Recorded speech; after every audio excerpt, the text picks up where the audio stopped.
There is a war in the kingdom of spirits. An army of monsters is advancing. There are countless of them. Their leader is a huge red-skinned demon with wings, fangs, huge sharp horns, and silver hair. He soared into the air on his giant wings, his tail covered in spikes, and in his hand he held a menacing staff. The demon let out a threatening roar and shouted that mid-rank spirits would never touch him. Suddenly, a huge red lion with blood-red marks on his face attacked him from behind. With lightning speed, he flew at the demon and with his sharp fangs bit into his hand with all his might, tearing it off along with his wing. At the sight of their wounded leader, all the other monsters were horrified. Before that, no one could harm him.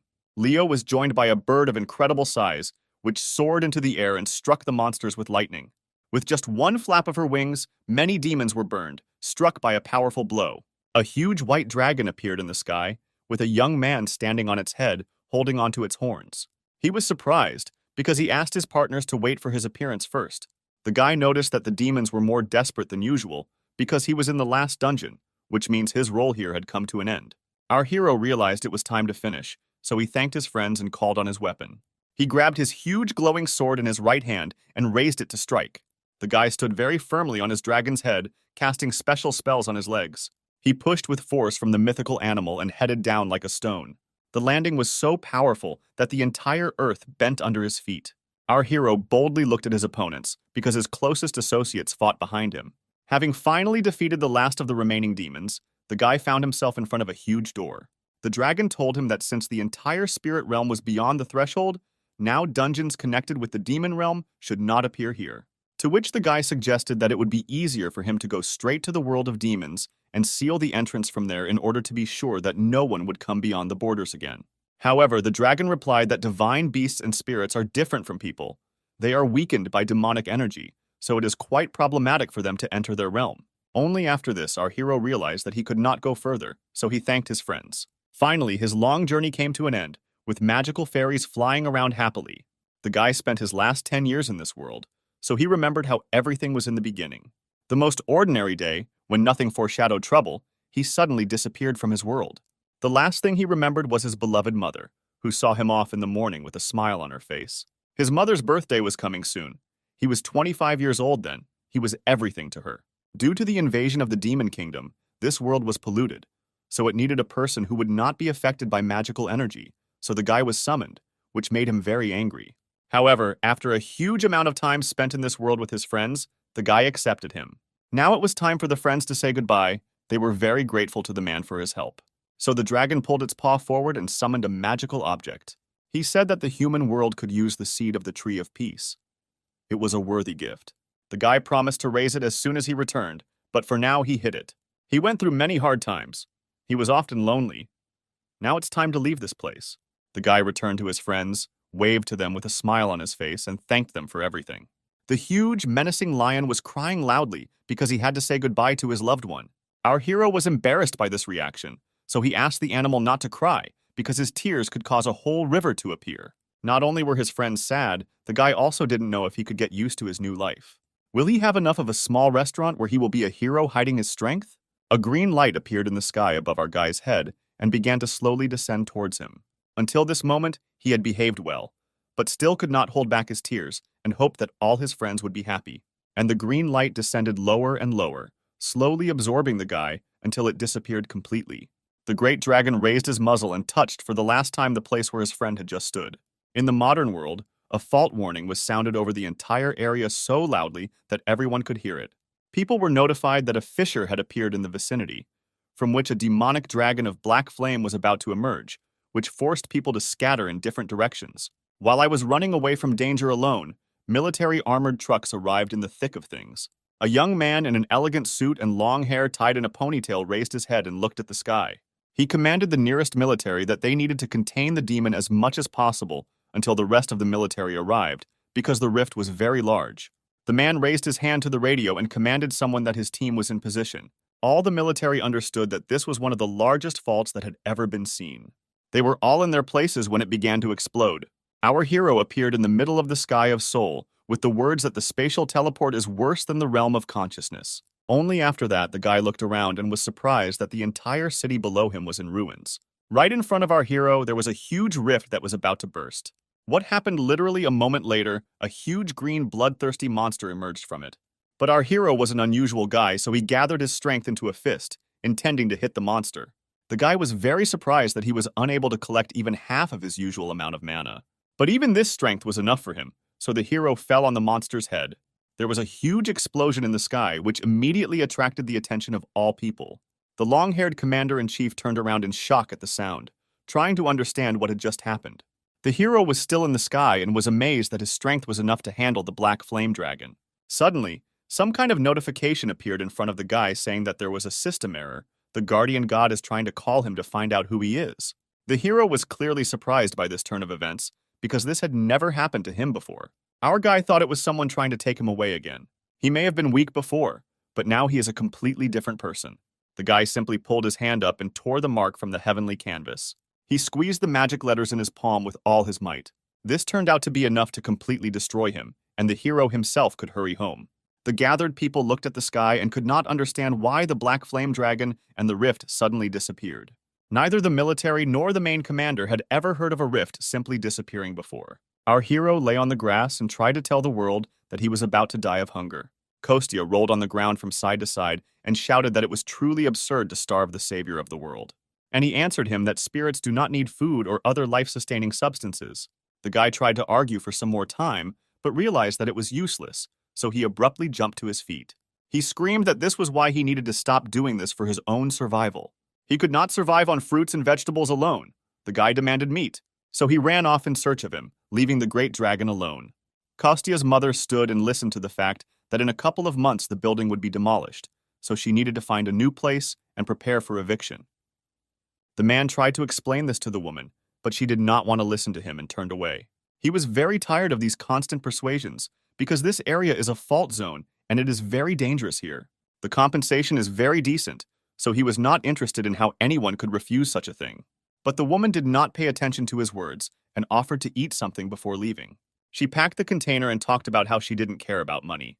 Her son disappeared 10 years ago, so she must wait here for him. The man was amazed by what he heard and did not know what to answer, so he stood silently. He sat at the table and watched as the woman prepared food for him. The man said that the police must find her son, and the woman could not do this on her own. These words made our hero's mother very angry. She turned towards the visitor in anger. The woman suddenly froze, opened her eyes in surprise, and could not say anything. It was at this very moment that the doors to her restaurant opened, and someone she had not seen for a very long time appeared in the doorway. Our hero returned home after a long journey and stood on the threshold with tears in his eyes. The woman was still in shock from what she saw. She could not say a word. She only slowly backed away. Suddenly, the strength left her legs, and mother slowly began to sink to the floor. After some time, evening came in the city and it became dark outside. The owner came to the door of the restaurant and hung a sign saying it was closed for the day. At this time, our hero was sitting at the table and felt embarrassed and joyful. He looked straight ahead and could not believe that his mother was here. The woman was very glad to return, but could not hold back her tears. She slowly extended her wrinkled hands towards the young guy and wrapped them around his palm. The guy was very happy about this manifestation of feelings, because he had not held his mother's hand for a very long time. As soon as he grew up, he tried not to do it because he was embarrassed. The hostess cupped her son's face in her hands and could not understand whether she was sleeping or whether all this was happening in reality. Kostya tried to explain to his mother that he himself did not fully understand where he had disappeared to. Apparently, he was sucked into the fissure. When he woke up in this world, it took him a while to understand what he wanted because of the ruins. The guy lied to his mother because he was afraid that she would not believe that her adult son had gone to save the world in the kingdom of spirits. The woman could not stop crying, but these were tears of happiness. At that moment, she recalled the time when she walked the streets and handed out leaflets with photographs of her missing child. They depicted a fairly old guy who smiled sincerely. Every evening, the woman returned home and walked into her son's empty room. At some point, she thought that he had run away from home on his own. Kostya hugged his mother and reassured her, saying that the worst was over. Using his magic, the guy decided to check the health of his mother. He was surprised that her stamina and energy were below average. Even processing did not give such an effect, which meant the woman was sick. Kostya suggested going to the hospital to check the health of his pale mother. However, she refused and seemed to know her body better than anyone. In fact, the woman realized that her cancer cells had spread in her body. She went to the hospital too late. This news greatly saddened her. The woman wanted to know how much time she still had left to live. The doctor suggested about 6 months, so the owner did not want to spend the rest of her life in the hospital when her Kostya finally returned home. So the woman smiled and shook her head from side to side, thus showing that everything was fine with her. She was very happy to see her son, who was considered dead, so she offered to set the table for him. Kostya realized that his mother was hiding something, but decided not to torment her with questions yet, so he pretended to believe it and went to his room. The guy calmly changed his clothes, sat down on the floor, and began to look around the room from all sides. He looked first at the ceiling, at the wall, at the dust that lay on his things.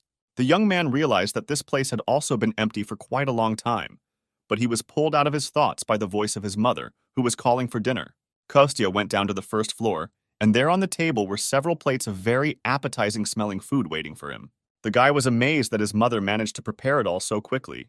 The woman was only glad to hear such words, so she also put her son's favorite meatloaf on the table. She admitted that she was waiting for his return all the time because she didn't know when the guy would return, so she cooked his favorite dish every day. The hero was very embarrassed by these words. They warmed his soul. The young man decided to remember old habits and took a perilla leaf in his hand. He then began to carefully equip the chopsticks and place more and more different foods on it. In the end, there was some rice, meat, hot spices, and garlic on the leaf. Then our hero carefully rolled everything into a ball shape and put it in his mouth. The guy was delighted with the taste of homemade food, which he had not felt for many years. Kostya gobbled up the food on both cheeks, and his mother was only happy with his appetite. Suddenly, the guy stopped for a second from the feelings that he was overwhelmed. He was so glad to remain at home in the company of his beloved mother that tears rolled from his eyes. Our hero was incredibly grateful to his mother. She only asked him to eat more slowly. The guy recalled that he was able to survive only because he thought about his mother, so he would not allow the only person who supported him all the time to suffer. The rest of the evening passed with such sweet conversations. At this time, somewhere else, a huge white wolf was asking his master why he left the earth. Didn't he have a reason to leave the place of the guardian god to him? However, he only replied that the brave hero, who returned to his homeland, would have to defend the land. The wolf was surprised that the fate of the entire planet was in the hands of an ordinary person named Kostya. The owner continued to convey information about the new protector to his animal, but he still did not cease to be surprised. And at this time it was deep night in our guy's city. Kostya woke up, sat up straight on the bed and yawned sweetly, scratching his head. The guy looked at his mother, who was lying next to him, fast asleep. The hero was amazed that the woman's pain was so strong that she winced even in her sleep. The guy realized that he couldn't waste a minute. He needed to collect information as quickly as possible. Therefore, Kostya got out of the house in the middle of the night and went in search of any information. The guy stopped after he felt the demonic energy of the summoned dungeon. He had a very bad feeling, but he couldn't just let it go. Although the energy is quite weak, in the future he could emerge like a creature, so he decided to scout out the situation. He quietly got closer to the energy source and saw a group of people with strange equipment. The guy was surprised that the Koreans learned how to manage dungeons just 3 years after the Great Cataclysm. He guessed that was why the demonic energy seemed so weak.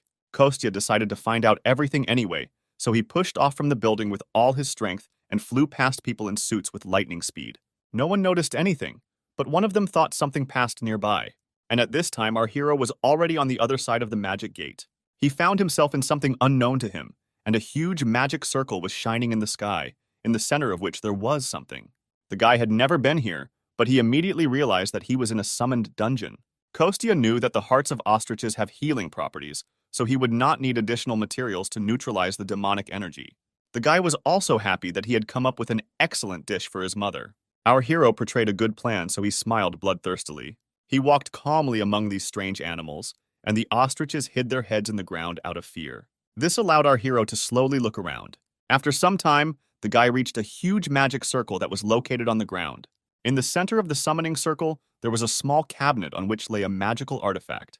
The guy concentrated his power in his hand, collecting it in the center of his palm. Then he released all the energy and directed it directly towards the magical artifact. There was a huge explosion, which left a crater in the ground. After destroying the magical energy, the guy was about to catch several ostriches, but suddenly, a system notification appeared in front of him again. It reported that force was used that exceeded that allowed by the system. The guardian god tried to call our hero to find out who he is, so a huge magic circle formed under the guy's feet. Kostya obviously had no intention of going anywhere, so he hit the seal with all his might, destroying it. At this time, he was watched by a huge white wolf, who was shocked by what was happening. He had been following the hero for some time, but did not at all expect such a turn of events. Kostya shouted to the invisible guard that if he wanted to see him, then let him come to his house himself. But not now, but a little later, because now he has other things to do. The guy needed to quickly collect the ostrich hearts before this dungeon disappeared. The animals clearly felt threatened when they noticed our hero, so they screamed in horror. They didn't have a chance because our hero rushed past one of the birds with lightning speed, easily tearing the heart out of its chest. The guy held it in his hand and was happy about such a large catch. He thought it would make a great breakfast, so he sent the heart to his hiding place. After all the business was finished, it was time to return home. Kostya pushed off the ground with all his might and headed back to the teleportation circle, landing in his world in the morning. He was too attached to this place to simply leave. Suddenly, the hero felt that something strange was happening around him. He began to look around and noticed that space was being distorted. Kostya immediately thought that this same guard had come after his soul. The guy tried to stop his movement because he wanted to get home, but he failed to do this. In the world, a huge white wolf protector god named Carnus de Lupus slept peacefully. Our hero has moved from modern Seoul straight into the universe of a huge animal. The guy immediately tried to look around and understand who called him. He noticed a huge white wolf lying calmly in front of him. He couldn't believe his eyes. The guy pointed his finger at the huge animal and said that it seemed too weak to him, to which the wolf remarked that all people were rude. He introduced himself as a protector who had been watching over planet Earth for 10,000 years. The guard could see that our hero was 35 years old. He had reached level 99, and all his other indicators were almost at the maximum, which he had not seen before. The wolf said that he didn't have long left, so he had to secretly monitor the man. But the guy was more interested in why he was chosen among all the people on the planet. The huge wolf answered him that he had received a divine revelation from his master. Humans are selfish creatures who don't care about anyone but themselves. Even knowing this, he kept his promise to his master and protected them for 10,000 years. However, he had already exceeded all his limits, magical power, and his life force was approaching zero and would soon disappear. The wolf thought that he needed to do what he himself wanted. It would be nice for the last moment of life while he was approaching death. Our hero immediately realized that the huge wolf was telling the truth. He was very angry. But these were just the words of a guardian who had already despaired and lost his essence. The wolf admitted that he changed his mind after he saw the karma of our main character. This is the ratio of bad and good deeds that people do throughout their lives. So 3 years ago, during the Great Cataclysm, the wolf felt a huge threat and gave all people a system similar to a game. So all people could easily see their karma, and the guard himself never set limits for its assessment. But our hero still went beyond its limits. Based on his spiritual strength, stemming from this very karma, it seemed to the guard that our hero would be quite suitable for the role of the next guardian. He looked at Kostya and allowed me to ask him some questions. The guy said he had a few and the guard waited patiently. The guy just started shouting that the magician had gone crazy and was simply trying to give away the position of the guardian through the legacy. The huge white spirit was shocked by such an unexpected reaction from this strange man. The hero continued to shout that the work of the guardian was a complete scam and deception.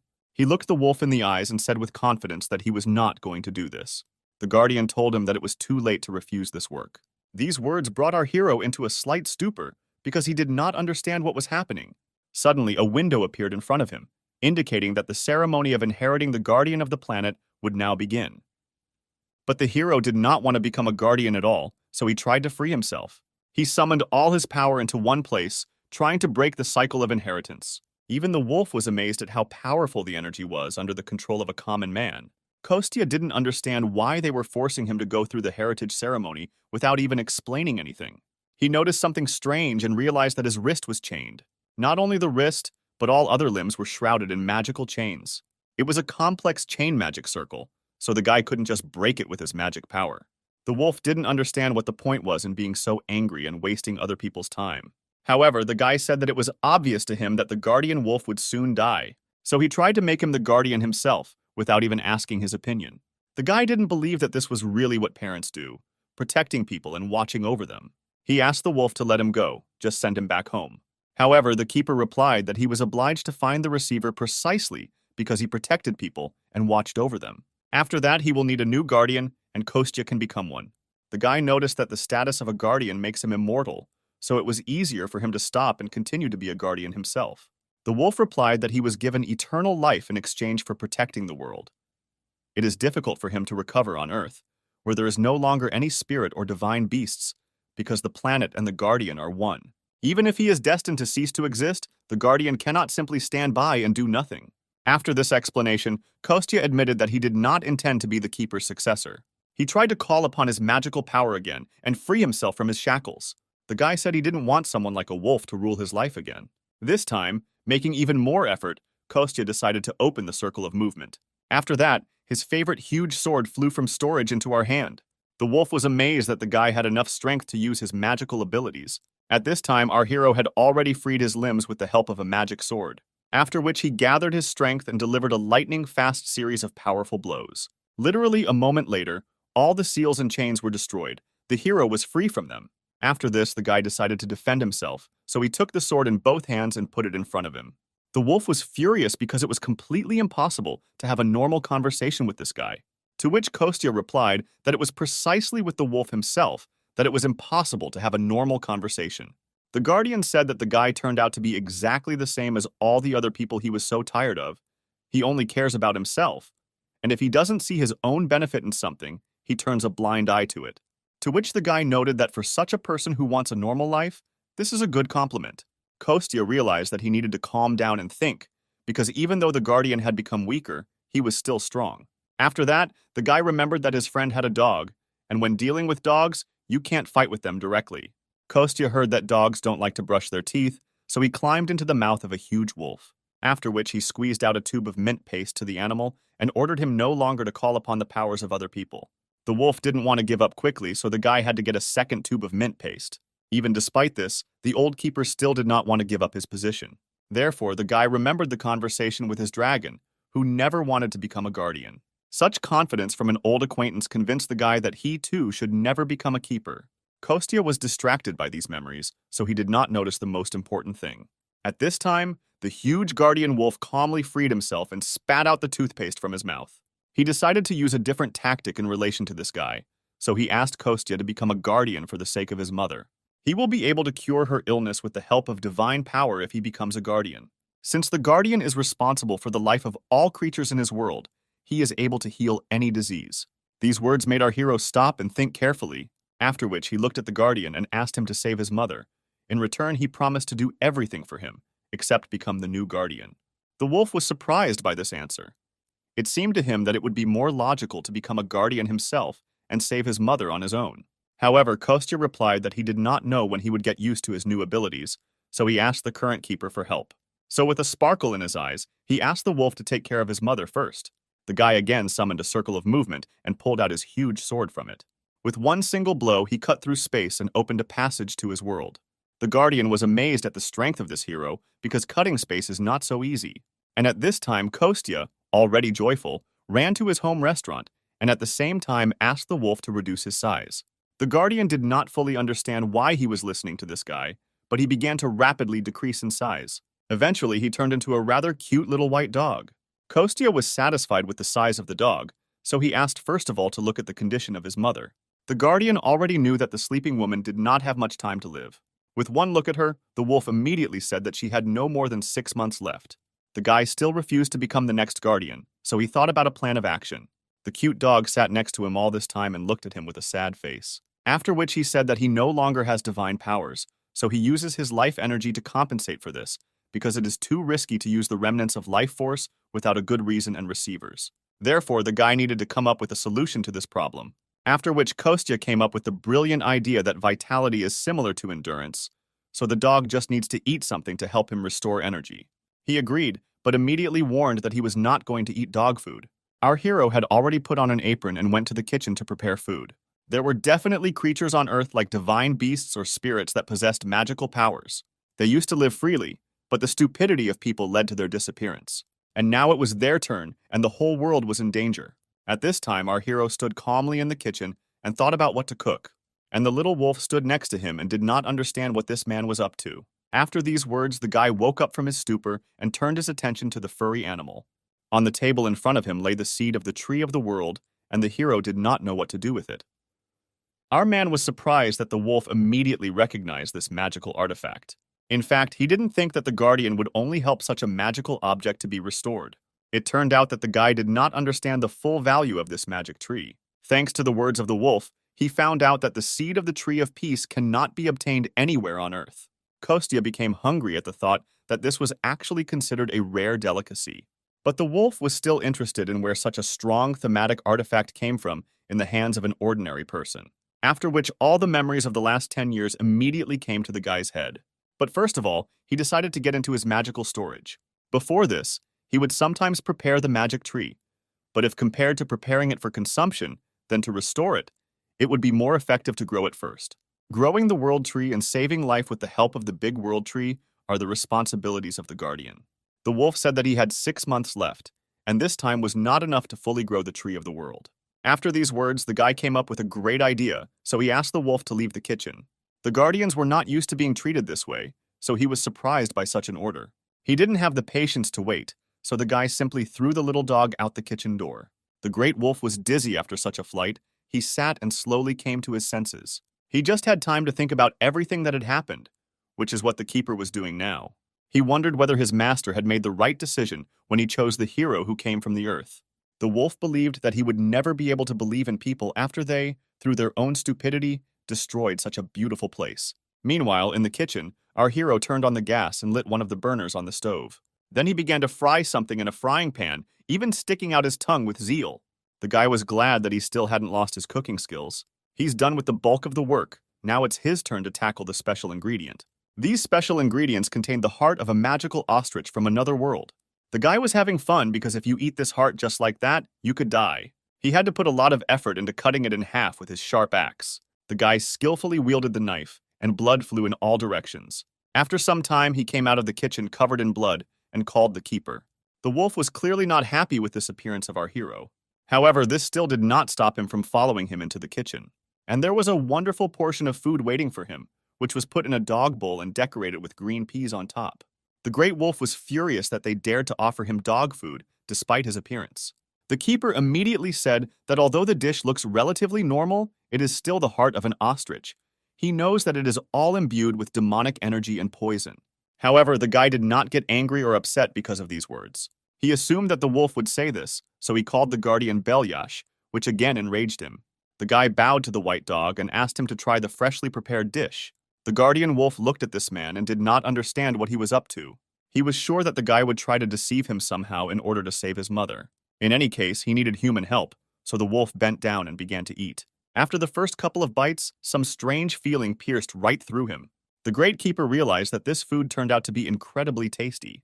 He didn't understand since when the heart of a magical beast became so tasty, because he was sure that because of the poison and energy it was not edible.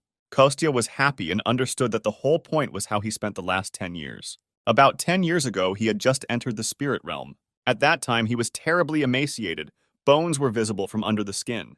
He spoke to his deceased grandmother right in front of the river Styx. She came ashore from the river and stretched out her flabby hands to him. The guy turned out to be so thin because there is no food in the spirit world. He ate only fruit for a whole month. The young man sincerely believed that in this way he would soon die of hunger. He was having a dialogue with his grandmother when he noticed something strange. Suddenly, she became enormous in size, her eyes glowing with rage because someone dared to starve her grandson. She ordered the young man to get up and promised to help him. This is roughly how our hero explained his cooking abilities to the great guardian. Despite the obvious nonsense of this story, the wolf's vitality began to recover. The guy promised that he would cook for the guardian as much as he wanted, as long as he didn't need to treat his mother or protect anything. The wolf was glad that they agreed on at least something. The keeper liked the dish so much that he asked our hero to give him a refill. And the guy was only glad that someone liked his cooking. That's why he called the wolf Belyash and gently stroked his head with his finger. A global company that is now at the top of the Korean economy and has a high status throughout the world. The second son of the executive director, Sergei, sits in front of us. Now he is once again faced with a difficult situation. At this time, in our hero's restaurant, he woke up his mother and called her to have breakfast. The woman woke up and saw in front of her a cute little white dog waving its tail cheerfully. She looked down at her leg and saw that it was all covered in dog saliva. A couple of seconds after this, the dog approached the woman and began to lick her leg. After a while, the woman dressed in her home clothes and went down to the kitchen. The dog was sitting under the table and eating from a bowl. The woman was surprised that the dog appeared, because her son had previously been afraid of animals. But the guy replied that the dog would not hurt them to protect the house. The woman was upset. She realized that they were living in very dangerous times. But the guy distracted her from these sad thoughts because he prepared a wonderful breakfast for his mother. In front of her were several plates, each of which was full of delicious food. The woman was amazed that her son personally prepared all this for her. She also immediately noticed that the guy began to cook much better than he had done before. The woman took the chopsticks in her hand, then carefully grabbed a piece of food from the plate, after which she slowly put it in her mouth and began to enjoy the taste of homemade food. She was lucky, because she had not yet seen the mess that was going on at the car wash. Our hero just remembered about him and realized that he needed to clean up quickly. The woman was so glad to have her son back that she could now trust him with her restaurant and relax. And he was glad that his mother could now live in peace. At this time, the keeper called him from under the table and asked for more. He said that he had done a good job and the woman should no longer be in pain. After all, he licked her leg all night and thus treated her for her illness. Mother just remembered about the new family member and decided to pat him on the head. The woman asked her son if the dog needed dog food, horrifying the keeper. Kostya promised to come by later for groceries and look for food for the dog as well. At this time, at the corporation, Sergei was sitting in a chair with a sad face. Then the door to his office opened and a young girl in a strict black suit entered. She said that she was unable to complete his task and find out the cause of the incident. The whole team was still sorting it out, but it had already become clear that the video surveillance system had not stopped working. Even the workers who were at the scene at the time said that everything happened just like that, without any reason. The girl listened very carefully to the testimony of each of them. Such a report from his subordinate clearly did not suit the young boss Sergei. The guy lowered his head to his chest and asked the girl if there would be any consequences this time. To which she replied that he would be called either a diamond spoon or the mediocrity of the family, most likely. But the guy thought that the girl was mocking him and not answering seriously. At the moment, he wished he didn't have a nickname at all, rather than have even more terrible ones appear. He had spent 500 billion won on this dungeon, so he was now worried about failing. After a while, Sergei calmed down and asked the girl if his father and older sister were aware of what had happened. And after receiving a negative answer, I was glad that this was at least one piece of good news. He admitted that he was too excited at first. Even though he was awakened, mediocrity will always remain mediocrity. The girl was unpleasant and sad to hear such words from her boss. After which Secretary Diana said that the chairman hates people who say things like that. The girl added that Sergei is the only one who is making efforts to resume dungeon trips, and even if he decides to stay, then let him find a more appropriate reason for this. These words touched Sergei. He was glad that Diana was alone on his side.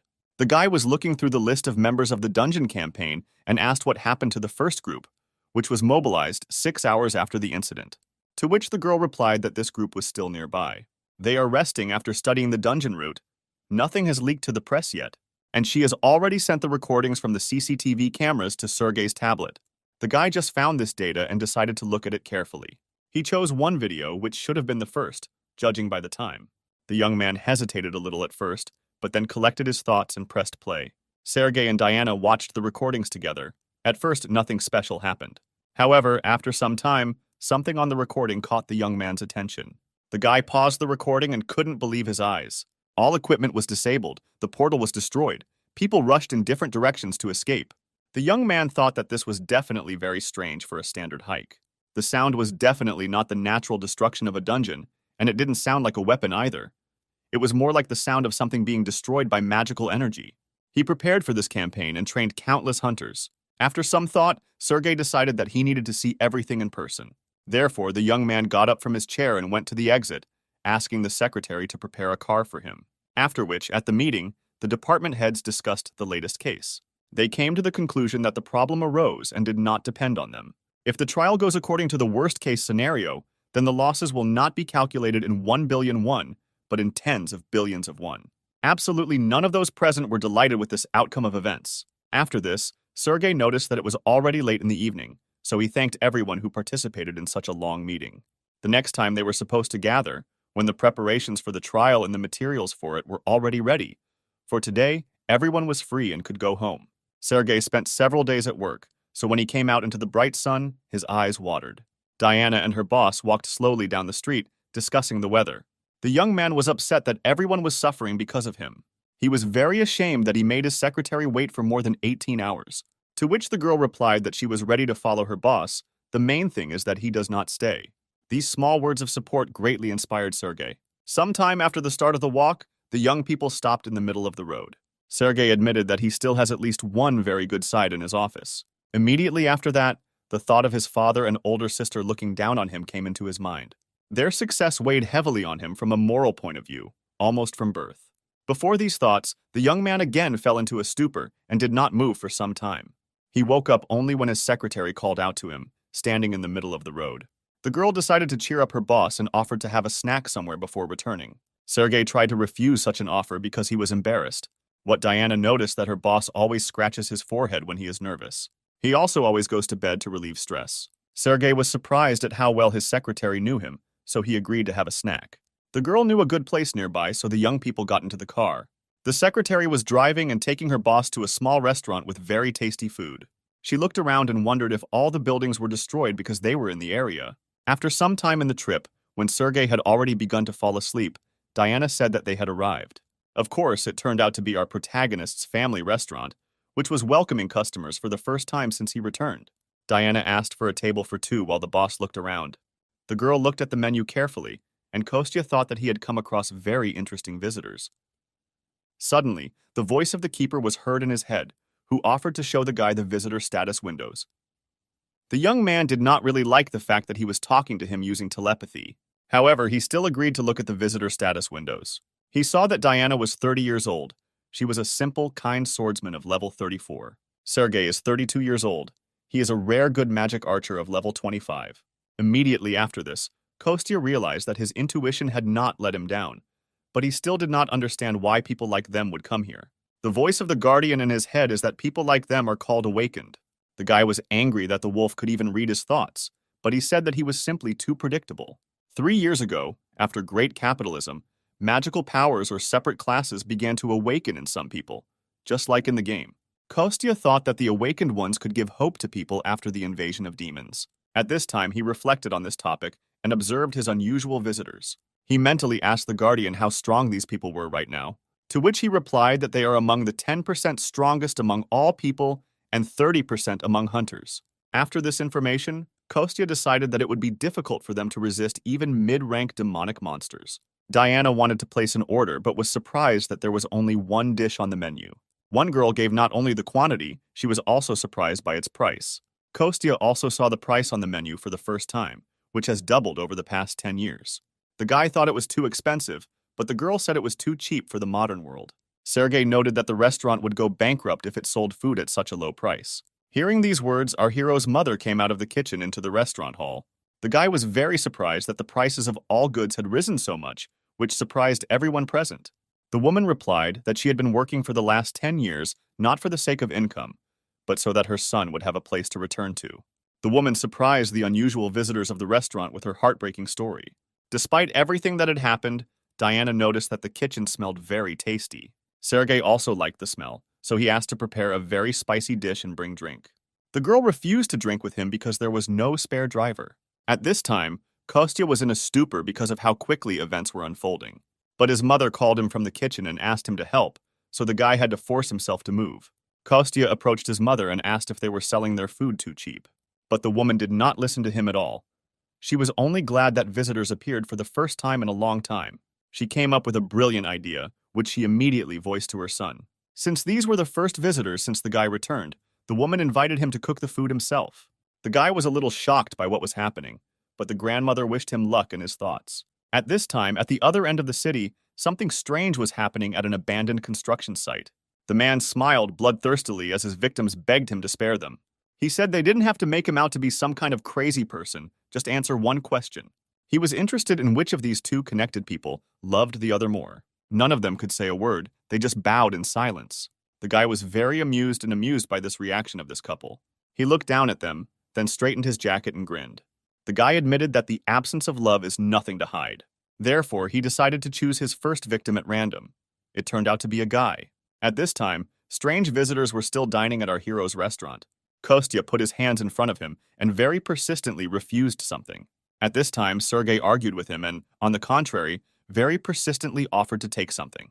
It turned out to be a check signed by him for 5 million won, which was simply a huge amount. Kostya was shocked that he had never seen so much money before. Sergei continued to persuade the guy to take the money, but he refused, citing his conscience. However, the unusual guest continued to insist that this was payment not only for food, but also for the time spent. For a person like him who can't even eat normally because of work. The guy had tears in his eyes and then said that perhaps today he ate for the last time. Perhaps this was the last cooked meal that even his father could not give him before he died. In addition, the combination dish that the chef prepared was very tasty. These words spoken to the visitors pierced our hero to the very heart. Kostya even took Sergei's hand because of how pleased he was to hear such praise. After these words, he gladly accepted the money, although it was still too much money. After this, the young man escorted the dear guests beyond the threshold of the establishment and said goodbye to them. He was immensely happy that his food was praised and that he earned money. At this time, the curtain pulled back and our hero's mother came out of the kitchen. The guy immediately ran closer to her and showed the check that the visitors had left for him.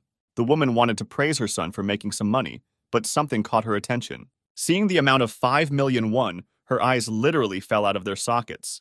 The woman was amazed that her son was able to bring such a large sum. The guy said that they bought a food subscription, and they liked it so much that they are going to come here all the time, so they paid the whole amount at once, so they will have to serve them in the future when they come. The woman was so shocked that she believed this fake story. She returned her eyes to their place, and Kostya regretted that he continued to lie to his mother. The woman was still happy with this money, because she just needed to pay for the institute. Our hero didn't even immediately understand what kind of institute we were talking about, so he asked his mother again. The woman explained that she would need to inform him of his return, buy basic necessities and change clothes to new ones. The guy decided not to add to his mother's problems, so he went to the law enforcement center himself.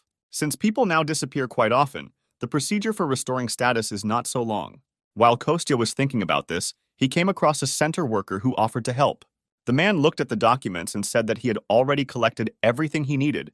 He just needed to scan them. While he was telling this, the guy listened attentively, but something attracted his attention. The worker had a bracelet with a magic stone on his left wrist. The man said that everything was in order with the documents, and at 35 years old, Kostya looked quite young. After that, he asked the young man whether he had ever used magical engineering procedures, to which he received a negative answer. Kostya justified himself by saying that he had previously lived in the mountains for a long time, so he had never heard anything about them. The worker explained that magical engineering fully corresponds to its name. It is a new science that combines magic and the powers of magic stones. As an example, he demonstrated his bracelet, which was made with her help. However, this bracelet is not an artifact, although it is very similar. Only awakened ones who are able to control magical powers can use artifacts. But things made with the help of magical engineering can also be used by those who are not able to control it. Therefore, these bracelets can be called simple imitation of artifacts, after which the worker said that such items could be bought at the hunter's market. However, he did not have time to warn Kostya that he could be deceived there, and he had already rushed off. The guy walked away happy sometime after purchasing a mobile phone, but it turned out to be a hoax. The guy hoped that it was a bargain. He was not at all aware of the current prices, although he still had a whole 1 million won left, so he could go and buy his mother an artifact for protection. The guy walked through the city and tried to remember what the employee there told him about magically created objects. After some time, Kostya reached the hunter's market, where he could buy them. He held a small pebble in his hands and was amazed that such a tiny stone cost as much as 3 million won, although they were lying everywhere in the dungeons of the Spirit Kingdom. He asked the seller if there was anything cheaper, to which he replied that they had the lowest prices in the area. After that, Kostya said that he needed protection from a person or from a middle-ranked demonic monster.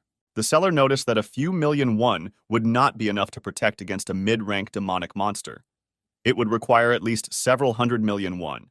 The guy was amazed that the rubbish that could be found just walking through the realm of spirits was so expensive here. Suddenly, the voice of the guardian was heard in his head, calling him very persistently. The wolf was still angry about his new nickname Belyash, which our hero awarded him. Despite this, the keeper still warned Kostya that a looter had broken into their restaurant. The seller was surprised that such a young guy managed to share something with the looters. After all, the marauders are the awakened ones who, over time, have lost their way. But before he could finish speaking, the young guy who had just stood in front of him disappeared. The man didn't even have time to notice when he disappeared, because just a moment ago he was still standing right in front of him. And at this time, Kostya was already rushing home as fast as he could to protect his mother from danger. The young man tried to run as quickly as possible, afraid that he might not make it in time. He had just returned home, had just reunited with his family. How could he lose them the very next day? At this time, the villain who had just recently killed the couple was holding a red candy in his hands. He opened his mouth wide, then put the ball on his tongue and swallowed it without chewing.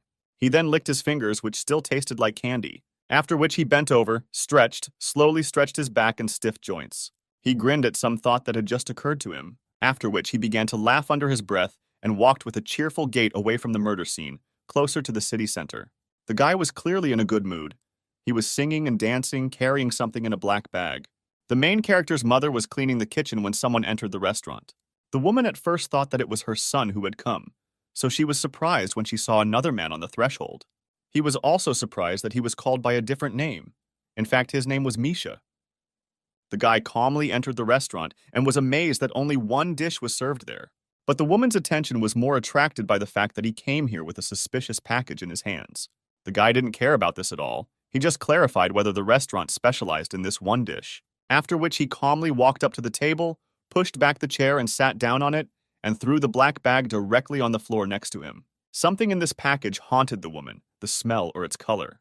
At one glance at this bag, from which hair was sticking out, the woman fell into a stupor and could not move. Misha immediately realized that the woman had noticed what was in his package. Therefore, he said that if the food in this restaurant was tasty, then he would kill her painlessly. And if he doesn't like the food, then the boss's mother will end up just like these unfortunate people. The woman immediately went to the kitchen to cook. The marauder continued to smile and sat calmly at the table, crossing his legs. The guardian immediately felt that this man was clearly a marauder, so he became very angry. He looked at Misha and used his ability to see the window of his skills. The guy was 29 years old. He belonged to the class of ordinary assassins. He was evil and had level 33.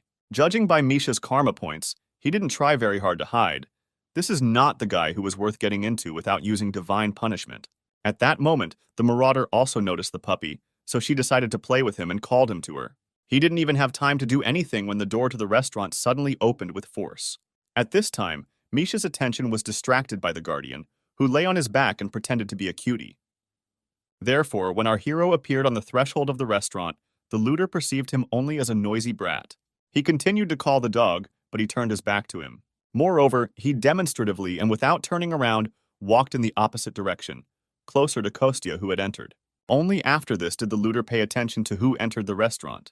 All his clothes were covered in the blood of the people he had killed before. And from a black bag standing next to the chair, evidence of his atrocities peeked out. The hero silently, and with a menacing look, approached the marauder, mentally asking the guardian where his mother was. He also asked the wolf if he could erase people's memories, calling him by his real name for the first time. After this, the keeper realized that the guy was very serious about the intruder. After this, Kostya decided not to hold back any longer and released a huge stream of mana around himself. It was so strong that many objects began to rise into the air.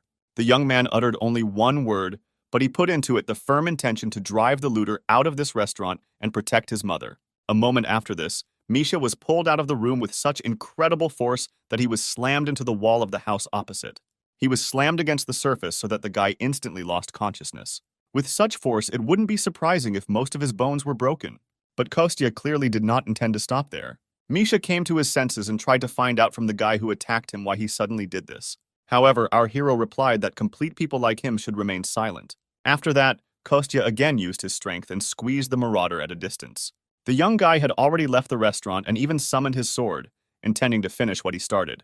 At that moment, the voice of a guardian was heard in his head, warning him that after this, he would become a killer. The hero still did not lower his weapon but froze in place and listened.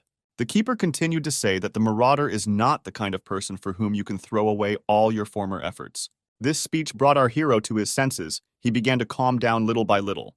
The guy realized that if he went any further, he would definitely become a murderer, and he couldn't let all that time turn into dust.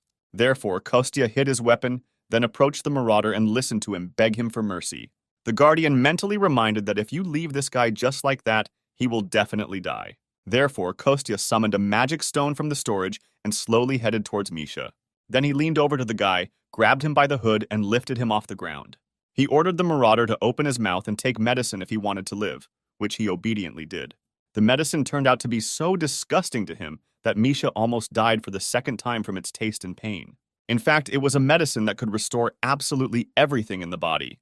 Despite the taste and pain, it worked perfectly because Kostya had already used it himself before. After this, the marauder was tied up all over his body and taken straight to the nearest police station. At this time, our guy was preparing further and reasoned that going straight to the dungeon would be difficult. Now he needed to focus on regaining stamina or quietly earning money. After that, the guy stirred his soup, scooped some into a ladle, and brought it to his mouth to take a sample. The food tasted delicious, so they could set the table and call mom for breakfast. At this time, the police station had already managed to deal with the looter who was lying on their doorstep. The policewoman was angry about something early in the morning. The candy case brought more bodies instead of moving forward in the investigation.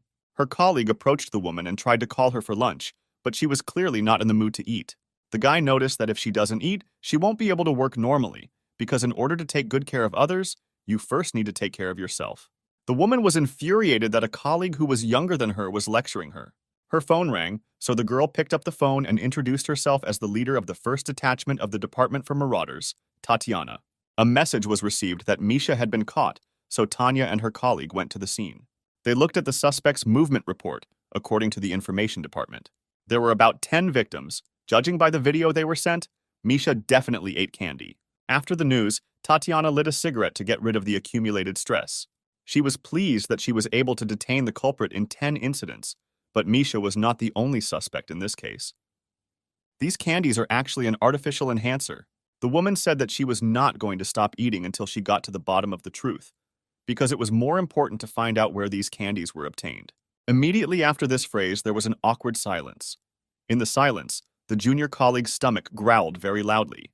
To Tatiana's menacing look, the guy replied that he couldn't do anything about his hunger and wouldn't refuse snacks. So he looked around, hoping to find some place with food nearby. Nearby, there was a small restaurant of our hero and his mother. Therefore, the guy persuaded his senior colleague to go and have lunch there, at the same time gathering information and based on what the employees of the establishment saw and heard. The guy and the girl entered the restaurant, where Kostya met them with a smile on his face. The couple entered the establishment just as the hero was cleaning. They too, like all previous visitors, were surprised that there was only one dish on the menu. So they ordered 2 servings, sat down at the table, and continued talking about their own things. Tatiana was clearly unhappy with the current situation, and instead of investigating, they spent time sitting in a restaurant. Now they can talk to at least 10 victims, so if they do not reveal this body, they will be faced with defective things whose owners will lose control of themselves. That's what the press is saying, and a big corporation is sure to use it to make a fuss. And the guy only finished off Tatiana, saying that the boss would be very angry with her. It doesn't matter, because all they couldn't do was investigate, collect information regarding the incidents. All the victims had nothing in common at all. They even tested recently formed religions. They also did a lot of work and analyzed the composition of these candies. In addition, the guy noticed that the identification department would ignore all calls after hours and on weekends. Therefore, work is good and important, but you should not overdo it. Trying to cheer up his boss, the guy promised to follow her if she was kicked out. At this time, an equally important conversation took place in the kitchen. The keeper told Kostya such important information that it took the guy some time to perceive it. Because of the visitors, they had to communicate only mentally. It turned out that all this time the wolf was level 1. In order to move to the next level, it was necessary to successfully complete the quest to fulfill Tatiana's wish so that the boss would not punish her. Kostya immediately guessed that Tatiana was the same woman who was now sitting in their restaurant and waiting for her order. However, he did not understand at all how he could make sure that the boss did not punish her, and the wolf continued to talk about how the guardian's strength directly depends on a person's faith. It changes when something bad happens or a desire appears. But if this request is granted, then the divine power of the guardian grows. But Kostya correctly noted that using strength for this is the same as pouring into a bottomless pit. Therefore, the wolf decided to check with the guy whether he really understood what he just said. The guardian reminded the hero that he must complete this quest if he wants his mother to recover faster. Kostya couldn't even think of how he could solve the problem of people he was seeing for the first time in his life. He brought the order to his visitors, interrupting their conversation for a moment. The guests really liked the appearance of their food, but the guy still couldn't stop worrying about the task hanging on him. He tried to think of some reason to speak to his guests. That's why he invited them to bring some radish kimchi, which the restaurant owner had prepared in winter. Tatiana wanted to refuse, but her colleague said that beef soup must be eaten with radish kimchi. She usually doesn't like this kind of snack, but the rest of the food in this restaurant was really good, so the woman decided to try it anyway. She thought that she should eat them together. It would be right. This thought led her to the fact that looters always used candy along with artifacts. This was something new in the investigation, so Tatiana could not wait a minute. The woman got up from the table, left her food and ran away in an unknown direction, allowing her subordinate to eat her portion too. The guy was surprised by this strange behavior of his boss, but decided not to attach any importance and asked for a third serving of soup. He told our hero that as soon as his boss comes up with an idea, but she rushes to check it no matter what. This meant that the quest to fulfill a wish was completed. A few years ago, a young guy was sitting on the ground with his arms wrapped around his briefcase. Right in front, some girl threw another guy over her shoulder. She did this because they bullied weaker students. The beautiful girl told the bullies not to even try to say anything bad about the orphanage or about herself anymore, after which she straightened her clothes and was about to leave. At the last moment, the guy with the briefcase called her by the name of Dasha. He invited the girl to eat rice cakes with him, which he does quite well. These were memories from the childhood of our hero, who was surprised that his mother was still in contact with Dasha after so many years. To this woman, she replied that she was just a lonely child in this dangerous world. Thanks to mutual support, it was a little easier for both of them. Therefore, today the woman wanted to meet her young friend together. Our hero's mother was heading towards the exit and asked him to finally prepare dinner. Then the woman left the restaurant and slammed the door behind her, leaving the guy alone with the wolf. He knew immediately that she was heading to the hospital, but wanted to keep it a secret from him.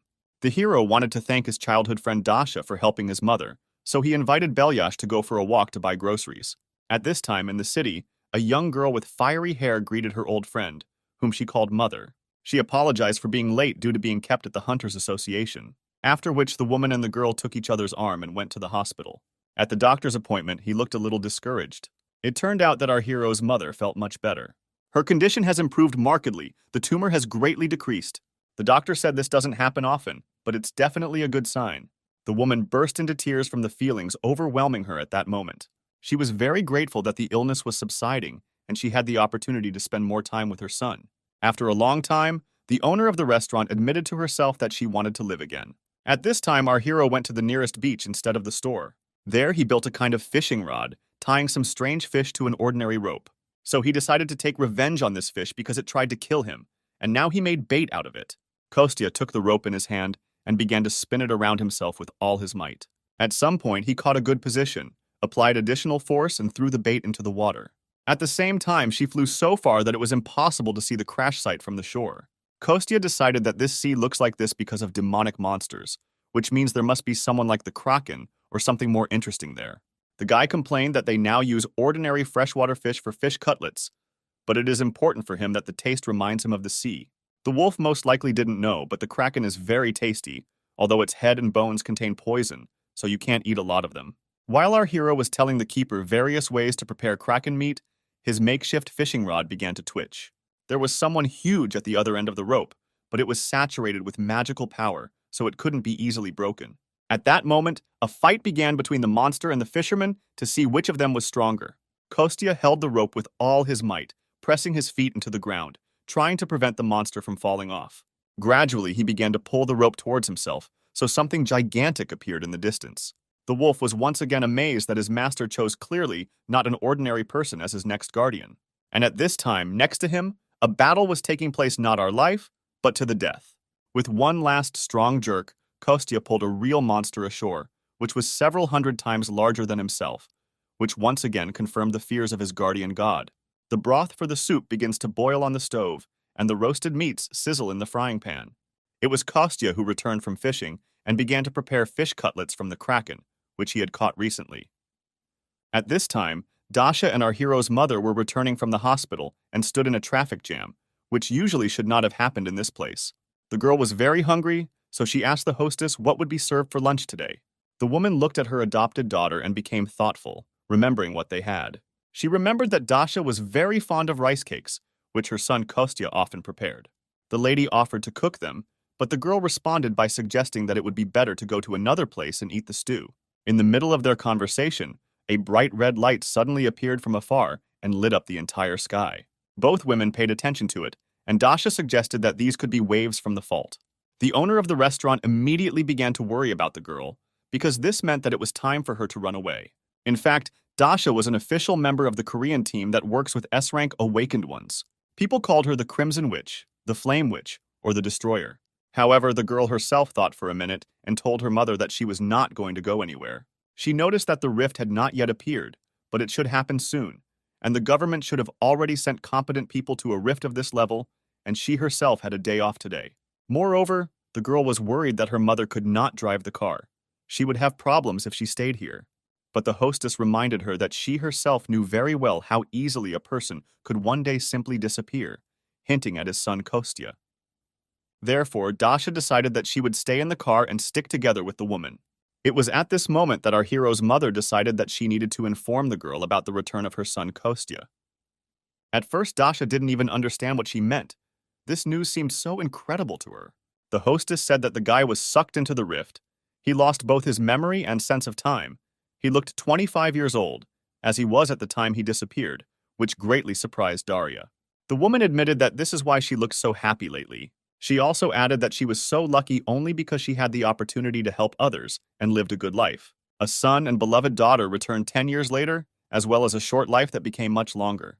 The woman said that those who have known grief must become strong, and in such situations make every effort to prevent this from happening to other people. After which she looked meaningfully at Dasha and asked her not to worry too much. After all, the woman believed that the girl would have enough strength to save both her and everyone present here. So she will wait for her right here in the car until she returns. These words convinced the young girl, after which she got out of the car and headed towards the center of events to help.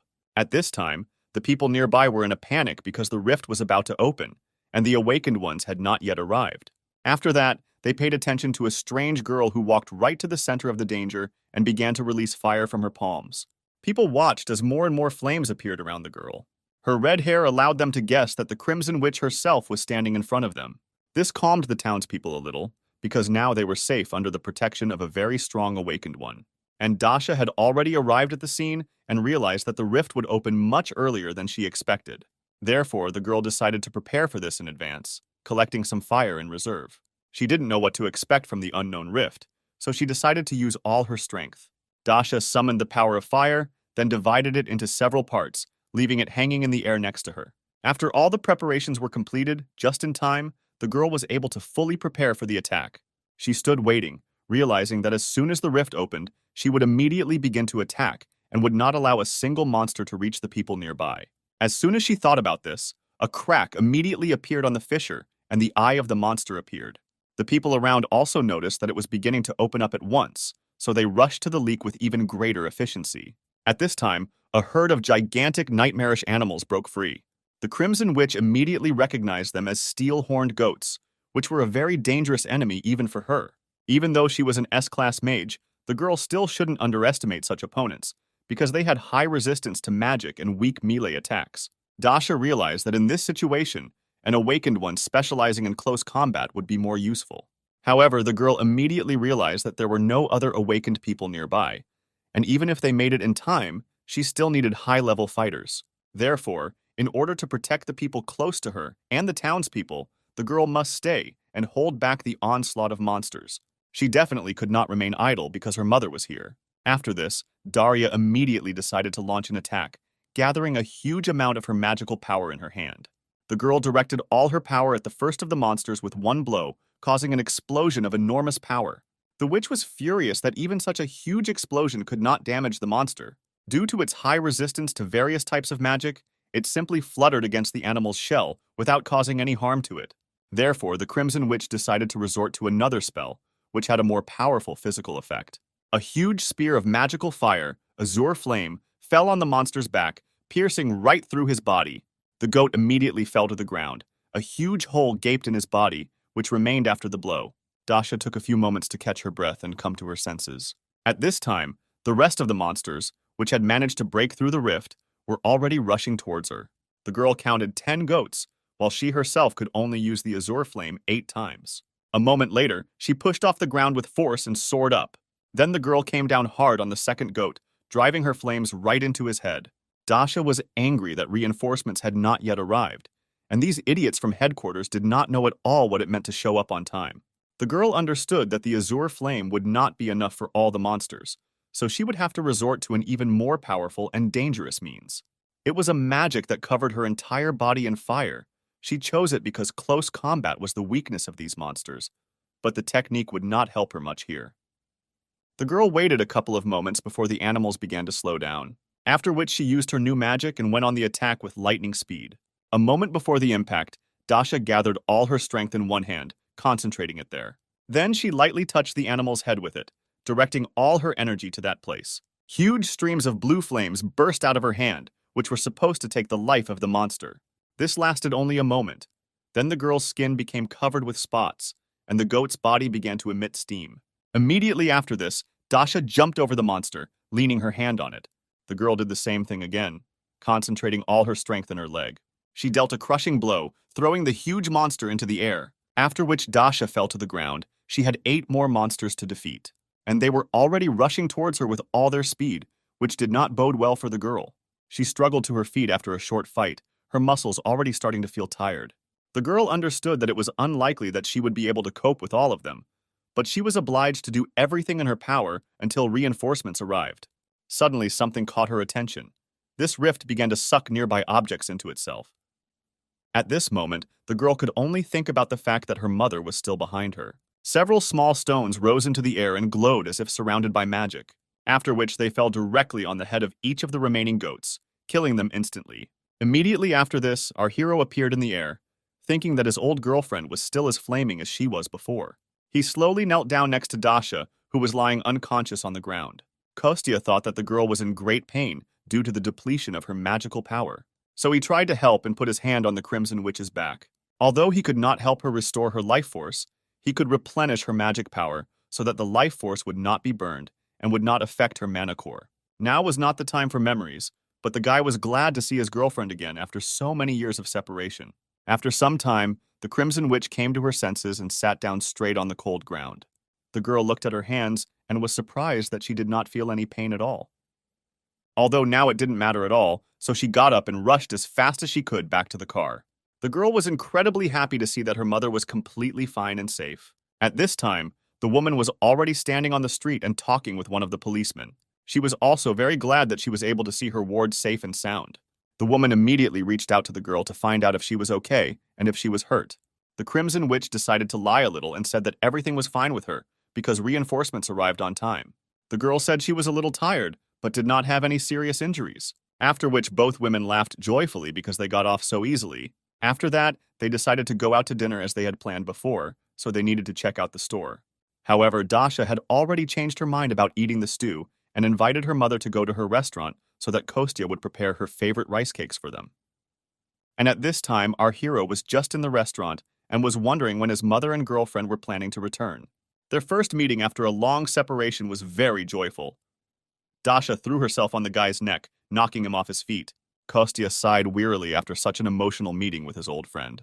He recalled the first minutes of their reunion and realized that the girl had become much grumpier than she had been before. Our hero's mother said that she was very tired today, so she was going to rest. Finally, she asked to prepare Kostya a delicious meal when Dasha arrived, and also not to quarrel with her. The doors to the restaurant opened and late customers entered. It seemed to be Sergei and his young secretary the guy was very happy to meet. Kostya was trying new snacks at this time, not at all expecting to see anyone at such a time. At first, Sergei even thought that the guy was on a break, but he convinced him otherwise. Our hero said that he was simply preparing late-night snacks because there were no visitors, after which he took his dear guests to the table and told them about today's menu for the night. The young director noticed that the ingredients for such food were too difficult to obtain in their time, to which the hero said that the young people paid enough last time, and he himself thought that they needed to change the topic. The guy noticed that today the couple looked even more tired than last time. After these words, they generally fell into despondency, which greatly surprised the young cook. The guys literally put their heads in their hands and were very upset about something. It turned out that their company's negotiations went poorly, so they were forced to pay a huge amount of money. Then the chairman's son announced the return amount of 500 billion won, which greatly surprised our hero. Kostya could not believe the existence of such a huge amount. His whole body suddenly weakened and began to shake. Sergei said that they had a problem with the guild in which they invested. Recently, the renewable dungeon they bought suddenly disappeared without a trace. The renewable dungeon slowly releases monsters when the owners draw a magic circle, so they invested about 500 billion won into it. Kostya immediately realized that we were talking about exactly the dungeon that he had cleared, so he was truly horrified by what he had done. He said that this was an unaffordable amount for most people, so he asked if they were talking about a place that, until recently, was filled with all kinds of equipment. Sergei confirmed that all this belonged to their guild. There was so much stuff piled up there that the guy most likely noticed it when he passed by. The main problem was that they missed a great opportunity for the guild to become stronger because their awakened trained in that dungeon, which provided them with financial stability. They strived to become a strong guild, capable of clearing difficult dungeons and recruiting strong awakened ones, after which Kostya immediately asked what exactly happened during the negotiations. Because of such questions, Sergei suggested that Kostya could hide his identity, hiding behind a restaurant, and in fact be a journalist. But the guy convinced him. He admitted that his mother owns this place, and he just helps her because he loves to cook. After this, Sergei admitted that they were really lucky to meet here by chance, after which he asked the name of our hero.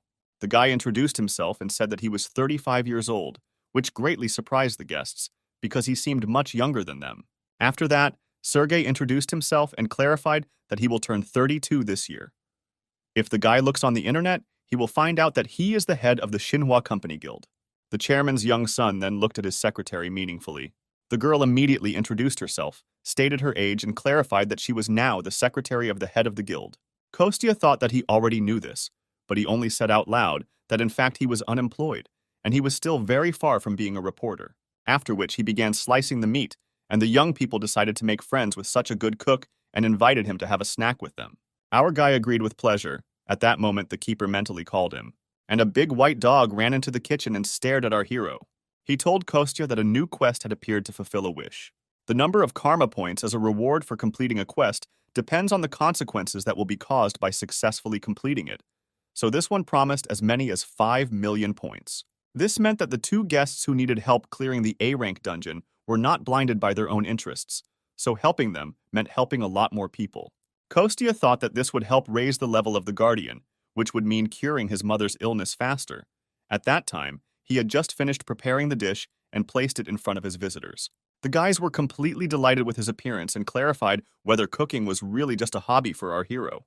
The guy admitted that the restaurant has been in his family for 3 generations, so he is interested in this area. After which the guests tried the dish and were completely delighted with its taste. The whole trio was sitting nicely and having dinner when Kostya decided to find out if the guild could get their money back. He suggested that although this deal was significant because it could lead to great growth for the guild, they should return the money to her now that the rift has disappeared. Sergei replied that as compensation, they were given the opportunity to clear an A-rank dungeon. Kostya at first thought that this was an excellent option, but the thoughtful expression on the faces of his new comrades confused the guy.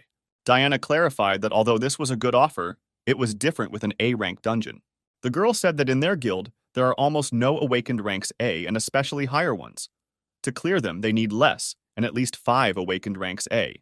Therefore, for a guild like theirs, this is just an impossible dream. Sergei agreed with all of the above and added that if they had at least 1 awakened rank S, then it would be much easier for them to clear this dungeon. And Kostya thought that the matter was quite serious, after which a thought suddenly occurred to him. He called out to his new friends and offered to introduce them to someone. The guys were so shocked by what they saw that Sergei even dropped the spoon from his mouth. Right in front of them, some red-haired girl tried to strangle Kostya. During this entire altercation, she did not pay attention to those present. Then she noticed them and became embarrassed. The girl immediately let go of our hero's neck, smiled sweetly, and greeted the people. Once as a child, Kostya asked Dasha why she treated him differently from others, to which the girl simply smiled calmly and said that he was her friend. She continued by saying that someone like her is only friends with a certain type of person, and she added that our hero is one of those who could be her friend, which confused the guy. It was hard to believe because at the moment it was difficult to say. Dasha simply tied up her old friend and left him hanging upside down at the entrance to the restaurant. And at that time she was talking with Sergei and Diana, who offered her to help them clear the dungeon. The guys added that she could help them only if she had time for it, and in return, they would definitely not remain in debt. In fact, they could really use the help of such a powerful awakened one as the Crimson Witch. In response to this, the girl thought for a while, and then asked the guys if they knew how to drink alcohol. This unexpected continuation of the conversation caused surprise on the faces of the restaurant guests, but they agreed. After some time, Kostya was able to free himself from his bonds and return to the establishment. He was angry that the boys had messed up so much, but he was glad that he had convinced them to go somewhere else for the second round. The guy noticed that the quest was still not completed because the corresponding notification window had not appeared, but he thought that the girl would somehow sort out this matter. The Guardian replied that the level did not rise so quickly. Perhaps this was due to the fact that the guys were quite famous. After which Kostya offered to go to the mountains with him as a reward for the quest. He said he was going to get ingredients to cook a nutritious meal for him and his mother. He was going to dig up and prepare a plant that could only be found on the mountain. It was useful for those suffering from lung cancer. In addition, this mountain is considered a gray area, and Galgoro black bears have often been seen there. These are demonic monsters, the danger level of which reaches the first level. In addition, They have a rather nasty character, and they capture a large territory. And as soon as an intruder appears on it, they begin a battle with him to the death, even if the intruder is the same bear. Therefore, the only race that can get along with them is the golden bees, which can hardly be called demonic monsters. The keeper clearly didn't like being put on a leash, but Kostya noticed that it would be difficult to move around the city without it, so he asked the wolf to be patient a little. It was all for the sake of restoring stamina and finding ingredients for the food that the guy was going to cook, which pleased the keeper a little. The truth was, let it all be for the sake of finding the next guardian and trying to impose succession on another person. But the wolf still had little reason to justify going into someone else's house to save a dying man. This behavior only meant that the guardian actually loved people very much, after which Kostya thought that he was really taking advantage of the kindness of his guardian god. However, the guy noticed that he was not going to become his successor. He was not going to become someone as great at all. After this, a complete image of a guardian wolf immediately appeared in our hero's head. The guy has already forgotten what he looks like in his usual size, after which the hero decided that it would not be difficult for him to protect one single person. After some time, this strange company of a man and a white dog arrived on the mountain. The guys had been walking around looking for the plant they needed for a long time. Finally, they found the necessary ingredient and began to assemble it. Kostya was just telling his friend that the taste of this plant is not the main thing, because it helps well in restoring stamina. Before he could finish speaking, he immediately felt the presence of a huge black bear. The wolf also immediately felt the energy that emanated from this monster. Our hero put the plants behind his back, straightened up, and asked the keeper to hold the bear for a while. He would have done it himself, but he had something more important to accomplish than that. He took out a glass jar from his bag that he had prepared in advance. The honey from the bees he talked about at home is very tasty and restores a lot of stamina. After these words, the keeper agreed to detain the bear, which made our hero very happy. The guy asked to give him about 10 minutes to collect honey, after which he had to return and help the keeper. A huge bear, angry at the presence of strangers on its territory, advanced on the intruders. Kostya saw the monster approaching, so he once again asked his guardian friend to detain him for 10 minutes, after which he promised to return soon and set off at lightning speed in search of honey, so as not to waste a second of time. The smaller wolf took a deep breath from the fact that such a difficult task was assigned to him. At this time, the bear wasted no time. With its huge paws, it broke the thick trunks of perennial trees with one blow. The guardian looked at his opponent and could not believe that he had actually agreed to this adventure. At about the same moment, Kostya had already reached the place he needed, so he was now sitting on a tree and thinking about a plan of action.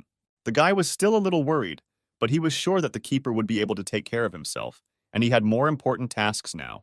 From his mana, the guy formed small golden balls that were supposed to help him in his business. Then, still high in the tree, Kostya sent them to the nearby territory. He knew that even by lightly touching the bees with magical power, they could be forced to return to the hive, and it would not be difficult for him to find them. As soon as he thought about it, one of the bees fell into his trap. Thanks to this, our hero immediately guessed where he should go next. Therefore, he pushed off with force from the tree branch and moved after the insect. It was not difficult for him to find a bee among all these forest plantations thanks to his magic. After that, all he could do was follow her closely. After all, he will need about 5,000 bees to receive honey at least once a month, and in addition to the excellent taste, it also perfectly restores stamina. Therefore, Kostya was very happy that he was able to stumble upon a large flower field, which was completely filled with bees. The guy froze briefly in admiration for such a beautiful view that revealed itself to him in this forest clearing. One of the giant bees landed on his hand, and the guy realized that everything was fine with their size. He began to look around in the hope of finding the place from where they were all flying out. Having walked a little to the side and moved the branch to the side, our hero found what he was looking for. Not far from the clearing, among the small trees, there was a huge beehive. Kostya was very surprised by such a huge size, although he was counting on it. He was especially pleased that, thanks to such a large size, there would be enough honey to come here not once a month, but once a week. Our hero began to knock on the walls of the bee house, hoping to snatch a piece of it for himself, and the insects stung him, defending their shelter. Our hero still managed to collect a sufficient amount of pure, beautiful honey. Kostya knew that this would be enough for him for the first time, so he was excited about his first test. The guy really thought that he should come here every week. Suddenly, something surprised him very much. He even exclaimed a curse. In fact, Kostya remembered that he had completely forgotten about his friend the Guardian, and at this time he was fighting an unequal battle with a huge magical bear. In the heat of the slaughter, the animals even got to the hero himself, which allowed Kostya to find himself on the battlefield. The guy immediately rushed to his white wolf, coming to his aid. The Guardian was clearly very exhausted, so Kostya immediately apologized for losing track of time. The guy put his hand on his friend's now soiled white fur. He realized that he had too high expectations for him, because he was far from in the best shape. The hero realized that the keeper came to his house out of his kindness. He did everything he could to help him, but the hero took it for granted. He even sent his wolf in his weak state to fight a real magical bear. The guy realized that everything happened through his fault, so he promised himself not to kill the monster. With lightning speed, he went to attack the monster and put all his strength into one single blow to the head. His intention was simply to euthanize the animal for about a week. We then see the restaurant owner come out onto the porch to meet someone. She saw her son returning all rumpled and dirty from a run on the mountain. The guy said that today they were very lucky he was able to get fairly cheap honey and dug up some medicinal plants. But their conversation was interrupted by a company consisting of Sergei, Diana, and Dasha, who fell out of the restaurant with a hangover. They tearfully asked our hero to prepare hangover soup for them, and he was angry that they had the audacity to drink all night and then come here again. At first, my mother did not understand how to react to such a strange gathering, but then she cheered up, following the rest of the company. She had no idea that this was a completely unusual honey, so she suggested making them some refreshing honey water to help them relax. Our hero asked his mother not to stress too much. The woman said that everything was fine with her, but let him not neglect the connections he had already created. So she took the jar of honey from her son's hands and sent him to prepare breakfast. Meanwhile, the Guardian again turned into a small white dog and rested in our hero's bag. Several years ago, young Dasha told our hero that once, when she was adopted, she was immediately sent back, which surprised the guy. He asked if it was normal for her to tell him this. However, she added that at that age, she could not do anything about her anger, so 2 months later, those people sent her back to the orphanage. At the time, she didn't understand why she was returned, but as she grew older, she began to understand the reason. The girl was clearly upset about something, so she said that she needed to hide who she really was. After that, in all foster families, she began to behave as calmly and sweetly as possible. Dasha said that she tried to adhere to this pattern of behavior for the rest of her life. These memories came flooding back to our hero as he looked at his now eccentric, drunken girlfriend. Dasha jokingly said that honey water is so good that it seems to her that he added something else to it. After that, the whole company began to discuss what a wonderful cook Kostya had become. They also complimented our hero for looking very young for his age. They endlessly demanded hangover soup, breakfast, or honey water, which greatly irritated our hero. The guy warned that he wanted to fry some of the plant that he had dug up in the mountains. But he immediately warned that he wouldn't give much to the guests, because in fact he was doing it for his mother. Sergei was immediately surprised that even though the guy had honey and plants in stock, it was extremely difficult to get this food at this time. The guy asked his secretary whether Kostya would be uncomfortable if he also paid, although he had even prepared a gift. He prepared them as a thank you to his friends. One of his employees gave them to him this morning. Dasha was very inspired by such a surprise, so she asked to give her gift first. She joyfully extended both hands forward, expecting Sergei to put something in them. The guy turned around, reached into his bag, took out a box, and put it right in the girl's hands. Dasha immediately noticed that even the box looked very cool and asked if it could be opened. After permission, the girl carefully opened the lid. Inside, on a red velvet pillow, lay a watch, and she immediately put the gift on the table and said that it looked very expensive. She could not accept it. Sergei noticed that this was a gift, including for her future help. The watch was fireproof and should withstand even the strong flame of the Crimson Witch. Dasha listened carefully to every word the guy said. The girl was absolutely delighted with this gift. She really liked it. She even jokingly asked Sergei if she could marry him. At this time, footsteps were heard from the inside of the house, and someone entered the kitchen. It turned out to be the owner of the house, who came downstairs because of the noise. She saw that her son needed help, so she decided to go to him. In fact, the guy had everything under control. He brought out an absolutely amazing platter of appetizers. Absolutely every person present here spoke positively about the smell, color, and appearance of the food. Kostya said that this was done thanks to the amazing culinary skills of his school friend Dasha, meaning himself. After that, he put away the extra dishes in the sink, then joined his friends at the table and asked if it seemed to him that Dasha was going to marry Sergei. The guy was in such shock, but the girl happily began nodding her head in agreement. There was probably still alcohol in their heads. That's why the guys reacted like that. Sergei looked at Kostya and his mother and tried to convince them that this was just a joke. He explained that he just gave the girl a gift. He had prepared it for the owner of the restaurant, but now a strange atmosphere arose. The hero's mother was amazed that someone had prepared a surprise before her, but she was pleased. And at this time, Sergei pulled out from his bag another similar box with a watch on a pillow. The woman also admitted that the watch was very beautiful, but she doubted whether she should accept such a gift. However, the guy said that everything was fine, because her son saved their lives. Now they would go to the restaurant quite often. He suggested thinking of it as a bribe, as a joke, after which he began to talk about one special place, which was a dwarven workshop. The guy continued to talk about how the dwarves are one of the races that came to Earth after the Great Cataclysm. Sergei added that the Great Cataclysm was both a disaster and an opportunity for them too, since they could not find ways to return and decided to adapt to life on Earth because they had no other choice, so the government gave them a region to settle. The company recruited them to sell little things that they could make with their techniques. I didn't have time to finish when Dasha immediately understood what was going on. She said that they recently aired an advertisement, and a kitchen knife made from it looked very cool. The company is quite popular among housewives. Mother was surprised that her gift was bought in such a great place. Sergei awkwardly noted that since they were shopping in one place anyway, he put away the gifts there too.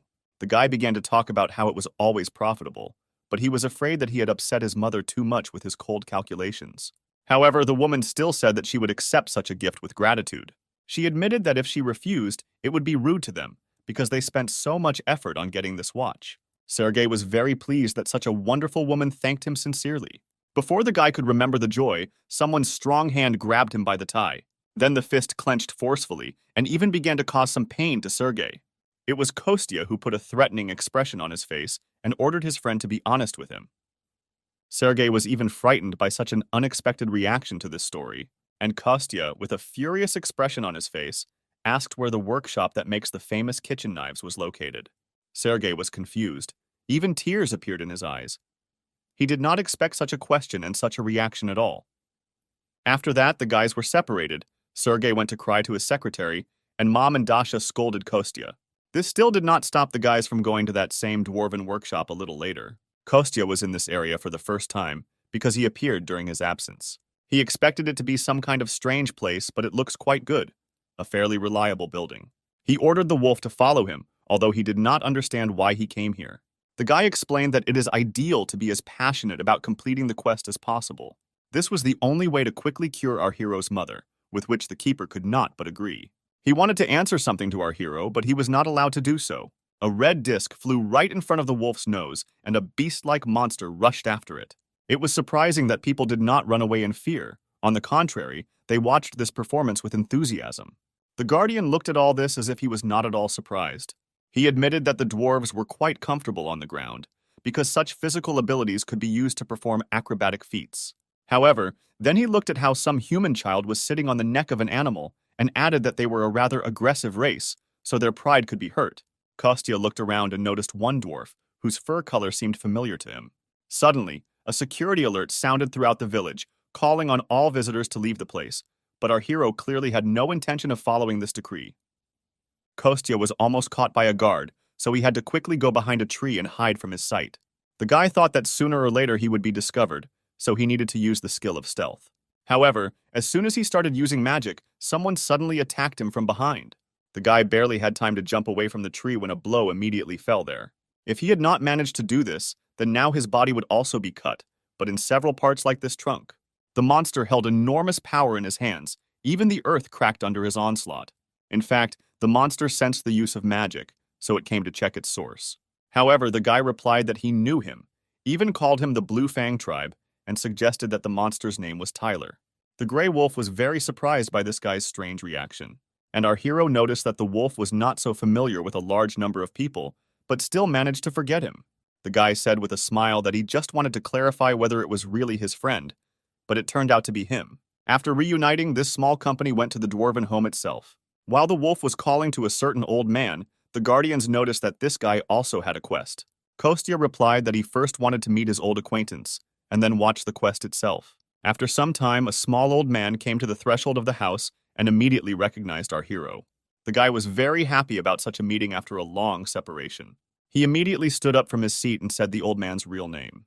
This grandfather was also very happy to meet him and called our Kostya hero Choi. The men walked towards each other to greet each other. Kostya heard that the old man had moved to live in another place, but he could not think that this was Earth. To which the old friend noted that, in fact, they did not intend to live here in the first place. He said that one day 5 years ago, the hero Kostya Choi was called up. At the first meeting, the old man immediately drew attention to the hero's strange sword, which had a blade that was too large for his body, and the handle was too thick. He said that although the material of the sword plays an important role, it is also important whether the blade is suitable for its owner. After the old man tried to pronounce the hero's name several times, he suggested simply calling him Hero Choi. In gratitude for saving his family and tribe, the dwarves decided to upgrade his sword to better suit him. His little granddaughter came out behind them and screamed that her grandfather was called a genius, which appeared once every 100 years, so he was definitely telling the truth. Kostya was amazed at such a bold reaction of this little girl, so he could not ignore the old man's advice. He happily handed his sword to the master and offered to play with the children while the work was going on. In fact, his games were quite strange. They brought children to tears. Because the guy was spinning these little dwarves on his shoulders with such force that their bodies simply could not stand it. He was asked to moderate his ardor a little, after which the guy calmed down a little and decided to talk with the older dwarves. The little girl replied that the dwarves did not stay in place until the ore was depleted, but they themselves were on the move and were almost at their destination. The world in which they lived, due to the invasion of demons, began to resemble ruins more. The magic of teleportation, which allows them to move between worlds, spends a large amount of bodily and magical power, and could have been trapped in the eternal universe if they had miscalculated. Therefore, they thought that they were very lucky to get into the kingdom of spirits until they were attacked by ostriches. The whole family was preparing for the inevitability of death until, at the last moment, a hero suddenly appeared and saved them. The granddaughter said that they all survived only thanks to him, but still she doesn't think they will stay here for long. After this, the guy admitted that he himself also did not belong to the kingdom of spirits. He is here only until they get rid of all the demons. In any case, the guardians of this place will not send him back until he wins and achieves his goal. The girl listened carefully to his story and offered her help. She said that she could return the hero back to the world from which he came, which greatly surprised him. I even thought that the guy didn't hear her, so she repeated her offer again. She said that she would need to ask the elders first, but since the hero helped them, she did not think that they would be against it. The hero didn't expect everything to happen so quickly, so he didn't know how to respond to this. He needed some time to think about her proposal and decide. Meanwhile, the granddaughter continued to talk about how they would have to try several times, but mistakes could not be avoided, and they would also need a huge amount of magical powers. The guy suggested that even with a huge amount of power, they would still need to complete the magic that allowed them to travel between dimensions. In addition, even if the probability of making a mistake is almost zero, the risk of getting lost in space still remains. The girl was amazed that the guy knew a lot about their own magic. Therefore, Kostya looked at her with gratitude and decided to refuse their offer, because he believed that he would still be able to return to his homeworld. At that moment, images of his mother and Dasha came into our hero's head. However, the last time he saw them was so long ago that they were blurry, and the guy could not remember anything clearly. At this moment, one of the adults from the tribe approaches them and warns them that the sword is almost ready. This made our hero very happy, so he suggested coming closer and waiting there. He once again expressed his gratitude to this little girl and asked her not to be upset. After some more time, Kostya was surprised that the dwarf family still decided to come to another dimension. The news was told to him by the huge lion, who himself heard it from someone else.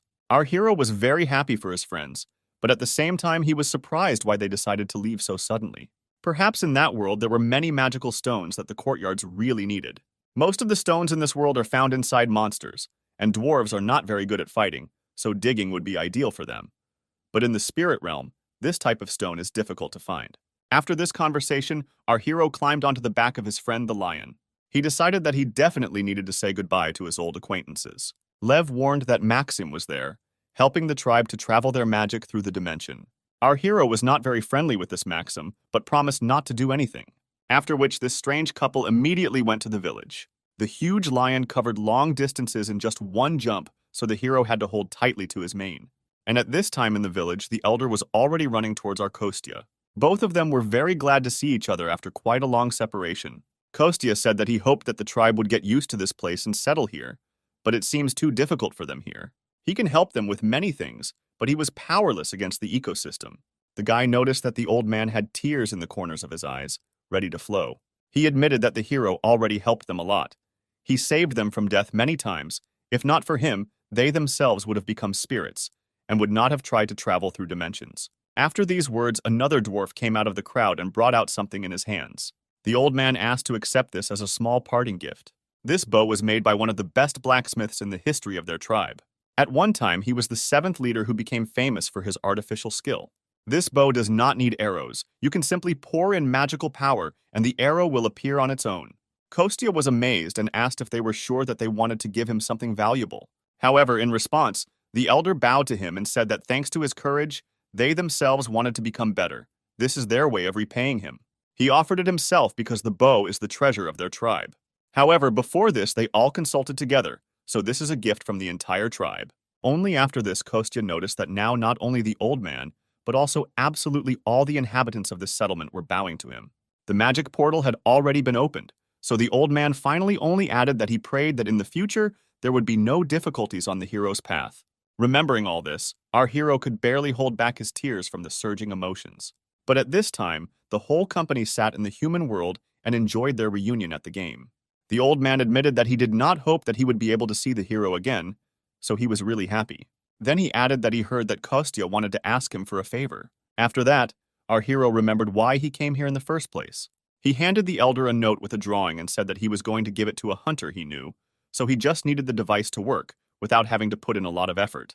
The old man thought for a long time, so the hero even thought that this was too difficult a task. Grandfather explained that the density of magical power on the ground is too weak, so now they cannot activate the brazier using magical power, and the mana cores were damaged in the last move. And they were prepared for the fact that something would go wrong during the spatial transition, so they landed on the ground without any problems. He apologized for the fact that the hero had put so much effort into finding them, but the tribe was defeated.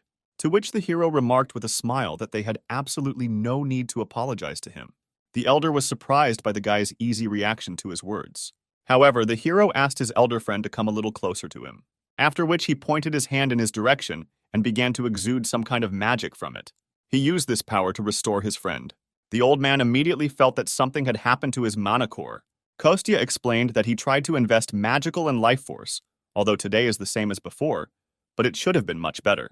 After which he gave his friend a whole glass of golden bee honey, which could help him. The guy admitted that he was lucky and was able to get some, so now he is happy to give some of it to his friend. Kostya said that he would try to make sure that the entire tribe could restore their mana core, but in the middle of the conversation, he noticed that the dwarf began to cry. The guy immediately rushed to find out what happened suddenly that the old man reacted like that. He said that with such help, he would only need 1 day to complete the task. He was very grateful for the help. He looked at the drawing on the sheet and said that he would try to complete everything on time. After which our hero returned home, using his unimaginable power, doing it in the blink of an eye. He immediately received a message from Sergei that the date had finally been determined when they could go on a raid in the dungeon. Kostya continued to talk to him on the phone, and at this time he went inside the restaurant. Sergei said that in 3 days the dungeon itself will appear, and their raid will take place in 7 days. After that, our guy asked if his friend Dasha had told him about this. He was not satisfied with the answer, so he invited Sergei back to his restaurant to discuss the problem. But he could hear absolutely nothing. He only burst into tears while lying on the table. It turned out that Dasha agreed while she was drunk, and then sobered up and simply took back her words. After the party, the girl heard Sergei's proposal again and said that she didn't remember anything. And then she added that she doesn't work in groups at all. Kostya calmed his friend down and said that he should have concluded a written contract with the girl or recorded the conversation while they were drinking. After this, our hero came up with a great idea, so he invited Sergei to have a drink during the day. He added that Dasha herself loves to drink throughout the day. According to their plan, Kostya was supposed to try to negotiate with her, and Sergei was to take advantage of this. After that, our hero immediately dialed his friend's number to ask her to come to the restaurant. The girl did not pick up the phone for quite a long time, but eventually did so. She immediately said that she had warned Sergei yesterday that she would not do anything for him. However, Kostya noticed that he had a different opinion about his friend, who had never broken a promise to someone before. But he himself called for a completely different reason. He just wanted to offer me a drink. After which they agreed on a time to meet and hung up. The first phase was completed successfully. After the end of the conversation, Kostya said that he was able to drag Dasha into the restaurant, so the second stage of the plan was up to Sergei. The young director was very grateful to his friend for what he did for him. After which I left him alone in the hall and went to the kitchen to prepare snacks. At this time, a car stopped outside with a huge squeal of tires. The young businessman shouted to his friend the cook that the girl had arrived. Dasha entered the restaurant and hoped that all preparations for drinking had already been completed. She was very surprised to see Sergei here, because no one warned her about this. The girl was angry that they called her for this, but Kostya said that Sergei was just passing by and decided to come in. He wanted to leave when he heard that Dasha would come here soon, but she caught him on the way out, so he suggested that they both stay. Sergei was grateful for this offer, but asked whether everything would be fine. I was worried about Dasha's reaction, but the girl said that nothing bad would happen. He could stay. After which Sergei sat down at the table and began to discuss the snacks that their mutual friend had recently prepared. However, Daria still noted that she would not change her decision even if they all drank together, because she had never participated in dungeon raids. She is already responsible for the faults, and it is more comfortable for her to work alone, especially since a group of at least 5 people is legally allowed to clear the dungeon. The girl noticed that she and her team tried to work together, but most were focused on their opponents more than she was. They are strong enough alone, so teamwork does not go well. Sergei was jealous that they were strong alone, but the girl did not share his feelings. In fact, she didn't want the whole world to know that the more she used her powers, the more crazy she became. If others found out, they would likely even publish an article saying that the Flame Witch had gone crazy.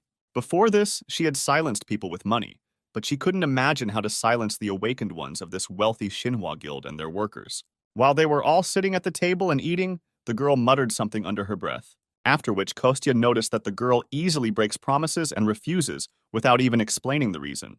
He said that Sergei must please his father and not get caught by the yellow press. Everything is so bad that he is forced to ask for help from an unemployed guy from a street restaurant, so he asked to take all this into account. He added that even though what Kostya said was true, Dasha should not feel obligated. The girl tried to appear again, but the guy didn't let her do it. Sergei repeated his phrase, this time emphasizing the word obliged. Dasha immediately realized that she was simply being manipulated, so she was embarrassed. She noted that it was useless to try to put such pressure on someone who had no parents or other family members to impress. To which Kostya noted that in fact Dasha has him and his mother, so she has no right to say that. The girl replied that for a guy who had been missing for 10 years, he had no conscience at all, but she still thought about something. After some time, Dasha said that she would still help Sergei with the dungeon if he stopped behaving like that. To which Kostya noticed that the girl had been constantly changing her mood lately. However, she didn't answer anything. She just continued drinking and praised the taste of the alcohol. Our hero thought that sometimes he doesn't understand his girlfriend at all. However, I noticed a system notification that the quest to conclude a contract for a raid in a dungeon with Dasha was completed. He received 5 million karma for this. Literally a moment later, Dasha and Sergei were already drunk and went on a revelry. While the guys were resting and preparing for future work, Kostya went to the kitchen and decided to clean up a little. The guy was focused on this matter when he noticed that someone was about to enter his restaurant. And literally a moment later the door opened, an elder and a huge gray wolf walked inside. After that, the trio went to a park nearby to see something. Both dwarves were very surprised that in the middle of the city there was a tree of peace growing on the ground. Meanwhile, it had already grown quite tall, even sprouted several branches and illuminated everything around with its magnificent appearance. Kostya said that this is the same tree. The world gave him his seed before he returned. It grows quite well. The elder even noted that the spirit that is responsible for it must live here. Kostya admitted that he couldn't even grow a cactus himself, so he simply made a contract with a spirit nearby, then clapped his hands, urging him to come out. Immediately after this, a small spirit flew out of the crown of a small tree towards the friends. He was very cute. Kostya admitted that he called him Cricket because he was very similar to him. To which the elder noticed that this little spirit did not at all look like a cricket. These words struck our hero to the very heart. However, the grandfather admitted that the spirit had done an excellent job looking after the place, after which the cricket flew up to the wolf and handed him a golden leaf. It was real moongrass, which he never ate because it is very difficult to find. Kostya told him to try it, although the wolf will not be able to regain its true magical power, but it should restore a decent part of it. The huge monster looked at this small leaf, completely not believing in its miraculous powers. However, he still decided to trust his old friend and hastily tossed it into his mouth. As soon as he swallowed it, his mana core immediately felt a surge of power. The wolf noticed that this method worked. His energy immediately increased. Kostya noted that this is a temporary effect, but moongrass grows here, so the wolf can sometimes come here and take it. He also asked his old friend the elder if he could enter into a contract with spirits on Earth.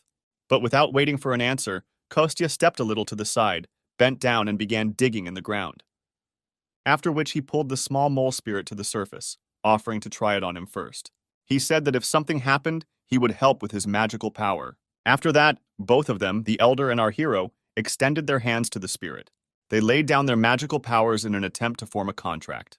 This method worked because the little mole immediately greeted his owner and asked for a name.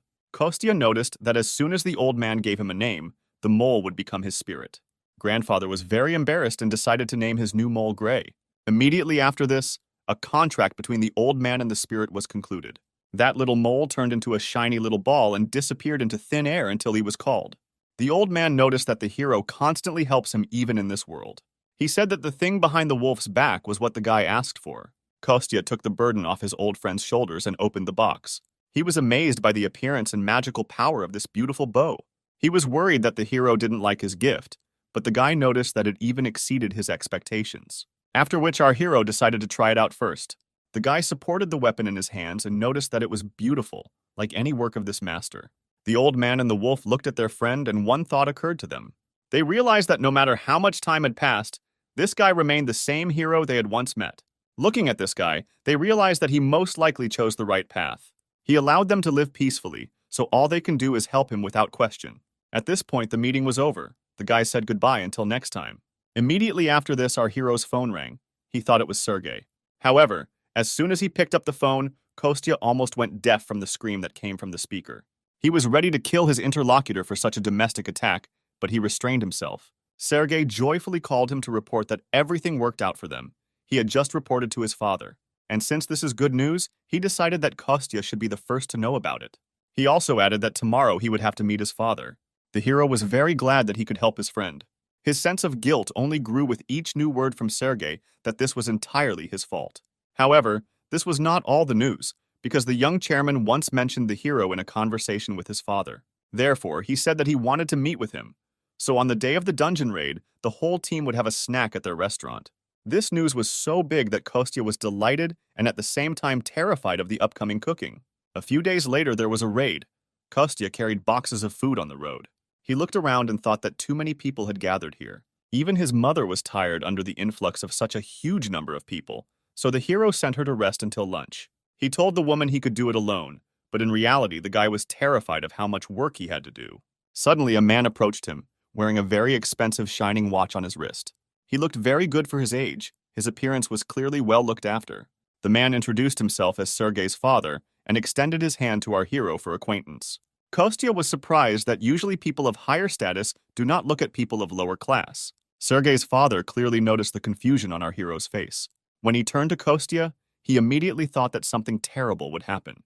For example, he could order to stop hanging around his son because they live in different rooms. The guy had a low status. In the crowd, he had to humiliate him in his refined aristocratic manner, after which he and his mother would be forced to flee into exile, because that's what they do in the TV series. This happened only in his imagination, but Kostya had already begun to mentally apologize to his mother. He decided that if he apologized first, the man would be more lenient because he would take him by surprise. Therefore, the young guy immediately bowed to the man, hitting his head hard on the table, and instead of all this nonsense, he offered him to work for the company. Sergei's father was amazed at such a strange reaction of our hero, and the guy, who was bleeding from his head, did not expect such a generous offer at all. After some time, when the blood was stopped and ice was applied to the head, both men sat down on a bench nearby and began to talk. First of all, Kostya thanked his friend's father for his experiences and once again apologized for what happened. The man repeated that he would like to work with the young man, but noticed that he was going to refuse. Kostya really noticed that now he wants to devote himself entirely to his family, so he's not sure whether he can cope with his work. To which the man noted that they themselves like to read people by their facial expressions. Or rather, it comes to many people with age and life experience. So he looked carefully at the guy again and said that he makes people put their hopes on him. Kostya was very grateful for this assessment and was even a little embarrassed. They would have continued talking about their business if a whole crowd of people had not suddenly run up to the president. They informed him that a raid on the dungeon would begin soon. Reporters were already waiting for him. The president turned to Kostya and said that he had already understood from the conversation that he had rejected his offer. However, it still remains in force, so I asked our hero to think again, after which he said goodbye and left. After that, Kostya decided that he should go check on the guys just in time. Dasha looked so bad that Kostya even clarified what was happening to her, and the girl replied that she was so nervous that she might even vomit. The hero was surprised that his girlfriend could be nervous, for which he received punishment. The girl noticed that this was indeed her first experience of working in a team. That Kostya noticed that if she refused you again, then Sergei would burst into tears. Dasha admitted to her friend that the more she used fire, the more she lost her sanity, so she was worried that this would cause bad rumors about the Crimson Witch's reputation. Kostya tried to cheer her up and said that she had no reputation anyway. Hearing the words that no one cared about her, the girl flew into a real rage. Meanwhile, Sergei, who led the raid, gave interviews to reporters. He turned his attention to his friend Kostya, who came up to him to say goodbye before leaving. The young entrepreneur immediately noticed that something had happened to his friend's head. In order not to embarrass anyone present, our heroes walked away and stood nearby behind a tree.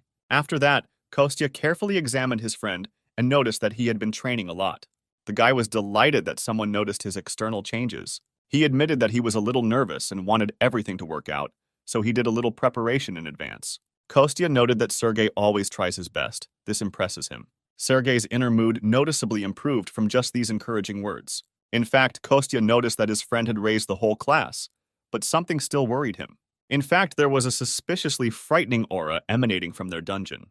Kostya hoped that this was all just his paranoia. By that time, all preparations for the raid had already been completed. Sergei and his team set off, finally asking the cook to prepare food for them before returning. Kostya waved goodbye to his friend, hoping that everything would go well for him. However, after some time and a huge mountain of prepared food, the guy only thought that if his friend returned alive and unharmed, he would kill him himself. Just then his mother finished counting and packing the boxes. The awakened should have already returned, so the guy had to hurry up and clean everything up. Suddenly, a strange feeling of anxiety and danger pierced the entire body of our hero. He was not the only one who felt this, because even the birds decided to leave these places. Kostya looked at the flying flocks and agreed that he was experiencing a frightening feeling. At this moment, even the Guardian began heart-rendingly calling for our hero. He was literally screaming that something was clearly wrong with the dungeon. But literally 8 minutes ago, Dasha stood in it, breathing heavily after the fight. The girl had just single-handedly defeated a whole crowd of giant scorpions. She was so strong that everyone else in the raid didn't even have to make any effort. The Crimson Witch at that moment was worried that people were looking at her like she was crazy. After which, Diana noticed that they entered the dungeon only 6 minutes ago. Sergei was also amazed at how strong his new friend turned out to be. After that, the guys went as close as possible to the Crimson Witch to help her if she needed anything. The girl noticed that there were no more monsters nearby, so Sergei allowed her to go outside with the others. He promised that he and Diana would catch up with the remaining team members when they were sure that the cleanup squad had begun work. The Crimson Witch was satisfied with this answer, so she and several other people headed out. All the guys made a promise to each other that they would see each other outside. However, as soon as they left the dungeon, something strange immediately began to happen to him. It seemed as if the sky was covered with cracks and split into several parts. Our hero Kostya immediately felt that something was wrong. He noticed a strange energy. The technical team also detected an anomaly. A fissure appeared right in the dungeon, and in terms of indicators, it was at the level of a catastrophe. Kostya ran to the specialist and tried to find out whether his friends had time to leave the danger zone. The man immediately replied that most of the hunters had left the dungeon, but Sergei, Diana, and the cleanup group were still inside. After that, Kostya immediately threw off his extra apron and gloves and rushed to his friend's aid. At this time, a young businessman, his secretary, and a cleanup team found themselves inside the rift. They all also felt that something was wrong. Not far from them, in front of the cave, they noticed a fissure of frightening force. Looking at him, the guys could immediately tell that they couldn't do it alone, and the cleanup group, which was even weaker, was truly horrified by what was happening. Everyone present was very scared because they did not know what awaited them ahead. However, something had to be done, so Sergei decided to take command. He decided to calm his guys down and ordered them all to prepare for defense. He said that as soon as he and the secretary checked everything, then, if possible, everyone would head towards the exit. He also convinced people that everyone outside should already know about the rift, so once things calmed down, they could assess the situation. He asked everyone present to remain calm and on behalf of the entire company, declared that he would not let anyone die here. Immediately after this, Sergei and Diana went to reconnaissance of the situation. Sergei admitted that no matter how much he ignored the fact of the strength of this fault, there definitely should have been a bladed panther there. The guy seemed absolutely right, because a huge white predatory cat came out to meet them. The young head immediately realized that this was a catastrophe on the level of the first great cataclysm. The last time in such an incident, there were more than 6,000 victims. 2 entire islands were completely turned into ruins. The chance that the 2 of them could defeat her was close to 0, but the guy didn't expect to win anyway. He only believed and hoped that all his painful training had not gone in vain. They only needed to hold out until reinforcements arrived and the rest of the people were evacuated. At this time, our hero Kostya had just made his way into the rift unnoticed. Finding himself in the dungeon, he immediately found himself on the battlefield. At that moment, Diana stepped forward to hold back the beast's attack, asking the head to cover her from the back. Kostya thought that if Dasha had been here, they would not have been able to take control of the situation. However, if he intervenes, he will then deal with the consequences. Therefore, he urgently needed to figure out how to help his friends. And at this time, literally with one blow, Diana went flying and crashed into a rock. The blow was so strong that the girl clearly suffered serious injuries. Sergei was horrified that even his strong friend was so easily injured. Now he was the only one who needed to protect them both. Seeing such reckless actions of his new friend, Kostya could no longer sit on the sidelines. He took the gift from the elder and threw it with all his strength right in the middle between the monster and Sergei. This caused the young director to jump to the side and lose his balance for a while, but then a voice rang out in his head, ordering him to take the bow in his hands. The guy absolutely did not understand where it was coming from, what kind of bow he was talking about, until he saw a weapon stuck in the ground in front of him. Only after this did the young man notice that the voice was coming from this very bow. He did not know that his friend Kostya was speaking to him through him, who was ordering him to take up arms. Sergei had no choice but to obey this mysterious decree. Then the voice ordered the guy to collect all his mana in one place. Concentrate it in your hand and turn it into the image of an arrow. Sergei himself did not understand how this happened, but as soon as he thought about the arrow, his energy also turned into it. The guy didn't hesitate for a long time, launching his outfit straight at the beast. The arrow flew quickly, hitting the huge panther right in the throat. It had such a strong impact that Sergei immediately lost his balance and fell to the ground. At this time, outside, the father of the young director was shouting that he did not care about the condition of the dungeon and any expenses. He only asked that his son be saved. Things weren't so bad at the rift. The panther was hit with just one blow. Sergei himself was shocked that he managed to defeat such a strong monster so easily. The guy lay on the ground and looked at the defeated enemy. At this time, the monster emitted its last death rattles, after which it completely stopped moving. The young master thought with joy that it was all over now. After that, he immediately remembered that he was not here alone. He rushed to his secretary Diana to check her condition. The head asked the girl if everything was okay with her, if her bones were intact, to which she replied that she was hurt, but overall she was feeling well. She actually looked much better than before. The girl, like Sergei himself, was amazed at how easily they dealt with this powerful monster, after which they could rejoice in their victory without any sense of danger. The young leader was glad that she had defeated the panther, although not without the help of some external circumstances. Although he spoke joyfully, Diana still realized that something was wrong. She turned out to be right, because literally a moment later, without even having time to finish speaking, the guy began to fall back. He had lost too much of the strength he had put into that last blow. Fortunately, the secretary managed to catch her boss before he fell, after which the guy came to his senses a little. He was even able to sit up on his own. Diana noticed that the head of the company would definitely be pleased. She would tell him about what happened. A couple of moments after this, a portal began to appear next to our heroes. A gate opened, allowing everyone locked inside the dungeon to leave.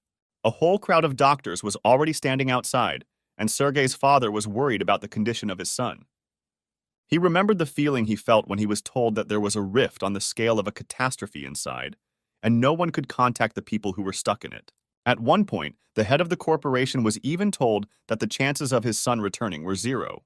However, now the danger had passed. All the hunters were returning home. Sergei and Diana had already left the dungeon and noticed the director nearby.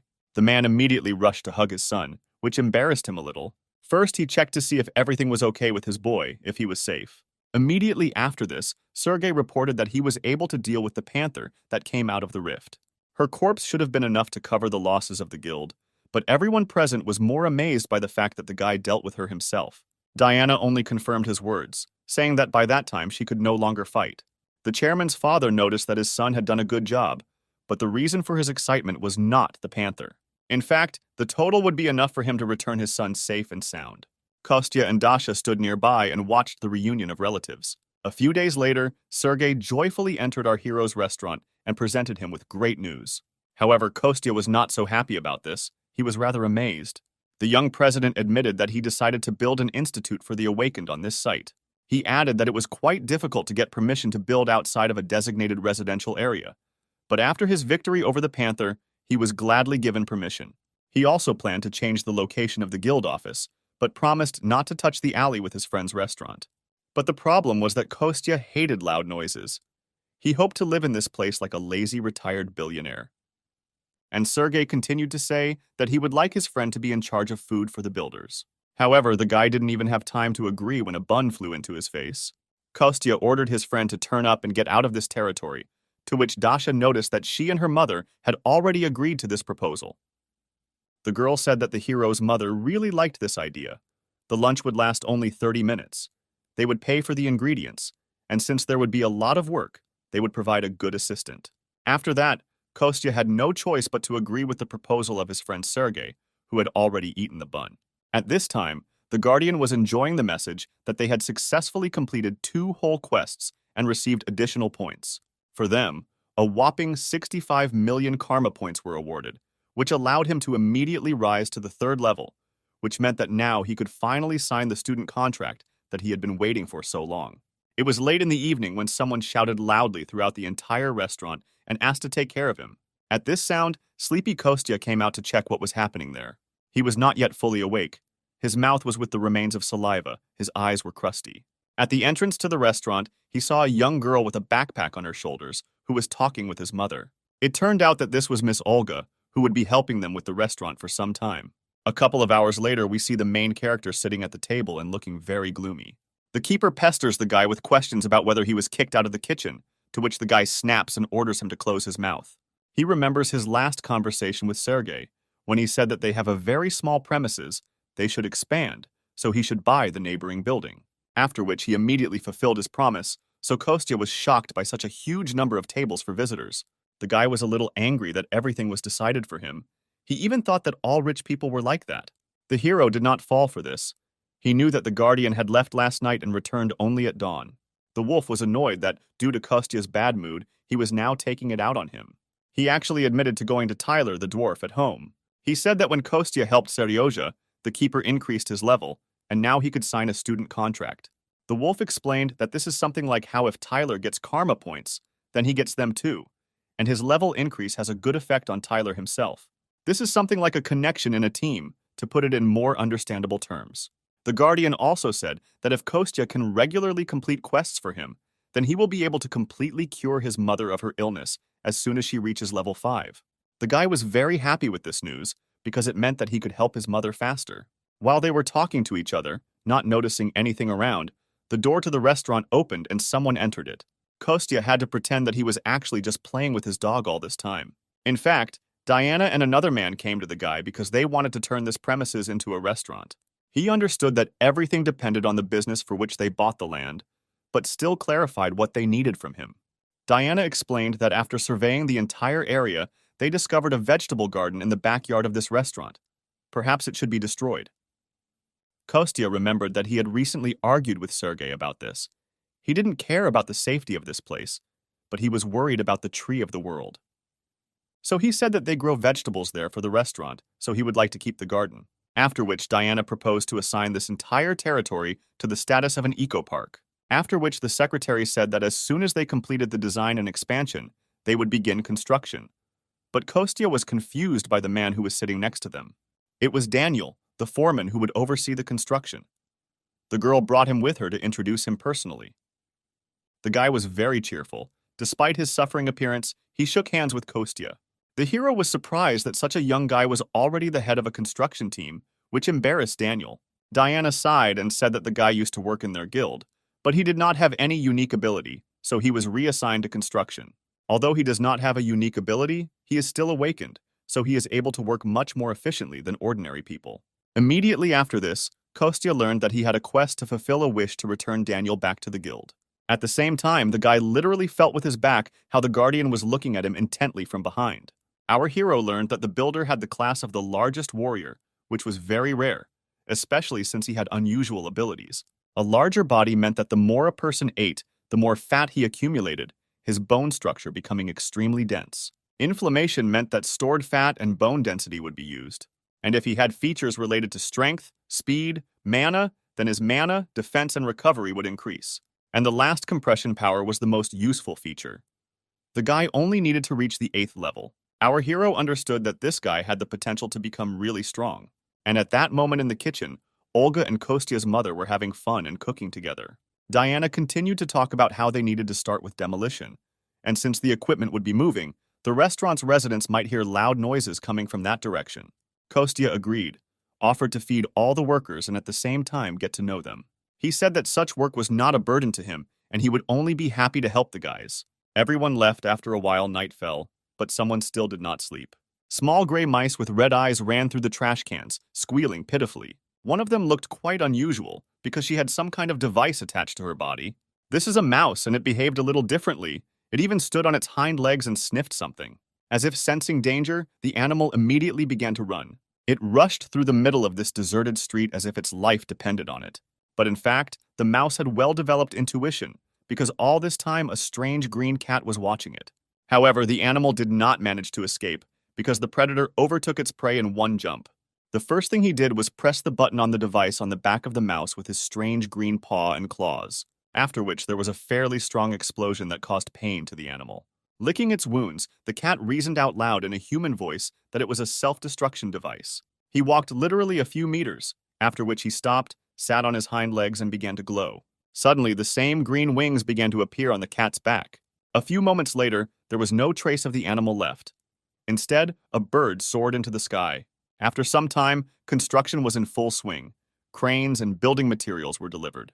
Workers scurried back and forth, laying out their plans and discussing construction. At this time, life in our hero's restaurant changed dramatically. Every day it was visited by quite a lot of workers who really liked the food in this small establishment. The guy was only too happy to feed all these hard workers, because he really liked to cook. But that didn't change the fact that he still needed to discover Daniel's secret ability and complete the quest. Therefore, between work, our hero ran and looked after his ward. This time, just as he wanted to come up and talk to the guy, something stopped him. In fact, it was one of the brigade leaders who ran up to Daniel and asked him about his well-being. It turned out that just recently Daniel was injured very seriously, which could even lead to a fracture, but there was not a scratch on him. Although the guy was not sure that Daniel was seriously injured, he dissuaded him and calmed him down. After that, Kostya's short break ended and he went back to the restaurant to cook. And there Olga was already serving the workers today's dish, pork and sweet and sour sauce. While the girl was serving everyone at dinner, our hero did not stop watching Daniel. He lost sight of him for a while, but after just a couple of minutes he found him again. Kostya climbed onto the roof of a building under construction and looked down at his charge. It even seemed to him that sometimes he was going overboard with all this surveillance. The guy was worried about his traumatic plan, but he knew that he wouldn't die from this anyway. Kostya was ready to use his strength and test his ward. But he was suddenly interrupted by the appearance of Olga, who came close to Daniel. Kostya was surprised that these two were hanging out together. He even thought that they were close. Just at this time, Daniel blushed very deeply and sweated with excitement. He looked at the girl and asked her if she had thought about the proposal that he had recently made to her. She clearly did not want to continue this conversation because she hesitated at such a question. The girl looked straight at her colleague and said that this would be a little problematic for her. The guy immediately realized that there was no chance for him here, so he decided to just silently agree. And Olga continued to criticize that although he is a good and kind person, she is embarrassed by their large age difference. They also had differences in many other trifles, and if they cannot even agree on this, then disputes will always arise over other trifles. At that moment, the girl enthusiastically said that she hoped to quickly pay off her student loan. For some reason, Daniel began to apologize, which embarrassed the girl a little. Kostya hid on the roof at this time, realizing that he had heard something unnecessary. He was embarrassed because he came only for the quest, but overheard someone else's personal life. The guy looked down again and saw that Daniel was a little upset, so he decided not to touch him now. All he could think was that it was better for him to leave these two alone for now. However, suddenly something changed in his surroundings. There was a strange sound. Kostya realized that just a second ago he had accidentally used force and moved the beams a little. He tried to warn the sweet couple below, even shouted to them to move aside. However, the girl was very interested in the conversation, so she didn't even pay attention. But Daniel saw all the danger and reacted to it instantly. He immediately rushed towards the fragile girl, stretching his huge arms forward. With all his strength, this guy pushed the girl in the opposite direction. Although her landing was not very soft, it still helped Olga avoid meeting the beams falling on her. There was a deafening blow, after which the girl could not see anything for some time through the rising dust. After a couple of minutes, these clouds dissipated, presenting a terrible picture. At the loud, piercing, desperate cry of the girl, all the people in the area began to come running. Olga sat on her knees and, with tears in her eyes, tried to move the huge, heavy beams to the side. The girl kept calling Daniel, trying to understand whether he was still alive or no longer alive. Her hands were bruised, her nails were broken, although not such serious wounds, but she was also injured. After some time, the rest of the workers reached the scene of the incident, and Kostya looked at this whole picture from top to bottom and realized that it was his fault. At this time, builders used various methods and devices in order to free their colleague from under the rubble. Our hero was suspiciously calm and thought only that these sufferings and difficulties would become the basis for achieving his goal. A few minutes later, when the ruins were dismantled, a strange picture appeared to the eyes of the builders. Even Olga noticed that it had become suspiciously quiet around, so she decided to see what was happening. Everyone was amazed that instead of the plump Daniel, there was a very thin guy with his appearance lying on the ground. Just by this time, an ambulance arrived, quickly examined the guy, and took him to the hospital. A few days later, Sergei, Diana, and Kostya came to visit him, who were worried about their foreman. On the hospital bed sat a rather thin and athletic guy with long hair, who turned to the window. Having heard his name, he turned his head towards the visitors and greeted the head of the company. From that moment on, everyone was in absolute shock, because they expected to see their old, plump Daniel. A little later, the guy said that he thought it was his peculiarity. He squeezed hard. He recalled that due to the fact that he constantly and continuously ate breakfast, lunch, and dinner, he could not get rid of weight. During rehabilitation therapy, his body only stopped getting thinner when he used a lot of force. He admitted that he even jumped off the roof once to make sure of this. Although it was reckless, it was able to confirm the guy's expectations. At that moment, the door to his room suddenly opened and an excited Olga appeared on the rock. Daniel was very surprised by the presence of this girl here, and everyone present was also a little shocked by how exactly she appeared. And at that moment, the girl herself stopped and threw all her things onto the floor. After that, with tears in her eyes, she rushed towards the hospital bed. She ran close to the patient and leaned on his bed, asking if he was okay. Daniel was shocked that the girl even knew where he was. He wasn't worried about himself at all, so he decided to ask the redhead if everything was okay with her own hand. The girl cried all the time and only said that her hand was completely unimportant now. And they continued to bicker cutely with each other, while our hero in the background made bunnies from red apples. After this, Sergei decided to intervene in their conversation, as the head of their company and employer. The girl was amazed that the guy mastered the hunter only thanks to his powers, and this is his real appearance. In fact, she was worried that the guy had lost so much weight due to severe operations. After this, Daniel asked his boss and said that he had one more feature that he would like to show him, after which he freed one hand from the long sleeve, then extended it forward. The guy began to concentrate all his power in one place gradually. It was after this that his hand began to glow and acquired a purple hue. Daniel said that he initially thought it was just a morphosis, but in fact, it was a slightly different feeling, as if something, ready to explode at any moment, bit into his hand. It's like there's a magical force around him, even though he can't use it. Kostya thought that its potential usefulness and opportunity were simply amazing, and at that time he himself made a butterfly from a red apple. Daniel continued to say that with such a feature, he would be able to do a lot. Sergei stopped him, saying that he understood perfectly well what he was getting at. Therefore, he invited the guy to return to the guild as a full member. He also offered to help Daniel better study his new ability. The guy immediately agreed, saying that he would be very pleased to work in the guild again. Immediately after this, Olga became a little embarrassed and asked to talk to her about what they had recently discussed. Daniel immediately understood what she was talking about and became embarrassed in front of strangers. However, before he could finish speaking, the girl took a full lungful of air and screamed loudly. She came close and admitted to the guy that she agreed to be his girlfriend. They were in a rather piquant situation. The girl continued to ask for only one date. Daniel was surprised because earlier she had told him that she was very busy. But all this was only because she is in a guild and has to work hard.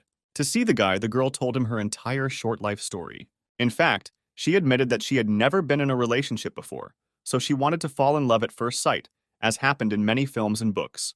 While the couple was explaining to each other, our hero in the background made a whole cake out of red apples. Olga at this time ended her speech by saying that all this love at first sight does not really suit her. So she invited Daniel to learn everything from scratch with her and go on a first date. After some time, everyone began to leave the hospital for their homes. Just at this time, Kostya thought that Diana looked quite distracted today, so he went up to talk to her. However, the girl was clearly not in the mood for conversation, so she politely said goodbye to him.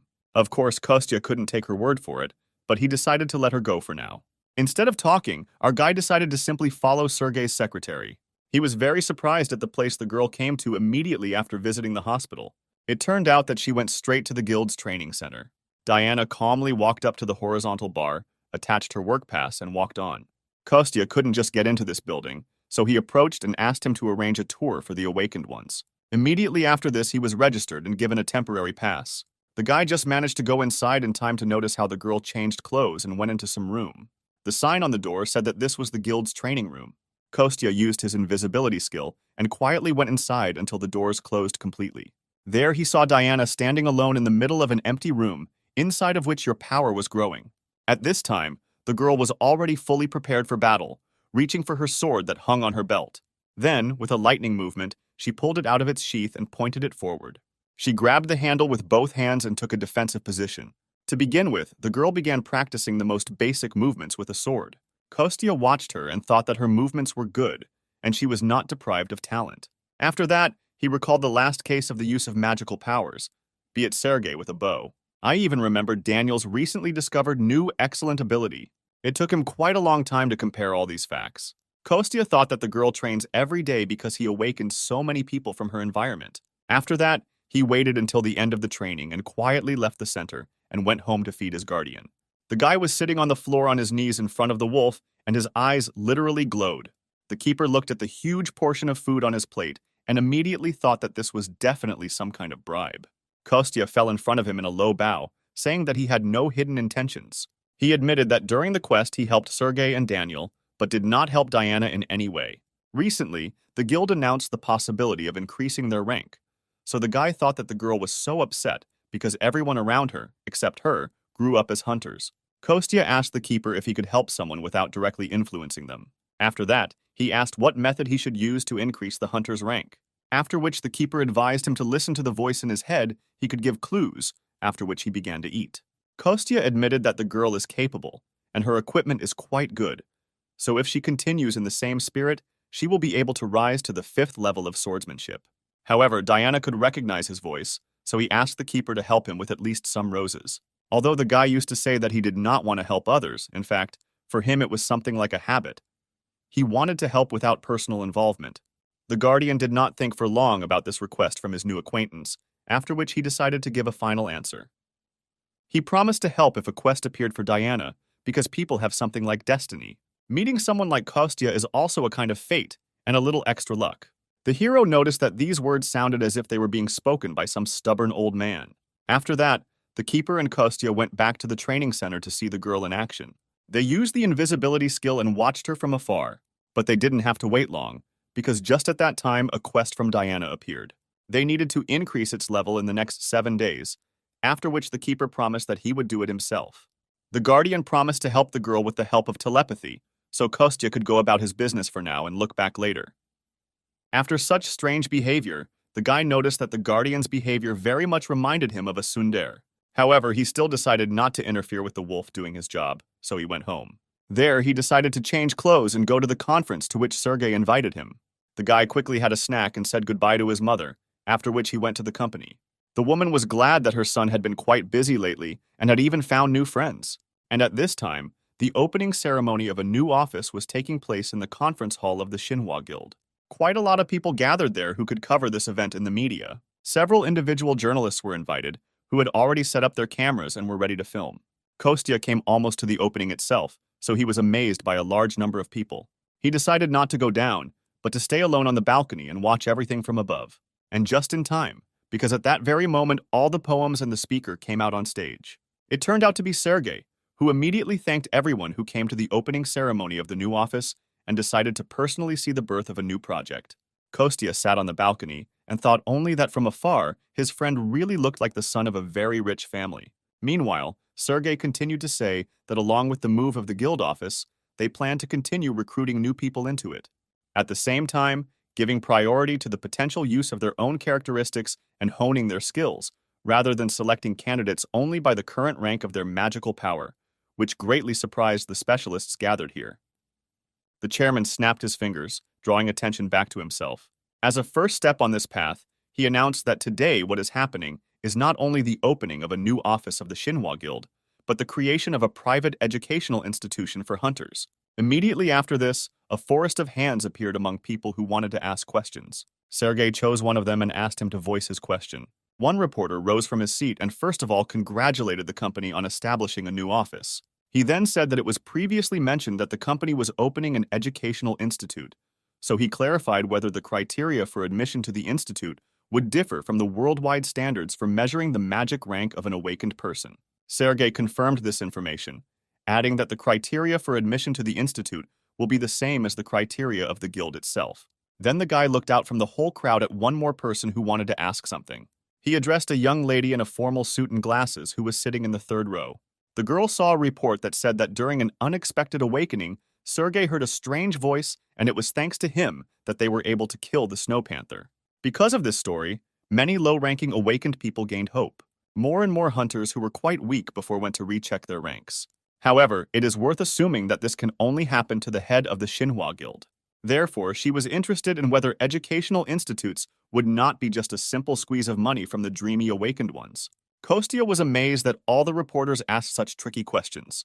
On the other hand, he understood that such questions do not arise out of nowhere. He understood that everything initially became possible only because of his help. However, Sergei was clearly not at a loss from such complex questions. He thanked the reporter and said that such thoughts are quite understandable because he himself constantly asks himself this question. It is possible that a miracle happened to him. Maybe he was so lucky only once in his life. However, he saw this opportunity, so he decided to grab it with all his might. Such a strange wording of the chairman's answer surprised Kostya a little. And the girl reporter herself also clearly did not expect such a detailed answer from the head of the company. At that moment, Sergei called an invited guest onto the stage, which surprised Kostya. And everyone present was also amazed at what appeared before their eyes. In fact, this very invited guest turned out to be Daniel. He stood next to Sergei and amazed everyone with his enormous size compared to him. The guests were clearly impressed by this huge man. Sergei continued to talk about how Daniel was one of the first members of the guild, and they could only find all the information about him by reading a couple of articles from that time.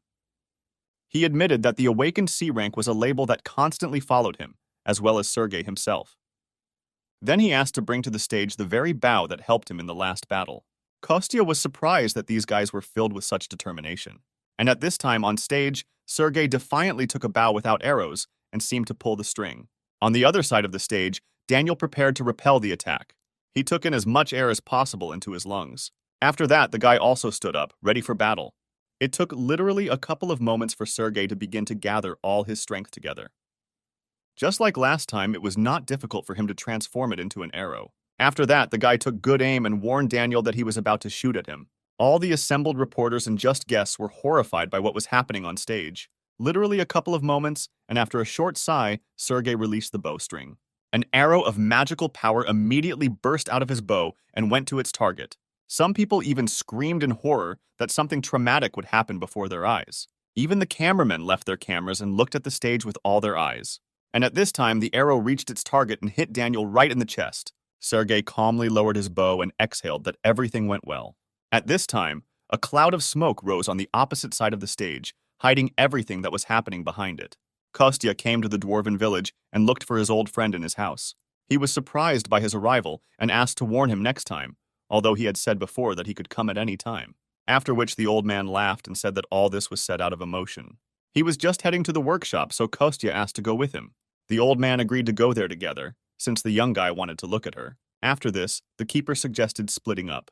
He himself wanted to go to Tyler.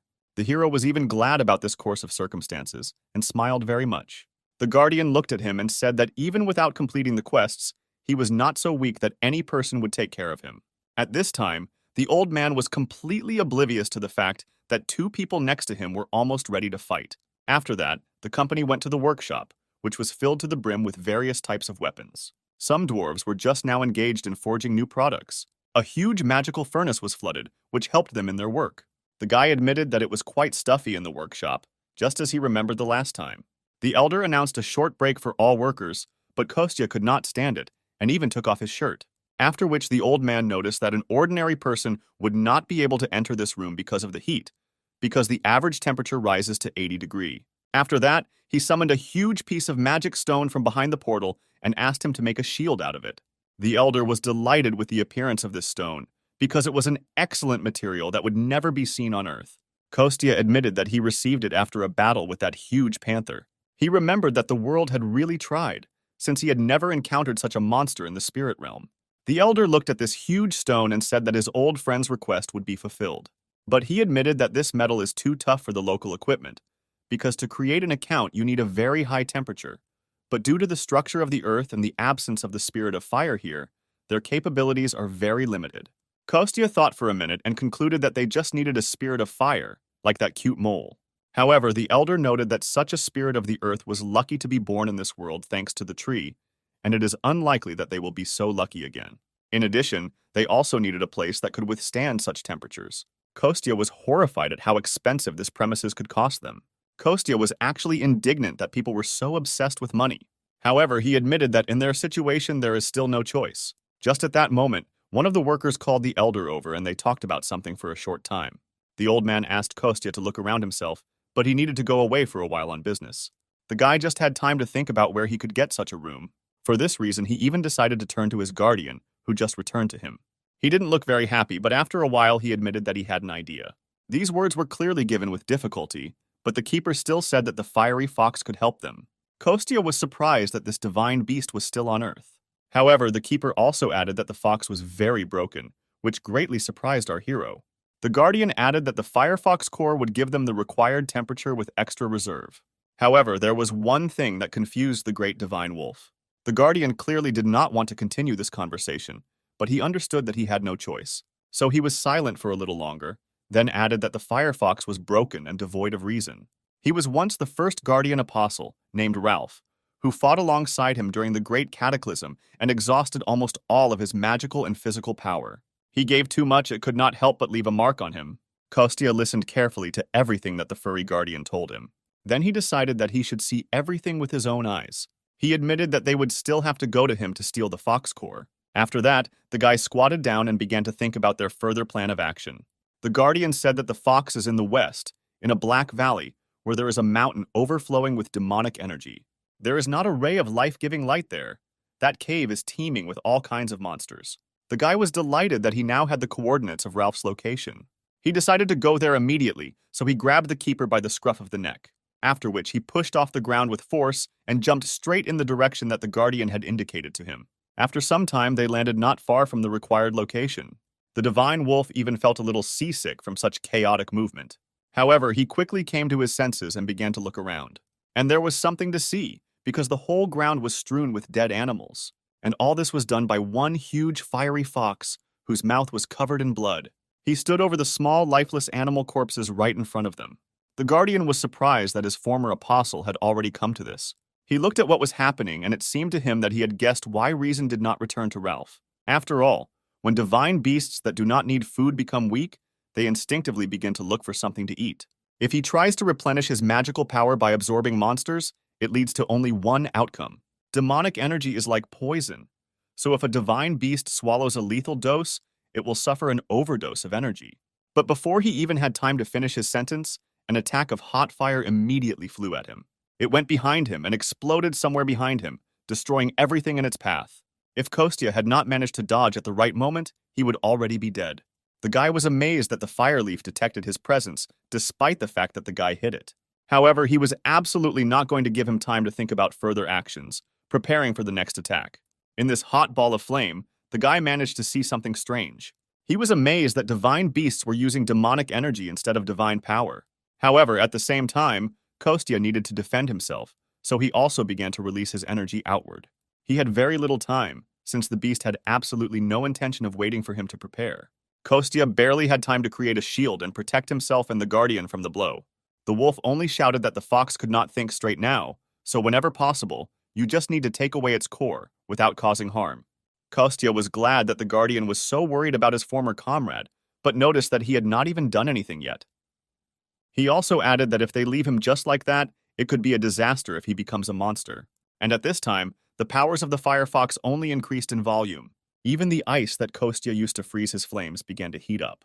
With one quick movement towards the guardian, our hero threw him aside as far as possible, after which the shield was destroyed and the attack achieved its goal. The guardian stood aside and just watched as all this flame fell on Kostya. He was horrified that his new friend could die just like that. However, it was too early to give up, because our hero was experienced in this kind of battle. His clothes may have been burnt, but he himself escaped serious consequences. At the last moment, the guy applied force to his legs, which allowed him to jump high into the air. He admitted that the fox's fire was indeed powerful, which was to be expected from someone who had absorbed such a large amount of demonic energy. Kostya decided to first get away from here to somewhere far away and then think about how he could get the core. However, before he even had time to finish his thought, the fox moved into a new phase of the offensive. Our hero, while still in flight, began to be surrounded on all sides by tubers of flame. Therefore, he had to exert quite a lot of force in order to summon a new defensive technique. A whole huge horde of water appeared around the guy, which developed at his order.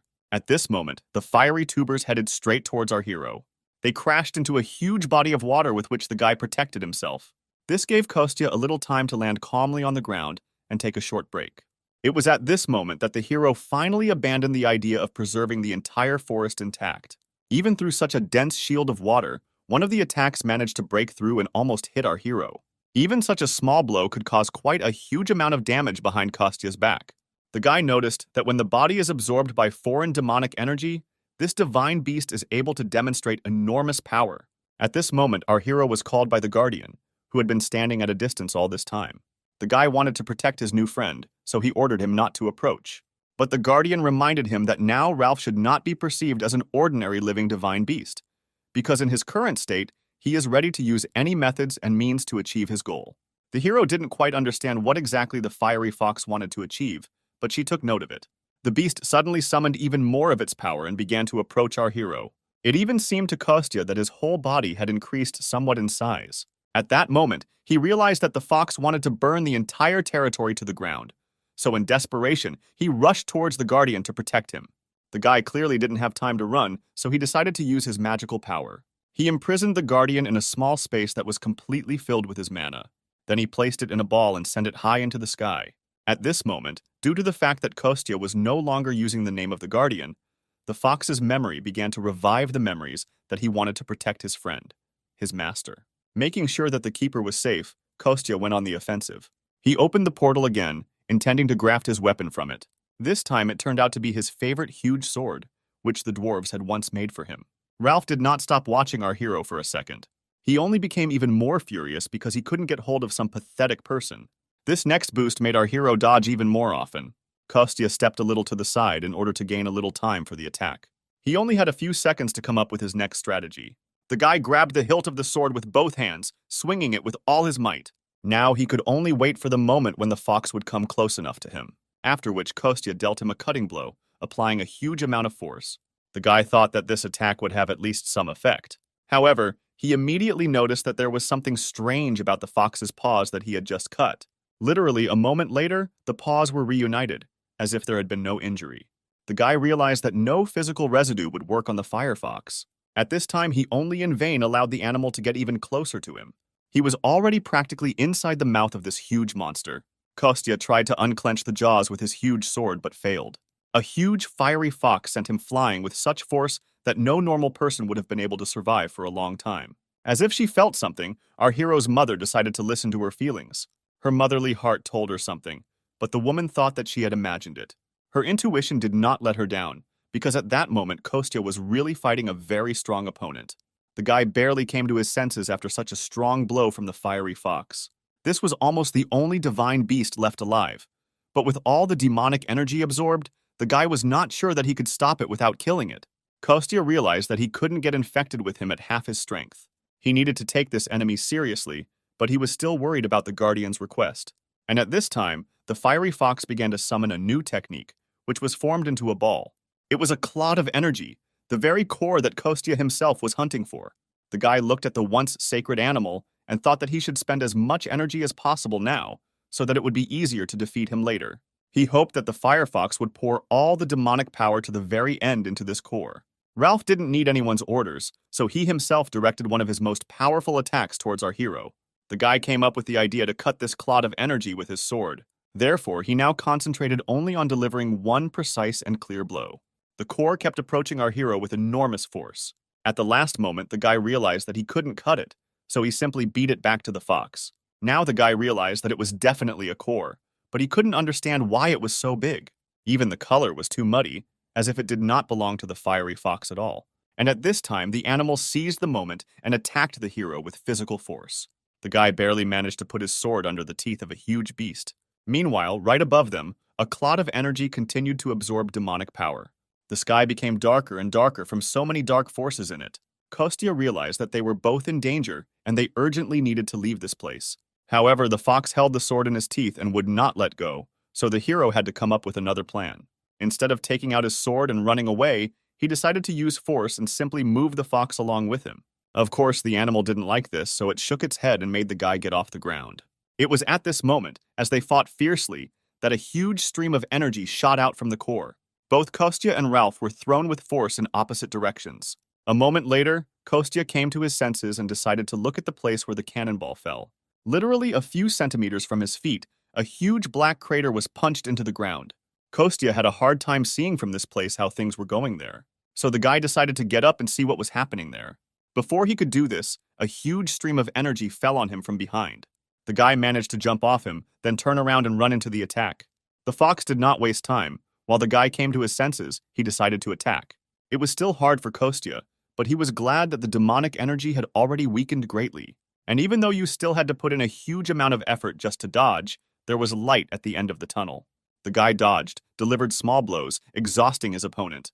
Some strange feeling overcame our hero. He turned around. Some unusual energy came from exactly the place where the core fell. Now the guy managed to look at him closer, and he clearly realized that something wrong was happening. He knew that it was impossible to reach such a state by simply eating meat with demonic energy for a couple of months. The guy was sure that the fox's core was forcibly filled with dark energy, because it was the embodiment of the soul of a divine beast. If the core is destroyed, then this is a big loss for the beast. If you kill it, the core will be destroyed. The guy tried to guess what kind of demon could do this. The hero heard the voice of a fiery fox, who wondered if he knew Karnas. Kostya was amazed that this beast still retained the remnants of its sanity. The guy decided to check this version, so he asked the fox why he was asking him about this. To which the beast replied that this was the only name that remained in his memory, and as soon as he thought about it, his head was splitting. At this time, the guardian, whom he had been looking for all this time, looked down at him. He was now in a different form and was enclosed in a protective bubble. Gradually, he came closer and closer to the face of the fiery fox, who raised his head up and looked at him. He called Ralph, tried to talk to him to help him recognize him. The fox froze for a while as if listening to his words. Kostya decided to take advantage of the moment and finish what he started. Since the guardian won some time, he had to use it wisely. So the guy immediately turned around and headed straight for the hole in the ground. He extended his hand towards the core and tried to grab it. Just when the guy thought he was about to catch him, something went wrong. The guardian continued to call his former friend, trying to reach him. But instead, the huge fiery fox only opened its mouth wide. It instantly slammed shut. The keeper, along with the ball, was locked between his jaws. Immediately after this, all the demonic energy that had been accumulating in him all this time began to come out of the fox. Now, instead of a small white dog, a huge white wolf appeared before him. Animals that were once friends were now standing opposite each other. Now, having decided in his true form, the keeper tried to talk with his former ward. However, the fox did not recognize him, whether in a small form or in a truly large one. Instead, the fiery animal simply grabbed the guardian's throat with force. Ralph knocked him to the ground, crushing him with his entire body on top, immobilizing him. The guardian was angry and frustrated that his charge could not remember him. However, he still needed to continue to defend against his attacks. So our wolf used water magic, which made the fox jump away. The guardian literally built a shield of water with all his paws, which forced him to let go, after which he jumped up and began frantically calling out to our hero Kostya. He said that the core is half of the soul of the divine beast, so if they win, they will be able to return at least half to it. At this time, our hero fought desperately to free himself from the core. The guy literally extended his hand inside the core, but could not do anything else with it. Meanwhile, the firefox was becoming more and more crazy every minute. His grin became even more menacing. His entire mouth was covered in blood. The guardian looked at her former friend and realized that he was in great pain. He literally watched the demonic energy condensing behind him. The fire beast still did not give up, summoning more and more black demonic flames. In response to this, the guardian summoned light drops of water that could resist fire. And our heroes at this time tried to deal with the core of the core. The deeper it sunk, the stronger the recoil, and if the demonic power was burned from within, it could destroy the core. While it is in this state, the beast is in torment, and at the same time the guy himself still had to simultaneously dodge all the attacks of both animals. The guy was angry because he had such painstaking work, and these two animals acted as if he was not here. The hero tried to concentrate in order to set fire to the foreign body and not lose control. He was very afraid that the core would split, but the keeper said that there was nothing to worry about. After all, in fact, the core of this embodiment of the soul is a firefox. As long as it is not destroyed entirely, the core can regenerate and return to its previous form. After such a message, our hero decided to get away from the two animals. He climbed onto one of the tall stone columns that were located in the forest. After the keeper gave permission to break the core, the guy's task became much easier. Now he did not worry about the safety of the integrity of his soul. He could apply more force. And at this time, the fox began to feel that something wrong was happening to his core. Kostya had already found the right place. All he had to do was literally apply a little more force. But at that moment, the fiery fox turned his attention to him. He decided to remove the source of pain that was causing him to suffer.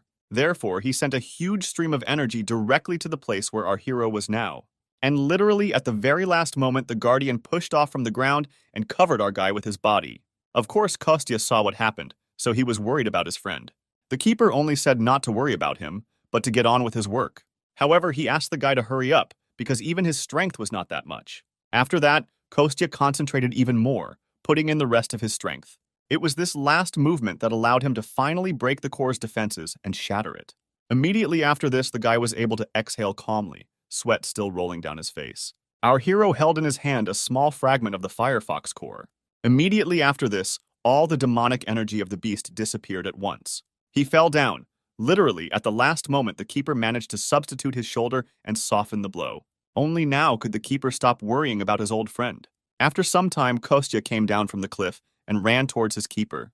The guy immediately asked if everything was okay with the fiery fox. The keeper replied that he was simply lost in knowledge, but not for long, so that he would also wake up soon. But in fact, he was more worried about the body of the guardian himself. But what was more important was that the wolf was grateful to the man for the return of his comrade. He even touched his forehead with his nose and promised to get better soon. After this, Kostya demonstrated to his friend that the core had split into several parts. The keeper was satisfied with this situation. In fact, he thought that there would be even more damage. These fragments were enough. The fox would be able to recover if he did not absorb demonic beasts in the future. Just at this time, Ralph stretched sweetly and began to wake up. I had just recovered from a long sleep and still didn't fully understand what had happened. The beast was terribly surprised that he saw his old guardian comrade right in front of him. He was in real shock that his master had come with a man. After this, the wolf asked his ward how he was feeling. He was a little confused by what had happened and did not know how best to explain. Then he began to talk about how he thought that everything that was happening was just a dream. He admitted that he had been consumed by this darkness a long time ago. He thought that he was deep in his dreams and it was already too late. He believed this so much that he would even believe that his master had forgotten him. After which the keeper looked at his ward and said that he could never forget him in the world. The firefox replied that he wanted to believe in it. It betrayed the meaning of his life, in which no one would lend him a helping hand. The hero stood nearby and watched the explanations of the two old friends. After this, the keeper invited his ward to go with him. This proposal made the fiery fox very happy because he no longer needed to be alone. But even so, he decided to refuse this generous offer and remain completely where he was. The guardian assumed that he was worried about the restoration, but the fox only slowly raised his head and looked at the night sky. And then he replied that he first needed to restore everything that he had managed to destroy. He said that he could not let the land where the divine beast lived dry up and die. Then he looked at Kostya and asked if he had come for his core. The guy tried to deny it at first, but then admitted everything. The fox noticed that his words contradicted each other. Everything was too obvious. He added that on any other day, with his character, he would have knocked him down and killed him long ago, tearing him in half. But today he helped him, so he forgives him and gives him life. He also noted that even now the guy is capable of tearing apart a weakened divine beast if he just wishes it. People have an evil nature, so with such power he would not spare him, even if it cost the fox his life. However, the owner intervened and said that it was he who brought this man here. This is a brave man who will protect the earth and take the place of the guardian. After this, only the fox realized that this was the great man about whom the owner spoke in predictions several thousand years ago. After that, he no longer looked at the person that way, although he expressed disappointment. The fox noted that he does not believe in a specific person, but in humanity as a whole. Either way, he was going to stay in this place and focus on recovery. Some hostility immediately arose between the fox and our hero Kostya. The Guardians returned to their earthly appearance and promised that even years later, he would definitely return to pick up his comrade. After that, our heroes headed home, leaving the Fire Beast to rebuild everything it had destroyed. In parting, the Keeper added that even if the whole world disappears at once, he will disappear, preserving the memory of his comrade. He promised that he would never be able to forget him, no matter what happened to them. Ralph was delighted with such words from his master. It gave him true joy. After these words, he gladly allowed our heroes to take the remains of his core. Olga had a hard time getting up because she had to carry a lot of things. Beloved guy Daniel turned around at the girl's words and noticed that it was hard for her. Instantly, he ran up to the girl to help her carry her things. Olga was upset that the guy was not caring for her enough. It was an ordinary quarrel between two lovers, which happens to everyone. This situation was witnessed by the head of the company where both of them worked. He asked forgiveness for his subordinate because he carried him with him everywhere. However, the girl did not obey the boss at all. On the contrary, she only shouted at him for being so overworked. She demanded a day off for her boyfriend and also recalled the dangerous performance. That time, everything really worked out with a demonstration of Daniel's strength. His body absorbed the energy and took on its best form. The girl was worried about the fact that in the morning she worked in a restaurant, and in the afternoon she disappeared with business at the guild. She demanded a day off, or at least one day when she and Daniel could be together, but he covered her mouth with his hand. Everyone understood that this was not serious at all, so they were not angry. Immediately after this, the driver shouted from the passengers that he needed to leave, so everyone in the group rushed to take their seats. At this time, an abandoned temple stood in the middle of the desert. In its center, there was a dark entrance that allowed one to enter a place never seen before. A small green mouse crept there unnoticed through a gap in the floor. She quietly watched what was happening inside, spied. This strange green mouse had a small camera on its neck that recorded everything that happened. The werewolf looked at what was in front of his eyes and could not understand what these creatures were up to. Very small people rushed back and forth with tools in their hands. A beautiful, dark-haired, slender woman commanded them menacingly. She was worried that the gate was almost completed, but Pasha was not finished yet. The girl was thinking that everyone was working too slowly at that moment when someone called her from behind. Another little man with glasses ran up to her and said that the gate ball was completed. Raisa looked at the small sphere in his hands and was very happy about it. Then she pulled herself together and praised Pasha for doing such a difficult job. She added later that after this she simply had to treasure him. This cute boy was incredibly embarrassed by such open praise.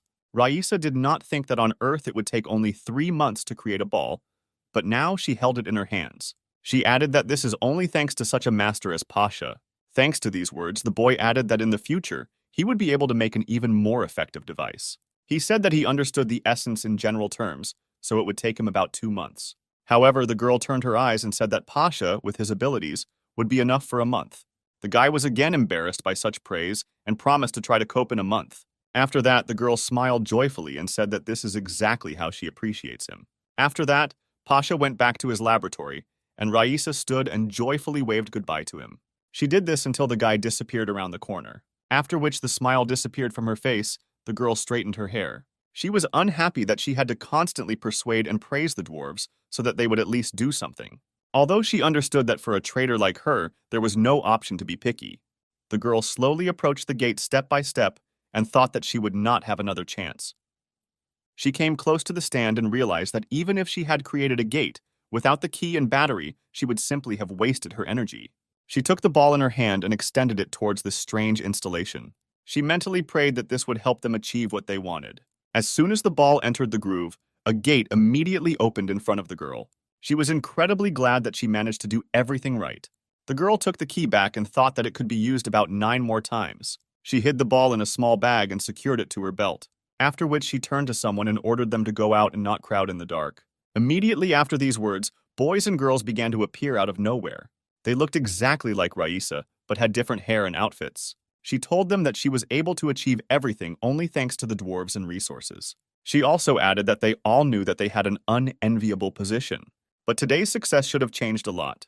Her subordinates looked down at the girl and listened carefully to her every word. She stood confidently in front of her followers and talked about their successes. Raisa added that today she was more worried than she expected. Her subordinates did not even immediately understand what the girl was talking about. Literally a second after this, the girl sharply looked up somewhere. She directed the force of her blow to one of the inconspicuous corners in the wall. After that it was destroyed, the girl discovered a green mouse spy. She was furious that she hadn't noticed him sooner. She used her power again, trying to get the spy. However, right before her eyes, the green mouse suddenly sparkled brightly. Literally a second later, huge wings appeared. She rushed right next to Raisa, hitting her painfully somewhere in the waist area. The girl immediately noticed that this strange green bird had stolen her bag with the ball. The result of their long, painstaking work was stolen by some spy. Raisa understood that this could not be allowed at all. She was once again convinced that it was indeed a bag from her belt, after which she ordered to immediately mobilize all forces and find the green eagle. Her subordinates were not supposed to act alone, but to attack in groups. Immediately after this, all the boys and girls gathered here took up arms. They were in excellent physical shape, so they rushed in pursuit of the green bird. This werewolf was in the same group as Dasha, our hero's friend. Although he was unable to gather evidence, the situation was quite serious due to the fact that this group managed to build the gate. They were hunting him, and at that moment the eagle was only thinking about what catastrophe would happen if all the gates were activated. At the moment when he was already pressed into a corner, the eagle began to shine brightly again. And the next moment a huge green paw squeezed the guy's throat. With one blow, he was slammed against the wall so that it left a huge dent. The green hand disappeared, but the white-haired man still could not move after such a blow. The huge animal was now leaning on all its paws and trying to run as far as possible. Due to its size, the gorilla could not be afraid of pursuit, but simply throw enemies to the side. Now all his pursuers were afraid to attack him openly. They tried to avoid a direct confrontation with the same monster. Raisa saw the state her warriors were in after meeting this animal. She realized that the gorilla was trying to break through from the outside of the sector. Therefore, the girl summoned a huge black bow with her power. Then she added a black arrow to it, which was created from the same energy. She ordered all her subordinates to gather on the opposite side and block the spy's path. After that, the girl carefully took aim directly at the fleeing creature. She picked the right moment and held her breath for a while.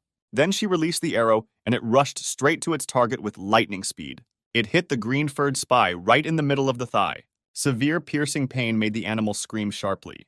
At this time, even more warriors managed to run away, who came to the call of their commander.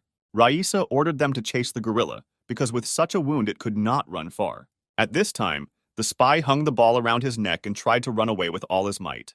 He already felt that this wound would not go unnoticed by him.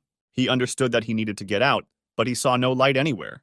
The wound occupied more and more thoughts in his head with each passing second. His leg also gradually ceased to obey him well. His consciousness became clouded. His vision became worse, as if he was about to collapse from fatigue. He tried his best just to get the message to his headquarters. Suddenly, a very bright light appeared right in front of his eyes. For a few seconds, he even caused the werewolf to go blind and lose his orientation. Immediately after this, he realized that he had fallen into a trap that had been prepared for him. Right in front of the front stood guards with weapons in their hands, guarding the exit. Above them and on the sides were archers who were ready to shoot at any second. And most importantly, the commander of this detachment came out in front of him. Raisa stood and looked down at the driven green animal. She only shouted that the spy had nowhere else to run. It seemed to her that now he must give up, because there was simply no other way out. To her surprise, the huge gorilla only smiled triumphantly instead. The girl did not expect such a reaction at all, so she could not understand what he was going to do. The spy, with the last of his strength, told her that he had not lost yet, after which the huge green gorilla again glowed with bright light. This time, this transformation quickly caused the entire destroyed temple to shake, because delivering a message to the guild was more important than saving one's own life. Raisa stood and looked in front of her. I don't understand what's going on here.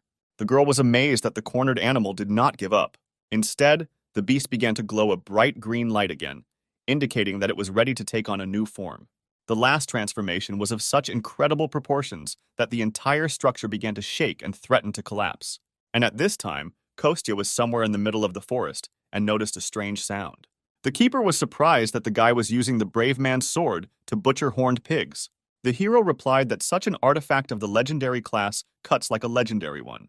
Thanks to the very abilities of this artifact, the hunt was extremely easy and successful. Kostya reported that he heard a strange roar of an incomprehensible animal and suggested that the keeper check it. Belyash was not delighted with such an offer because he had not even fully recovered yet. And the hero himself fell into this place on the way home and suddenly, for no apparent reason, began to chop up the pigs, declaring that they needed to finish for dinner. However, Kostya still suggested going to look at this beast because fights are the most interesting to watch. The guardian said nothing, but thought that the situation looked too serious to simply be an observer. A huge green tail, all covered with durable scales, developed from side to side. Instead of a gorilla, a gigantic crocodile appeared in the huge hall. He threw his opponents in different directions, swallowing some. The Dark Elves looked at their enemy and did not dare to attack. They would be amazed at how easily their brethren die in battle. Raisa was unhappy that her subordinates could not gather their courage. The girl ordered them to immediately restore order in the camp. A squad of archers must keep their distance. Spearmen must stand in a row and prevent the beast from leaving the camp. The crocodile was amazed that just one order from the main one was enough, and the system was already in order. The girl reminded that the beast could not use its left leg, so she ordered to attack there and kill it.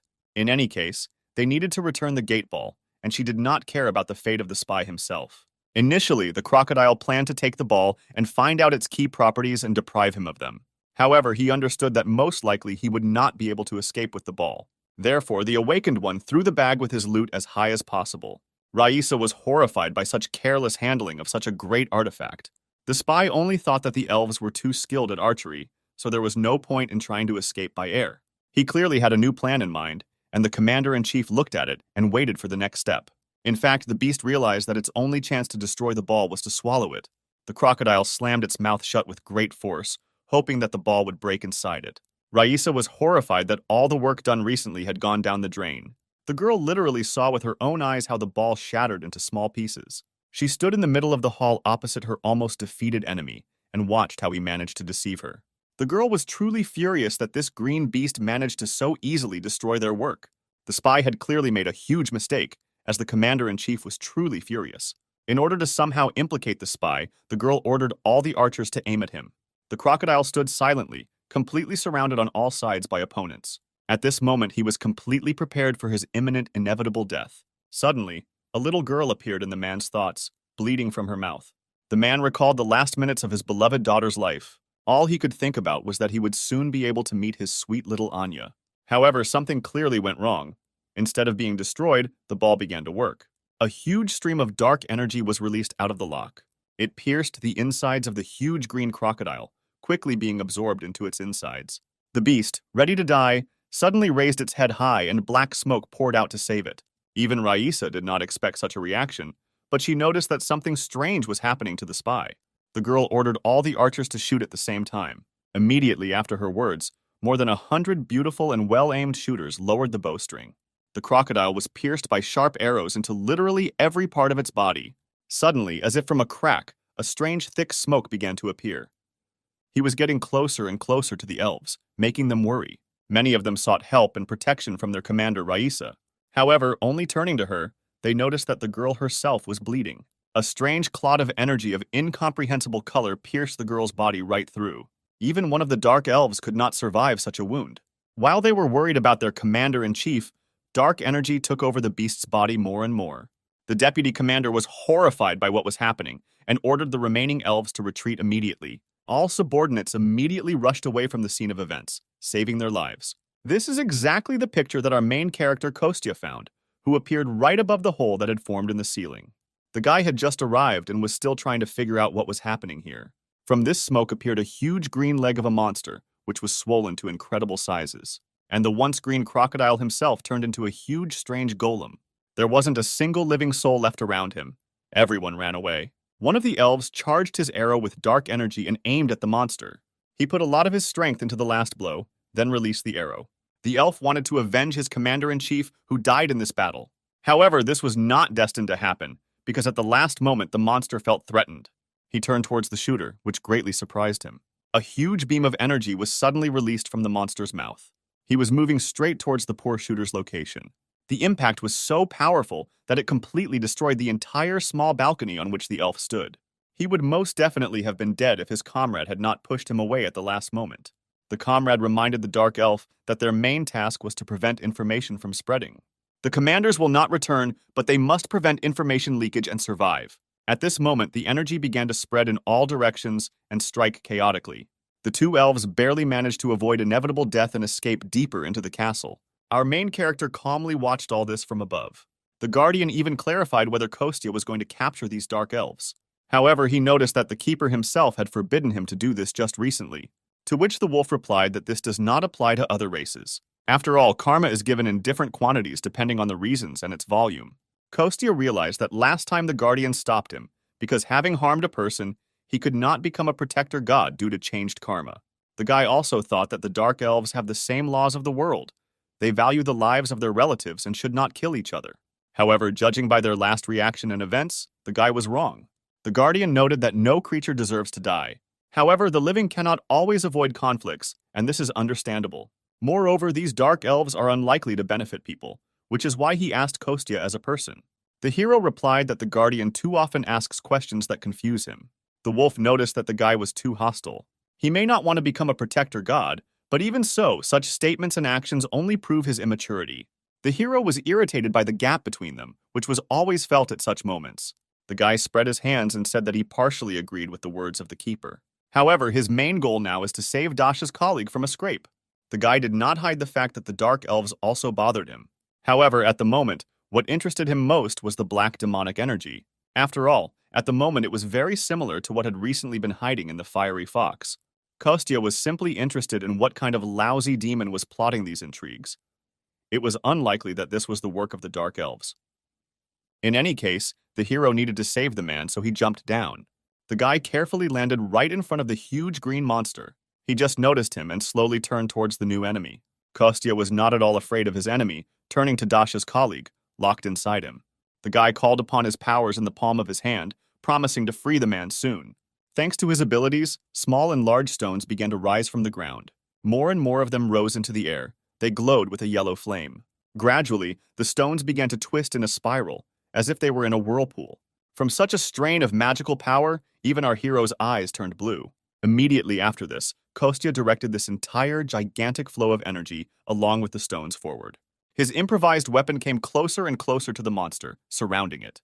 But he did not think of giving up quickly, and again released a clot of energy from his mouth.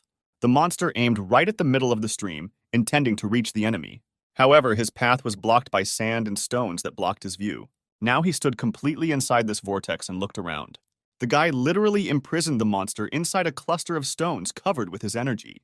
It was necessary to cleanse and free this man's core from demonic energy. Therefore, the guy clenched his hands tightly and increased the resistance of the wind and energy. It was a difficult confrontation. The hero decided that he needed to speed up. It must be faster than the cell division of the green beast. But the demonic energy that sat in the man's core was not going to give up. Even in this state, she forced her clots to release and attack our hero. One of them had already taken it out, inflicting a small wound on his left cheek. The guy only managed to dodge when several more new attacks were already rushing towards him. However, this reminded our hero of something from his past. He understood why this reminded him so much of the Firefox's situation, even though the circumstances were different. The guy spread his arms to the side, causing the diameter of the vortex to expand. After this, he noticed that the streams that had previously attacked him began to collapse. After this, the hero realized that he was now moving in the right direction. The time has come to begin the next stage of liberating the green beast. Now he unclenched his fists and concentrated energy in his open palms. The whirlwind gradually subsided, and only a small cloud of dust remained in the air. Gradually, the face of a man with green hair appeared, who was covered in cuts. Only now could Kostya breathe a sigh of relief, but he failed to do so. After all, his friend Dasha's colleague was still lying in front of him, covered in blood. The man was unconscious and clearly in very bad condition. The guy sighed wearily and told the keeper that he had assumed such an outcome of events. What interested him most now was why this man's blood was black. The keeper did not understand why the guy was hesitating. He even shouted at him. And Kostya, meanwhile, carefully squatted down in front of the man.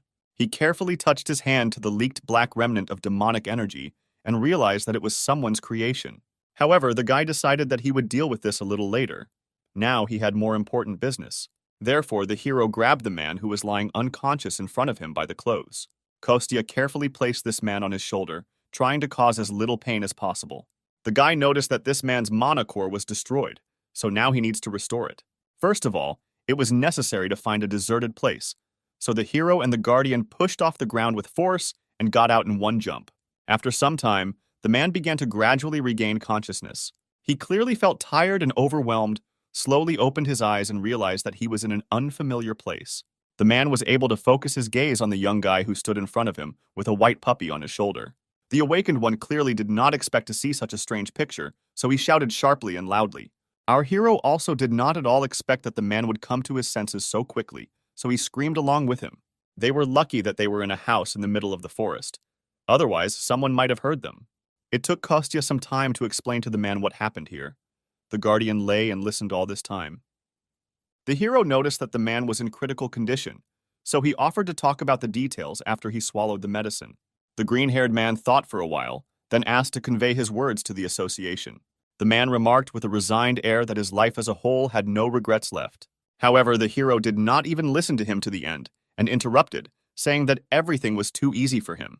He noticed that he found a man just while walking his dog, and now he wants to die in front of him because he didn't save him, even though he could have. The guy respected the green-haired man's reasons, but said that he would not die today. The man noticed that the guy behaved very impudently for his age. However, the hero noted that he was already 35 years old, after which the man resigned himself and did not appear. He even agreed to take medication and be patient while our hero treated him. The man felt that something had split his mana core in half. Even the best healer from the Hunters Association could not cope with such a severe wound. Kostya knew all this, which is why he used one of the only 3 pills that he grabbed before his return. He ordered the man to put it in his mouth and hold the cloth between his teeth so as not to bite his tongue.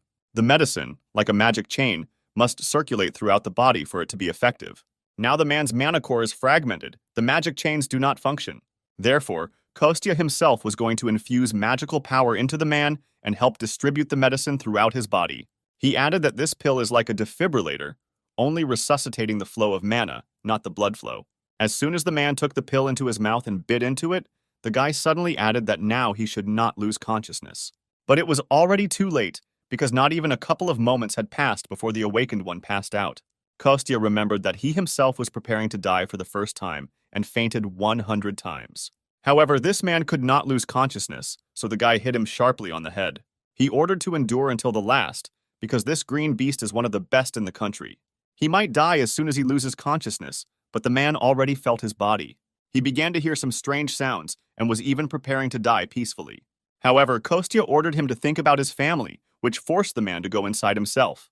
The guy directed his hands to the man's body and began to gradually pour his energy into him.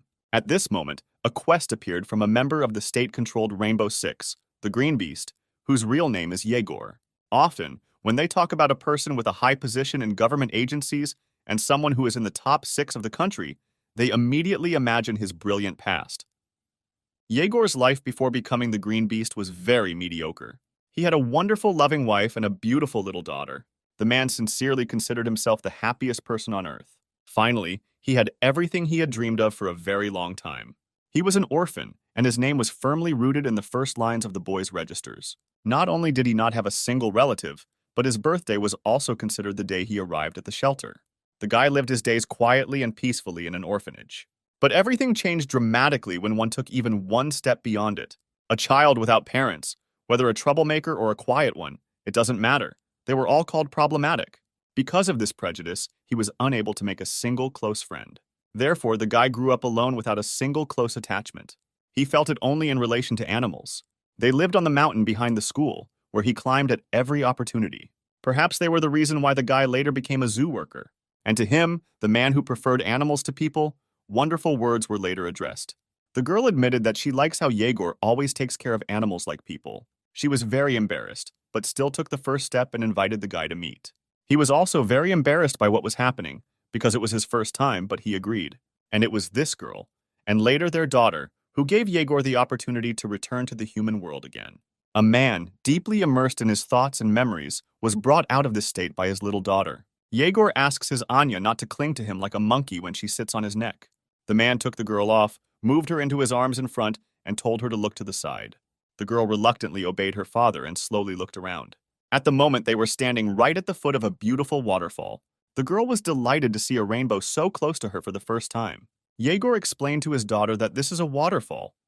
Water from the lake at the top of the mountain collects in one place and falls down. Anya was interested in what was happening to the fish that live on the top of the mountain.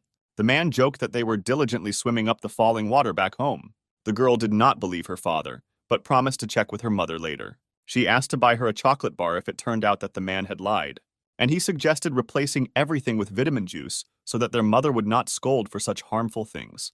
Just at that moment, the girl found her husband and daughter and ran up to them. She was worried because she couldn't find him for a long time, and Igor was simply showing his daughter the waterfall. Although her parents initially assumed this and even suggested that the girl relax and wait. The wife said that there was a beautiful rainbow in front of the waterfall, so she would like to submit photographs. Yegor had the camera and they all headed together closer to the water. People struck a pose and began looking for the best shot. The girl had to work hard to make the rainbow clearly visible.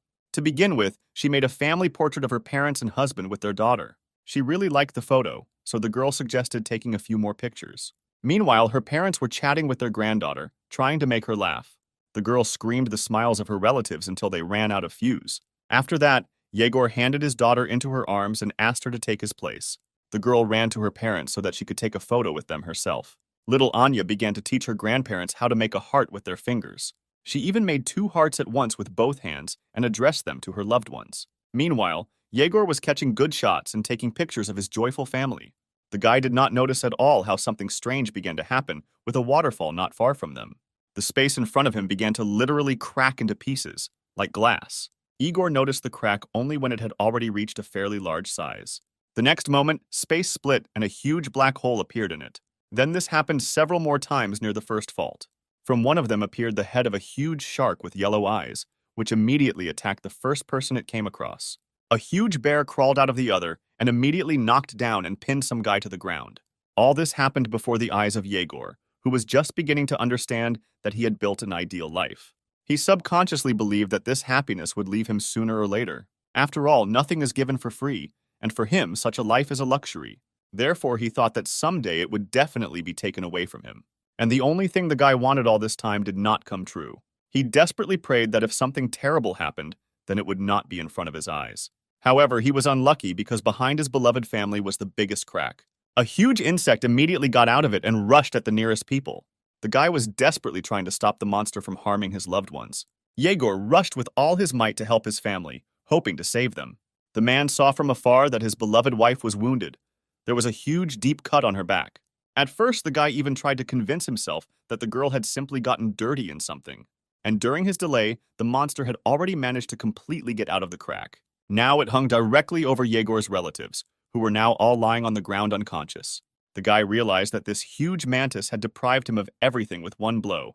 Yegor fell to his knees and began desperately calling his beloved wife by name. He looked at the girl's back and his whole body was shaking with fear and awareness of misfortune.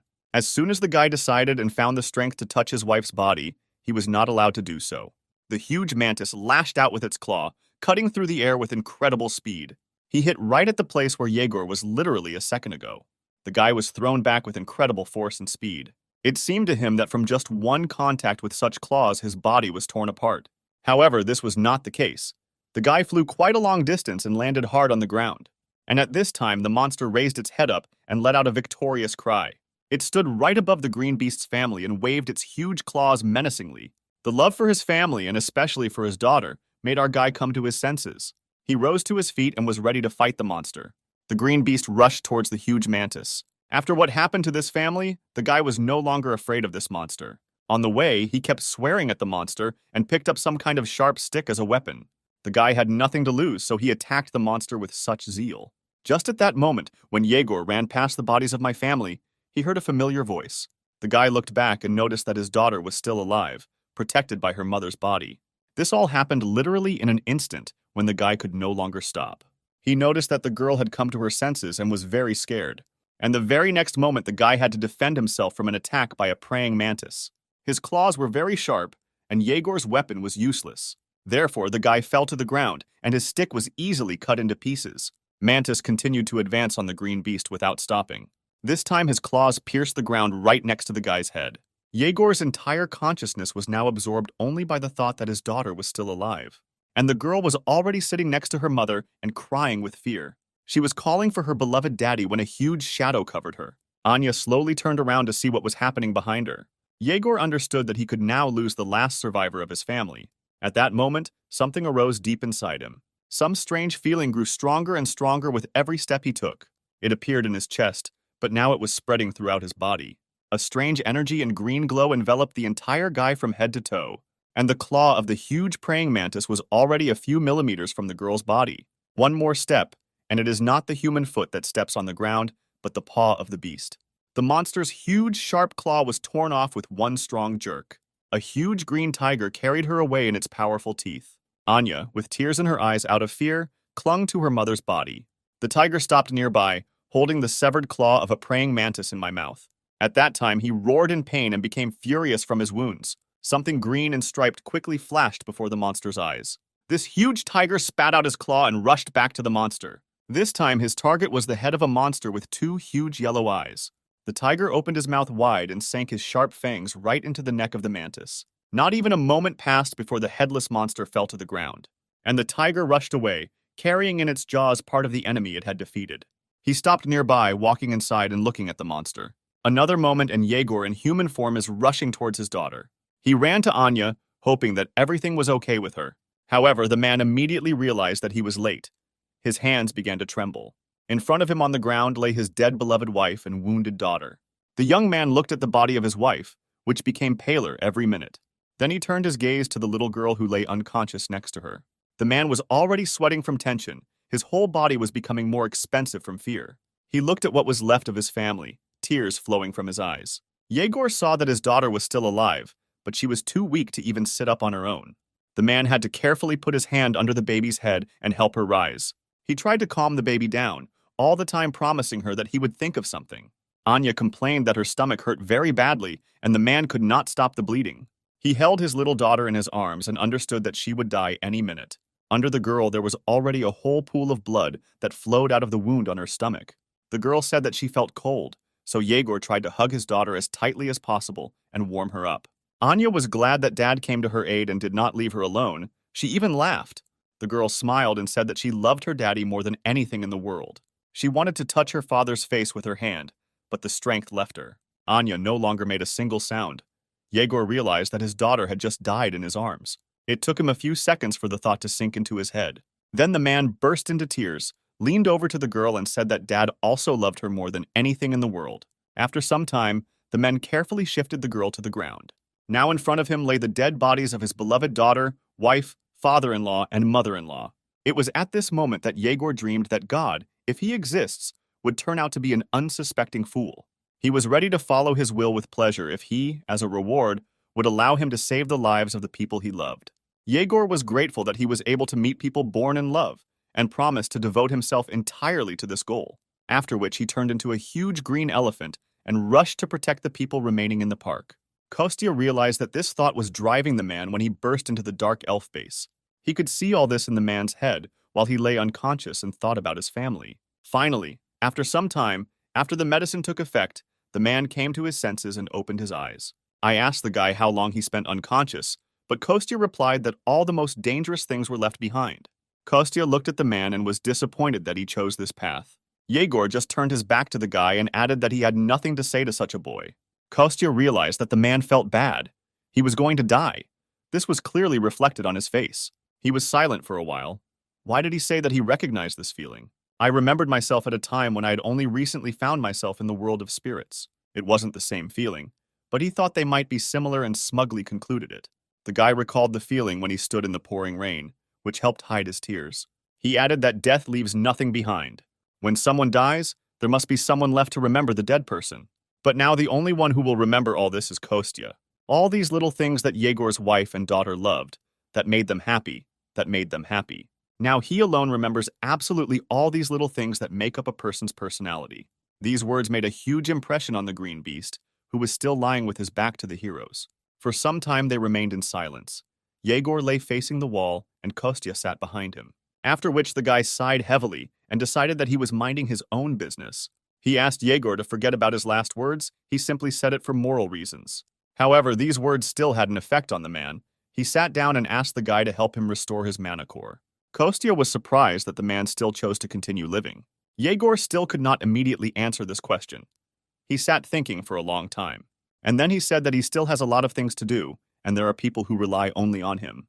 Kostya was surprised by such an accurate answer, but agreed with him. A light came on in a house in the middle of the forest, which marked the beginning of a new life for the green beast.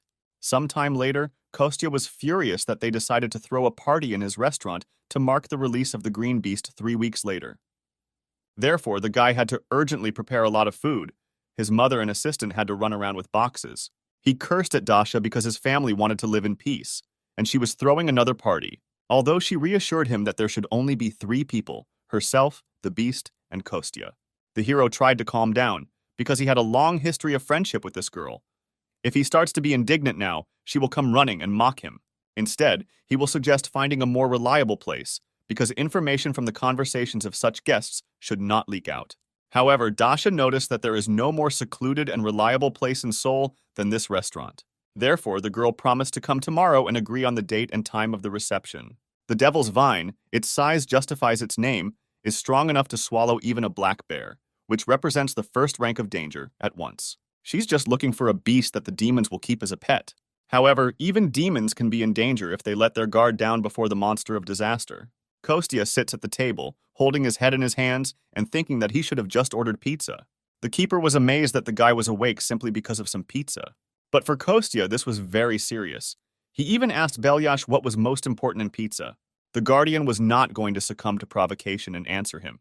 He ordered him to go to bed. However, he did not listen to him at all. He jumped up and shouted that the most important thing was cheese. That is why he needed the Devil's Vine. And the keeper did not understand how he came to this conclusion. Demonic vine, one of the disaster-class demonic beasts. Although in the human world this plant is called a cannibal plant. There are not many of them left in this world. They mainly grow on Gangwon Island.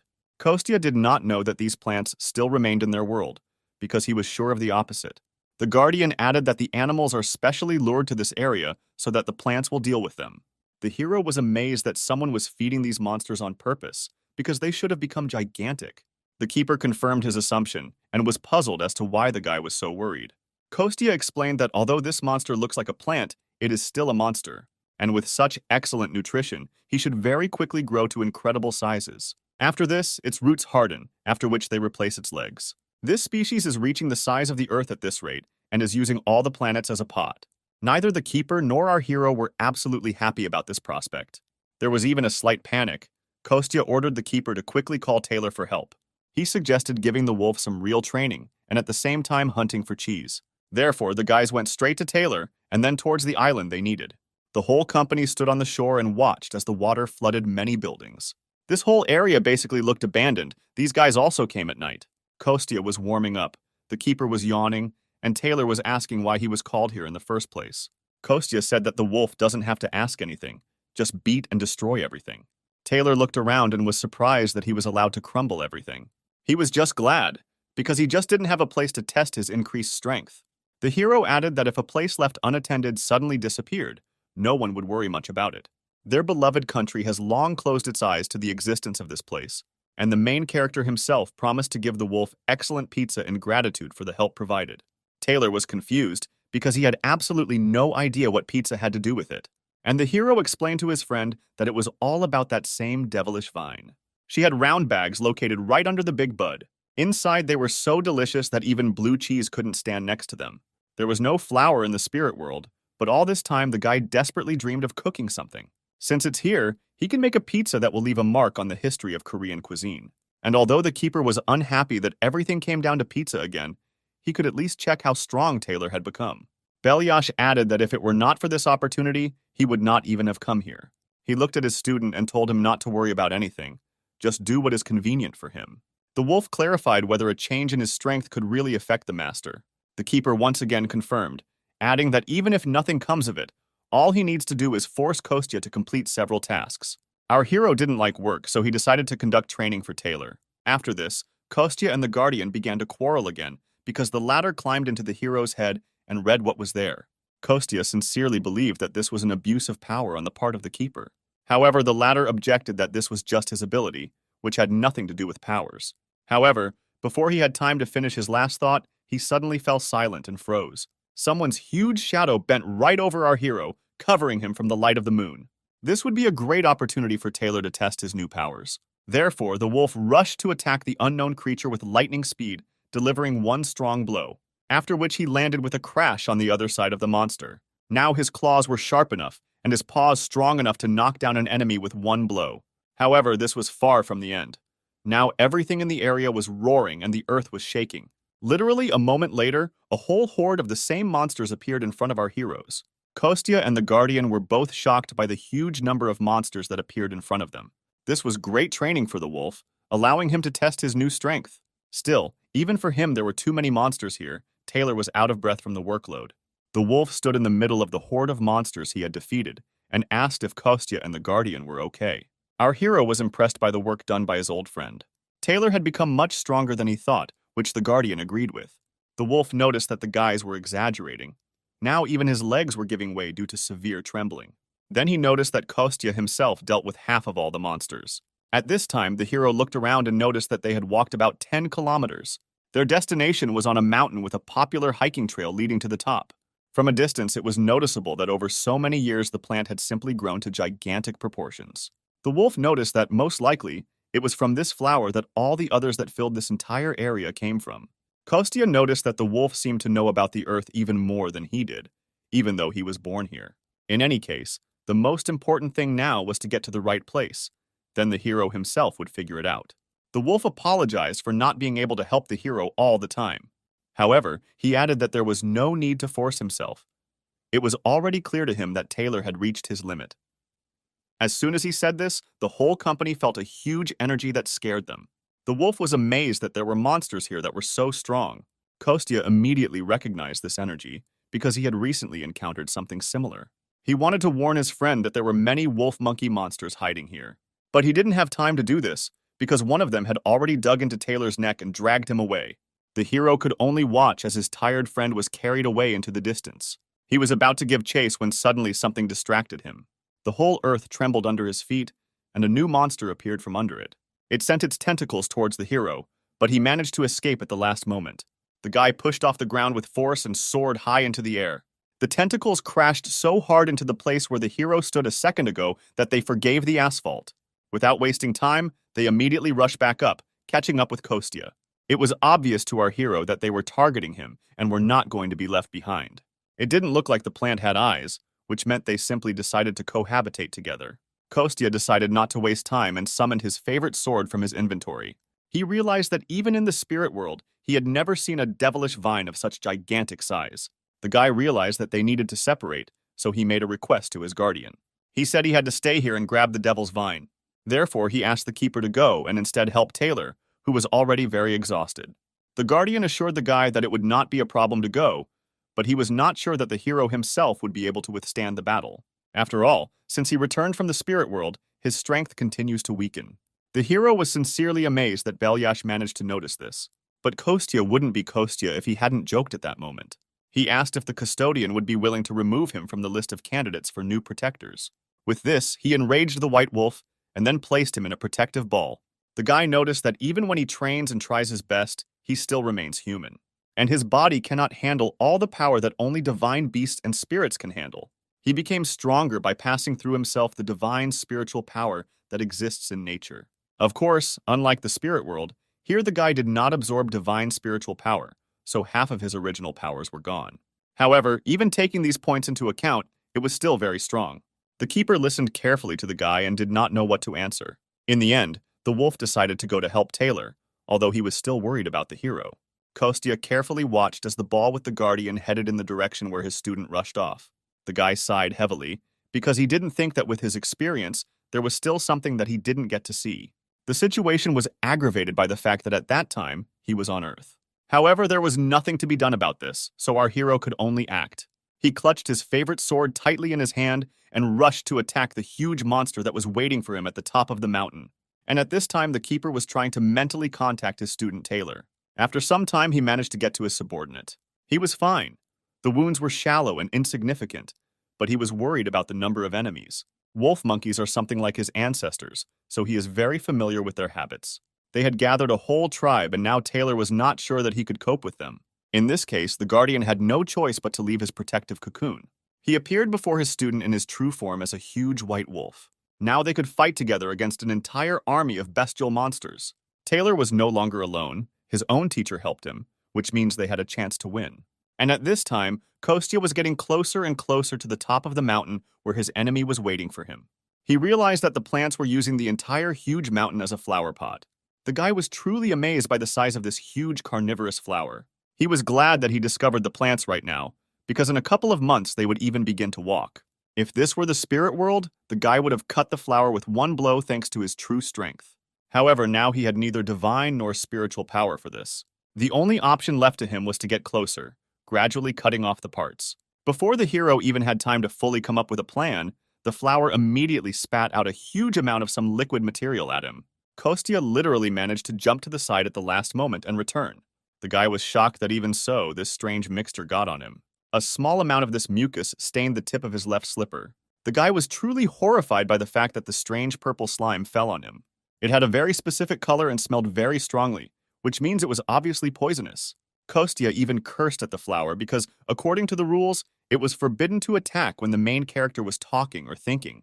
The guy wanted to forget about what happened, but this fetid smell did not leave him. He pulled his left leg closer to his face and sniffed carefully again, after which he removed his foot away from his face, because a disgusting smell really emanated from the shoe, even worse than it was in the spiritual world. The guy thought for a long time what this flower would emit on Earth, but it turned out to be the smell of rot. Up close, he infuriated him even more, so the hero forcibly squeezed his sword in his hands. He tried to concentrate and summon his strength from deep within his body. It was a fiery power that now surrounded the entire sword and developed from behind the hero's back. In fact, at this moment, the hero changed his body attribute to fire. First of all, he decided to try to burn this carnivorous flower entirely. Therefore, the hero collected a huge amount of his energy at the tip of his sword and forcefully threw a stream of fire straight into the core. The flame hit exactly one of the main petals of this terrible plant. The sword, making a huge hole in the petal, spun in the air. Then he returned exactly to our hero's hand, as if his favorite boomerang. The guy hoped that this fire would spread further throughout the plant. However, this did not happen at all. The flames slowly died out without causing much harm. The hero looked at the consequences of his blow and did not understand why the flames went out. It was at this moment that an unexpected guest appeared from behind the flower. The hero clearly did not expect to see this girl here, because this was not typical for this type of monster. A beautiful aquatic creature with incredibly beautiful long hair appeared in front of him. It was Udina, the spirit of water, whom the hero had previously met in the world of spirits. However, the girl was not at all friendly towards our guy. A small water bubble began to form from the tips of her nails, which then turned into a strong, powerful stream of water that attacked our hero right in the chest. It was a rather strong blow, which caused minor internal damage to our hero. The guy was amazed that he was again faced with the absorption of demonic energy by the spirit. He even thought that it was a fashion or an infection, since everyone was obsessed. But he didn't have time to think for long, because more and more water bubbles began to form around the hero. The hero realized that it would be difficult for him to cope with the symbiosis of Ondine and the devilish vine alone. So he mentally called his guardian friend for help. At this time, he continued to fight off the attacks of the water spirit, waiting for help. To attract more attention, the hero launched fiery fireworks into the sky. At this time, the water spirit did not waste a minute, constantly forming more and more bubbles, which then turned into very sharp water streams and attacked the hero. However, the girl was late, because the huge fireworks had already attracted the attention of the keeper. He and Taylor had just dealt with all the monsters in the area. The Guardian immediately guessed that the fireworks were set off specifically for his ward heroes. He and the wolf guessed that something had happened to the hero, since he was calling them back. They defeated a huge number of monsters, so their strength was also running low. The keeper even asked Taylor if he was able to move at all. The gray wolf at first tried to appear strong, but then collapsed in exhaustion and apologized for his weakness. And at this time, the hero had to use more and more different magical abilities in his battle. This time he could no longer manage by simply avoiding attacks. He needed a shield. The girl was too strong and fast to simply dodge. It was a confrontation between two truly strong rivals who were in no way inferior to each other. Kostya, even with his remaining strength, was no weaker than the water spirit that was in the human world. Moreover, it was a confrontation between two essentially different elements. The fire that Kostya controlled opposed the water that Ondine controlled. Even the Guardian was shocked by how powerful this battle was. The water spirit attacked our hero with great speed, but he dodged at the last moment. Sometimes it was easier for him to repel attacks flying at him with his sword. Sometimes the hero even managed to deliver some kind of blow to reduce the power of the devilish dose. And sometimes he only had time to quickly put up a shield and cover himself. But the water spirit still did not reduce its pressure and continued to attack. In addition to water bubbles, the girl herself actively attacked our hero. Kostya fought literally to the limit of his capabilities because he was already very tired before that. The girl was also not going to give up and attacked her opponent at every opportunity. The hero was already completely wet from head to toe, which did not add anything good to him. The guy was clearly tired, he was breathing heavily, one of his eyes had been blackened earlier. During this time, he became convinced that the girl was indeed under the control of a demon. Besides the battle with the flower itself, she also caused him a lot of trouble. The hero lowered his sword down, preparing to strike again when something stopped him. Ondine looked straight into his eyes and said that he was attacking her body, so she would not give him up just like that. The hero was amazed by this news because he did not expect such a development of events at all. For the first time in his life, he saw a water spirit who could talk, and the flower took advantage of his confusion and twisted him around his legs and arms. The hero was amazed that the girl could speak, but she preferred to talk nonsense. He tried to reach her consciousness, saying that spirits are looking for a host only because of demonic energy. The hero promised to help the girl and provide her with housing next to the world tree. However, she did not listen to him at all. At that time, she formed a huge clot of water energy. The guy was still bound by the branches of the devilish vine and could not move.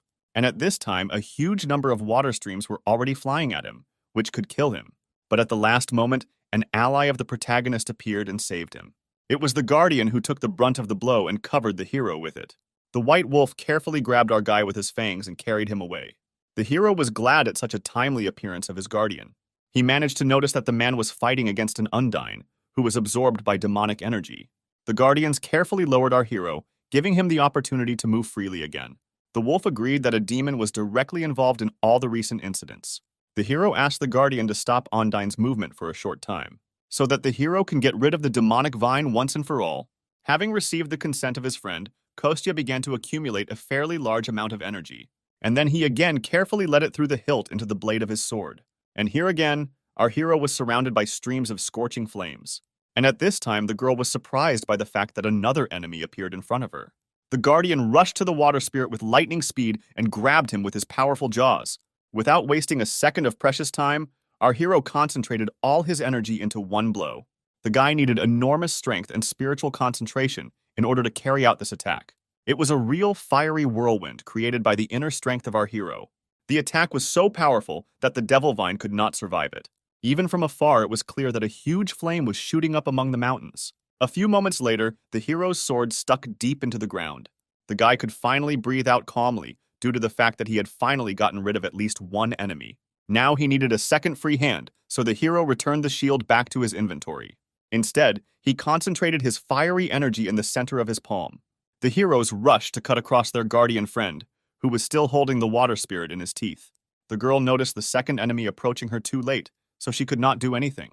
And at this time, Kostya directed his energy directly to the center of the girl's body. This is how he hoped to bring her to her senses and rid her of the devilish energy. Immediately after this blow, Undine found herself encased in a huge block of ice. The girl could no longer move and fell into a rather deep sleep. It took some time before she was able to wake up again. When the girl opened her eyes again, nothing was holding her back. The water spirit carefully and slowly sat down. She was waist deep in water. Next to her, on the nearest large stone, our hero lay exhausted. The girl looked at the guy and did not understand what happened here. She didn't even remember how she ended up here, and why there was a man sitting in front of her. The hero was amazed that the girl could actually speak. It only meant that Udina was definitely a spirit who was born on Earth. The girl was not at all happy with her awakening. She had a headache. Kostya noticed that he had to forcefully extract demonic energy from her body. In any case, he asked the girl what was the last thing she remembered. Undine told our hero about how she met the demon. Then she remembered how she touched a huge flower. However, after this, no matter how hard she tried, the girl could not remember anything. At this moment, the Guardians entered into a conversation and introduced themselves to the water spirit. He noticed that the girl lived a free and calm life here. If she doesn't mind, then he could prepare another place to live for the girl. Undine listened carefully to this proposal and became thoughtful. Then the girl, still not saying anything, glowed and began to shrink. She remained very small, after which she flew up to the hero and stopped near his shoulder. Kostya was amazed at this, because in fact it is easy to get a positive response from the spirits, after which they all went to his house. Dasha talked to our hero on the phone and promised to come tomorrow at noon. He was very unhappy with this. The guy tried to pretend that he didn't remember anything, but the girl said that he promised to cook pizza. After some time, our hero gave up and realized that he could not avoid the meeting. The next day, the weather was clear and beautiful. The sun was shining in the sky. Our hero finally washed his favorite slippers after the battle with the devil's flower. Now it came to an amusement park, in the center of which there was a beautiful pond. He was grateful that this happy garden had been made for them. This was the initiative of Sergei, who wanted to thank Kostya and his family for their help. Our hero carefully looked around so that no one would see or follow him. Then he looked straight into the water in front of him and called to Undine.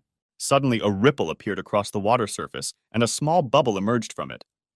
Gradually, he became larger and larger until he turned into a translucent girl. Her body became more and more dense until it finally recovered. Ondine was right in front of our hero and was glad to see him. The guy visited his old friend and asked if she was living well here. The girl looked back and looked at the Tree of Life, which protected and protected her. She admitted that she liked being near the World Tree, even though it was a little boring. The only thing she does all day long is water various plants. The girl admitted that she was really annoyed by this and cursed, which surprised Kostya. The water spirit admitted that she heard these words from the red-haired woman. The hero asked the girl to be patient a little, because she would be able to enter only after she had fully recovered. And he himself asked her to do him a favor and give him some water with a good taste. He was going to use it later to make pizza. The hero, with a smile on his face, turned to the water spirit and asked if she wanted to come and try it herself.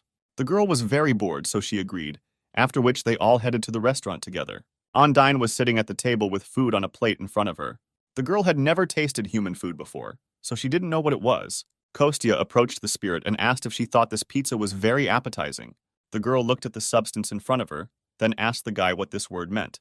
The hero tried to explain to the girl that this dish smells delicious, but she had no sense of smell. He racked his brain for a long time, trying to figure out how to explain the meaning of these words to the spirit. The girl was a little sad that so many people could feel these feelings. Kostya agreed with this because it was food that people eat. The girl added that the demon who devours in the darkness lived in her, and he has many demonic forms.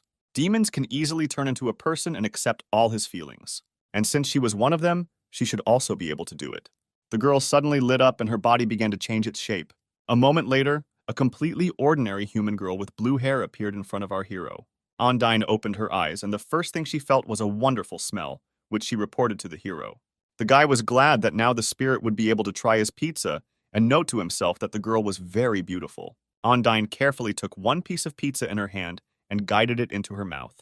Kostya literally stared at these actions of the girl, amazed by her beauty. After a couple of minutes, the girl finished a slice of pizza, then smiled sweetly and said that the food was very tasty. This compliment and the unearthly beauty of the spirit struck the hero to the very heart.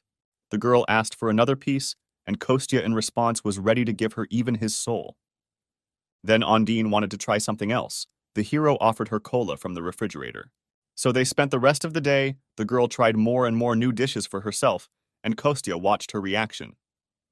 Towards evening, when the moon was already clearly visible in the sky, new guests arrived at the restaurant. The door opened and a young red-haired girl appeared on the threshold. It was Dasha, who came to visit her friends and found a rather unusual picture. A beautiful girl with blue hair was sitting at a table in a restaurant. Kostya was feeding her. Dasha didn't expect to meet more visitors here, so she asked what Kostya was doing. After this, the Crimson Witch realized that the stranger was the same spirit from the park, but looked like a person. The girl, to whom Dasha gave the nickname Ring, admitted that the hero prepared a lot of delicious food for her. The Crimson Witch looked first at her friend and then at Ondine. She looked from one to the other several times. From such a strange reaction, our hero began to worry. He even began to sweat. Dasha said that Kostya fell in love with the spirit, but he only admitted that it was because of her reaction to food. If Dasha says that his cooking is delicious, then he will cook for her day and night. Meanwhile, the spirit asked the girl what her words about falling in love meant. Dasha replied that Kostya thinks the spirit is amazing and wants to make her his partner, after which Ondine replied that she did not have a gender, but if she had one, she would prefer a male one. She greatly amused Dasha and shocked Kostya, who both did not expect such an answer. The Crimson Witch's laugh was so loud that it could have woken up someone from the neighboring house. The night has passed, a new day of life has come in our favorite restaurant. There was a knock on the door, then it opened, and the Crimson Witch, already well known to us, entered. Directly behind her was a green beast who had recovered from his injuries. Kostya went out to his friends and said that everything would be ready in just 5 minutes. They just needed to wait a little. At this moment, the green beast looked at the guy the Crimson Witch was addressing and stopped in shock. Kostya also looked at this man and realized that before that he had been hiding his identity. The green beast and our hero stood and silently looked at each other, while the girl did not suspect anything and calmly walked into the depths of the restaurant. Yegor grabbed his head, as if some memories were causing him pain. He turned to his friend Dasha, who did not suspect anything. He asked her in a whisper what her friend did for a living. The girl loudly replied that he was an ordinary slacker who suffers from nonsense all day long. In response to this, Kostya added that Dasha is his crazy friend. Then he looked straight into the man's eyes, extended his hand, introduced himself and said that he would be pleased to meet his female colleague. He added that he disappeared 10 years ago and returned only recently. These words struck the green beast, because this happened even before the start of the Great Cataclysm. Yegor pretended that this was the first time he had met such a person, so he simply shook the hand extended to him. Kostya admitted that he was very surprised when he returned back to this world. When he woke up, 10 years had already passed, Seoul was completely destroyed. The guy heard that many people were injured or died during the Great Cataclysm. Thanks to this, I didn't have to make much effort to restore my personal information, even though he showed up 10 years later. He noted that if someone who was counted among the dead returned after a few years, this would invalidate their status. In any case, it wasn't every day that someone like him, an ordinary person, met such a celebrity as the Green Beast. Yegor was grateful that the guy acted as if he didn't know him at all. However, what bothered him was how this guy was able to hide his energy. After all, last time he had just an incredibly huge amount of mana, and at this new meeting of theirs, he looked just like an ordinary person. Yegor decided to leave these thoughts aside for now, instead asking Dasha when Jenny should join them. The girl replied that she had received an urgent call, so she would quickly sort it out and come. She would be about 30 minutes late. However, before she had time to speak this phrase, another pretty girl ran into their restaurant. It turned out to be Jenny who was supposed to be late. The girl immediately threw herself on Yegor's neck because she was very bored. She really didn't want the rest of their group to join them. The Supreme Sword and the Sun God hovered around and politely refused. Cyrena simply said that she could not come because of work at headquarters. Yegor carefully removed the girl from his neck and said that he would still like to listen to their opinion. Jenny was still hanging in his arms. She didn't want to tear herself away from him. She had already heard that Yegor witnessed an artificial dungeon. The guy was silent for a while, then answered in the affirmative. The truth was that even the smartest people on Earth were gathered there, but they could not find out how the dungeon gates opened, what conditions opened them, or the logic behind it. But this makes sense, because someone can still skip this whole process and immediately create a dungeon. The girl finally sat down on a chair and said that this story was hard to believe. Yegor agreed with this remark, because only he saw all this and could not obtain evidence. However, Dasha immediately noticed that they still believed their friend. Jenny also added that they were all here today only because of his words. When it comes to people's safety, Yegor could always be trusted. The other members think the same, because if it weren't for digging into the situation, they would have happily joined them at the restaurant. Yegor noticed that when he returned, the Black Sky shelter was already empty. Now that the appearance of an artistic dungeon has surfaced, they must be busy looking for the next hideout. The man didn't think they would clean up so well before leaving. He replayed the memories of that day in his head over and over again. After waking up, the man first wrote and submitted his report. The authorities carefully read this report and called him to their office. They told him they couldn't investigate the case without clear evidence. Jenny remarked that it sounded too suspicious, and everyone else agreed with her. Dasha even had the feeling that their superiors were openly hiding this. Since everyone in the world is hunting for this knowledge, it can be said that it is worth an astronomical amount. If a group of people attracts attention, it will be difficult for them to monopolize the creation of artificial dungeons. Based on this situation, it can be rightly said that the government is already involved in this, in which case the remaining members of the group will find it difficult to help the heroes since they belong to the headquarters. Therefore, the assembled trio, who are freelancers, must first figure this out on their own. An artificial dungeon must first be activated before it can become a resource. Yegor plunged into memories and noted that the artificial dungeon he saw was at the level of a disaster of such magnitude that they would have to sacrifice one city, even if there were 3 of them. Many people can die so many because they entered. Because it is such a valuable resource, the government will take the position of sacrificing many for the common good. Therefore, to stop this, they need to make the knowledge of the artificial underground public. The girls supported their friend's idea and said that it sounded very exciting. Kostya heard absolutely every word they said and was not entirely happy about it. He didn't understand why the guys were talking about such important things here.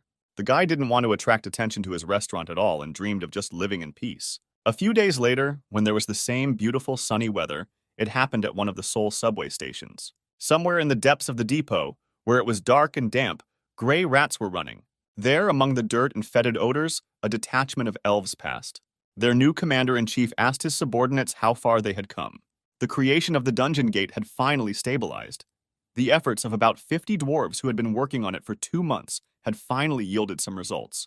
The commander did not understand at all how they could belong to the same race if it takes as many as 50 to catch up with the work of one person. Now that Raisa was dead, they could no longer rely on Philip.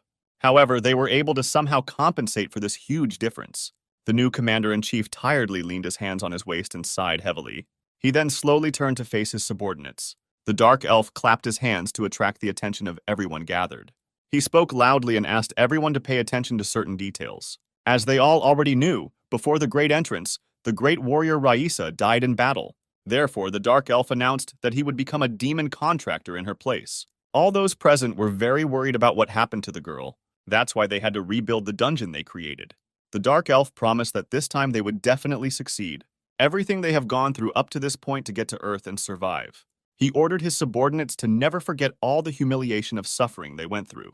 He promised them that they would definitely survive, no matter how dirty or difficult it was for them. In this new place, they will start all over again, everyone gathered united. All this happened in underground tunnels, and right above them was now the mother of our hero. The woman even looked back, because she thought she heard some noise. Belyash began to bark heart-rendingly, attracting the woman's attention. He tried to get her to return home, but she wanted to walk a little more. She wanted to give Kostya and Dasha, as well as their new friends, some free time, because they were talking about important things. The keeper tried to mentally shout to the woman so that she would immediately go home. He did not feel at all comfortable in this area, and he turned out to be right, because not far from them, one could feel the radiation of some strange energy. A few moments later, a rather strange noise was heard coming from the direction of the road. Our main character's mother even looked back to see what that sound was. And at this time, right in the middle of the road, on which cars were still driving, a huge hole appeared. Gradually, one by one, elves in black cloaks began to crawl out of it. The Guardian immediately guessed that these were the same elves from the last battle. Meanwhile, they opened their bags or took out strange objects from them. The Guardian watched as the Dark Elves began to build some kind of device. Suddenly, one of the cars stopped and a man got out. The man turned to the violators and noticed that they were blocking the road. The elf woman just looked at him with a wild look, trying to scare him away. She wanted to force the man to leave, but another elf took her by the shoulder and told her not to worry about anything.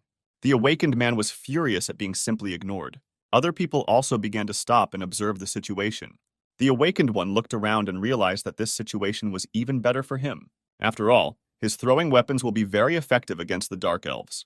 He was glad that this happened. When people come home from work, many are now watching. The awakened one hoped that he would attract a lot of attention and the headquarters would send him reinforcements. Until this happens, he will be remembered by everyone as the main defender. Therefore, the man, without hesitation for long, turned his body into stone and turned to the Dark Elf. However, they were already tired of enduring his impudent treatment and this time decided to respond. Before the man had time to finish speaking, his body was pierced through by the same arrow.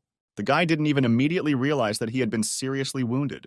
He didn't mind such an insult and attacked first, although the others were not very happy about it. The first to notice the attack was a girl with bangs, who began to scream heart-rendingly. Standing very close to her was our hero's mother, who was still holding the Guardian in her arms. The Dark Elves were no longer afraid to attract attention to themselves. People began to run away in horror in different directions away from this place. The elf girl lamented that she did not have the right to simply kill everyone.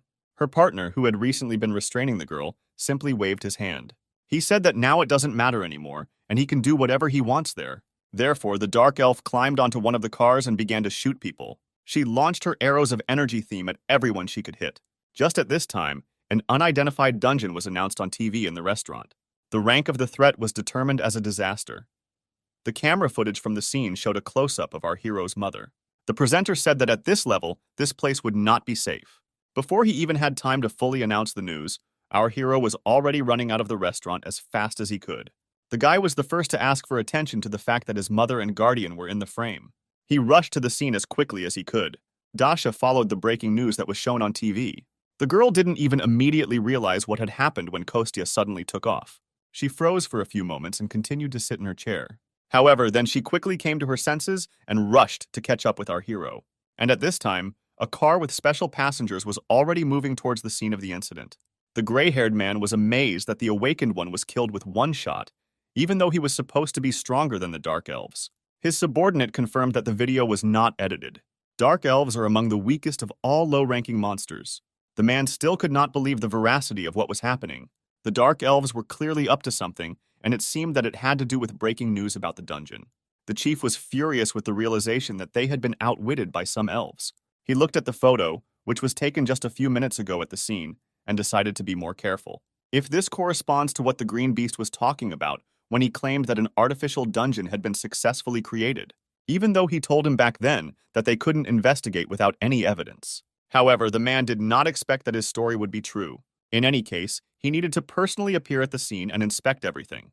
The car arrived at its destination and stopped. The chief got out of it first. Something incredible was happening right in front of him in the middle of the road. The elves were surrounded by military men, defending the dungeon, and shot at everyone. The man was unhappy that the army had still not managed to take full control of the situation. The approaching fighter reported that they were slowly closing the distance to the elves and putting pressure on them. However, the weapons they use seem very powerful. These are magic arrows, a coating of dark magic that elves should not be able to use. Also, these dark elves themselves were much stronger than usual. They were better with a bow. They also have a 120% increase in the sensitivity of their 5 senses during combat. The commander was annoyed by such a leisurely conduct of the battle and the fighter's report. He even asked for forgiveness for the fact that they could not suppress some dark elves. The boss noticed that they appeared out of nowhere in such a crowded place, which means they had prepared in advance for this. Therefore, the next step he ordered was to double the strength of the human army. And at this time, a terrible hand began to crawl out of a huge portal that hung in the sky. Then a second similar palm appeared. Together they were holding something. None of the military knew what it was, but it looked like some kind of number. At first there was a Roman numeral 10 on the left, and only a dash on the right. Then the numbers changed, and now there is 9 on the left and 59 on the right. The boss guessed almost at first glance that these numbers meant a countdown. And at this time, in the center of the roadway, one of the elves turned to his brothers and sisters. He shouted that there was only one step left before the revolution for their entire race. He inspired the elves to continue the battle and maintain their positions. He called for the protection of this place until darkness falls. The chief also heard these screams and guessed that now the elves would be even more dangerous. He ordered all the assembled military men not to relax, but to take up fighting positions as quickly as possible. Their commander tried to object because they did not receive an order from above, but the commander told them to act. He pointed out to the commander the countdown that the elves were making until the opening of the artificial dungeon. And even though they did not know what awaited people after this, they understood that it was clearly nothing good. Therefore, the boss gave everyone the order to destroy the elves and stop the countdown. Before he could finish speaking, the elves began to attack the military with renewed vigor. Their arrows fell into the smallest gaps between the strong shields of the people. Although the wounds were not all fatal, they incapacitated more and more people. The boss was furious that they were losing to some dark elves. He realized that their leader was deliberately aiming only at the feet of the military. He intentionally wounds them rather than kill them, hoping to cause more pain and prolong the pleasure. The chief guessed that now the main goal of the elves was not battle. They needed to buy as much time as possible at this point, and all in order for the countdown to complete before the opening of the artificial dungeon. The boss didn't know what it was, but he understood that it was very dangerous for them. Meanwhile, only 6 minutes 49 seconds remained on the timer. The dark elves continued to shoot at the military and inflict wounds of varying severity on them. The doctors worked harmoniously and quickly provided first aid to all the victims. Meanwhile, the timer had a little more than a minute left. This greatly unnerved the chief of staff, who himself had already been wounded in the leg. There were too many casualties around. The commander asked the man to give the order to retreat. He even said that it might be better to declare an evacuation for the entire city of Seoul. The commander confirmed that the evacuation order had recently been issued, but there would be no order to retreat. The detachment commander and the doctors standing nearby were shocked by this decision, because there were a lot of wounded. However, the commander did not want to retreat even a meter, forcing the soldiers to hold the line. The dark elves looked at the people who still continued to resist, and the chief shouted that the lives of the people of this country rest on the shoulders of the soldiers. He didn't believe that they became soldiers of this country with such weak determination. Now it's time to prove that although they are not awakened, they can still protect their side. Even if the damage is small, they must do this even if things go very badly. May all the injuries, efforts, and sacrifices of their comrades be worthy. With one speech, the chief inspired the soldiers not to give up and continue to defend the city. The elves were angry because the resistance was dragging on and they had less and less strength. They were annoyed because they expected people to give up quickly. In response to this, the dark elves began to shoot the military with even greater force. There was less than a minute left on the timer before the dungeon was activated. The elves noticed that the strength and power of the military attack was concentrated on the gate. The commander ordered the use of all ammunition available to destroy this timer. In turn, the dark elf ordered all arrows to be used to neutralize the people's ammunition. Now this confrontation has reached a new level, with each side dreaming of suppressing the other. The elves were at the limit of their capabilities.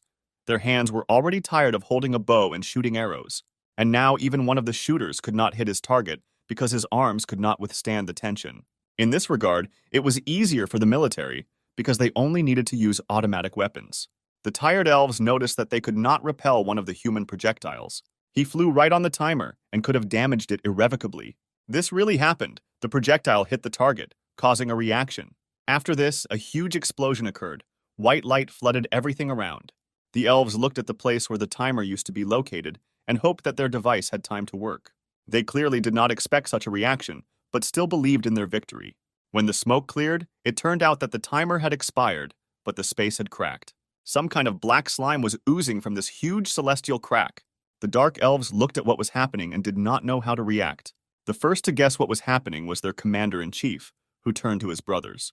He announced that their plan was a success. They had not risked their lives in vain. Even if they lose their lives here, they will still remain in history. At this time, a huge amount of black mucus began to gradually absorb everyone caught in it. At this time, a company was already running up to the scene of the incident, hurrying here from the restaurant. A green beast flew above the ground, turning its arms into wings. He was followed by Dasha, who helped Jenny get there. The guys stood on the roof of the building and looked down at what had happened in the last 5 minutes. They could not believe their eyes because the order to evacuate the city had been given just a few minutes ago. Jenny thought that she had never seen such a brutal massacre. Dasha looked at everything from above and was worried that they might not be able to cope on their own. Yegor was afraid that he would not be able to save his teammates if they needed help. In front of them stood a huge black block that exuded demonic energy. The first to go into battle was Jenny, who simply jumped from the roof. The girl had no plan, so her comrades were worried about her. They believed that they should at least wait and analyze the situation. However, the girl could no longer be stopped. She began to use her powers right in flight. And then a huge armored leg fell to the ground, easily crushing the asphalt. Little Jenny suddenly turned into a huge warrior in armor. She had a small mask on her face, and her eyes shone with light from within. The girl first turned to the monster, hoping to understand whether he understood her. The monster slowly turned around and looked straight at the girl. Then the place where his head should have been was distorted by a huge smile. The monster said that the girl looked more appetizing than these dark people who had gathered below. He hoped that the girl was very strong and therefore would be fantastically tasty. Kostya used his invisibility skill and watched the battle from above. He wanted to be there to help his friends and family, but he didn't plan on exposing himself whenever possible. He was sure that there must be several bomb shelters nearby. They are evenly distributed throughout the city to rescue people during natural disasters. At that moment, the guy noticed how his mother was arguing with some person. The man tried to force her to go to safety. However, the woman was eager to return and help the children who were still in danger. The policeman tried to reason with her and leave this matter to the special forces, to which the woman replied that these people were more concerned about a hole in the ground than the lives of citizens. Kostya looked at all this and dreamed only that it was not his mother. To begin with, the guy decided to mentally contact the guardian, who was still sitting in the woman's arms. He was very angry that the guy was delayed so much. Kostya even asked the guardian to make his mother lose consciousness in order to send her to safety. The guardian could have done this easily, but he was also worried about the children. Then Kostya admitted that he had already taken them to a safe place. Only after this did the guardian agree to use his power on our hero's mother. He gradually began to exude a small amount of energy that surrounded the woman. The policeman did not even immediately understand why this strange lady stopped arguing with him and became silent. He already thought that something had happened to the woman because she suddenly just fell to the ground unconscious. After this, the keeper was able to leave the woman in good hands and join Kostya. After that, grabbing the guardian with his own hands, our hero rushed towards the direction from which the dark energy was leaving. In fact, this was not the only thing that bothered him. Something else was bothering him. He was even going to tell the keeper about this, but at the last moment he changed his mind and fell silent. At this time, Jenny fought with a creature consisting of dark matter. In her full form, the girl had unusually high strength. This allowed her to fight huge monsters with her bare hands. Her blows were so powerful that they forced even such huge monsters to retreat. In this matter, she was helped by a green beast, which again turned into a huge crocodile. He used his powerful jaws to hinder the monster's movements. Also in his arsenal was a very strong tail, which delivered blows. Having made a series of blows, the guys stepped aside a little to assess the consequences. In fact, they had long noticed one small oddity behind this monster. Now their fears were confirmed, because not a single attack of theirs resulted in any damage. The guys realized that the monster had a sufficiently large concentration of mana and magic for them to take shape. His body seemed to consist of 2 parts, which had to be attacked simultaneously. They were desperately looking for a way out of this situation, because now their attacks were not working. The monster was not taking any damage despite their best efforts. The guys realized that he was waiting until they were completely exhausted. They guessed that the monster was going to absorb their energy after that. just like he had already done with those dark elves who summoned him. However, this did not mean at all that the guys would not try to attack further. On the contrary, they looked for and tried more and more new methods and ways to cause damage. So this time, the green beast turned into a huge bird and soared high up. Jenny concentrated a huge amount of energy into her palm. The lightning-fast girl came close to the monster. Then she crawled under his arm and took her opponent's body in a grip. The girl again used her serious physical strength. The monster of the earth tried to tear it off. At this time, Yegor flew high enough to then deliver a crushing blow. Jenny knocked her opponent over her shoulder, slamming him hard onto the asphalt. A second after that, Igor struck from above with a powerful blow. Jenny barely managed to roll to the side to avoid being attacked. Then the girl got up from the floor and began to call her friend the Green Beast.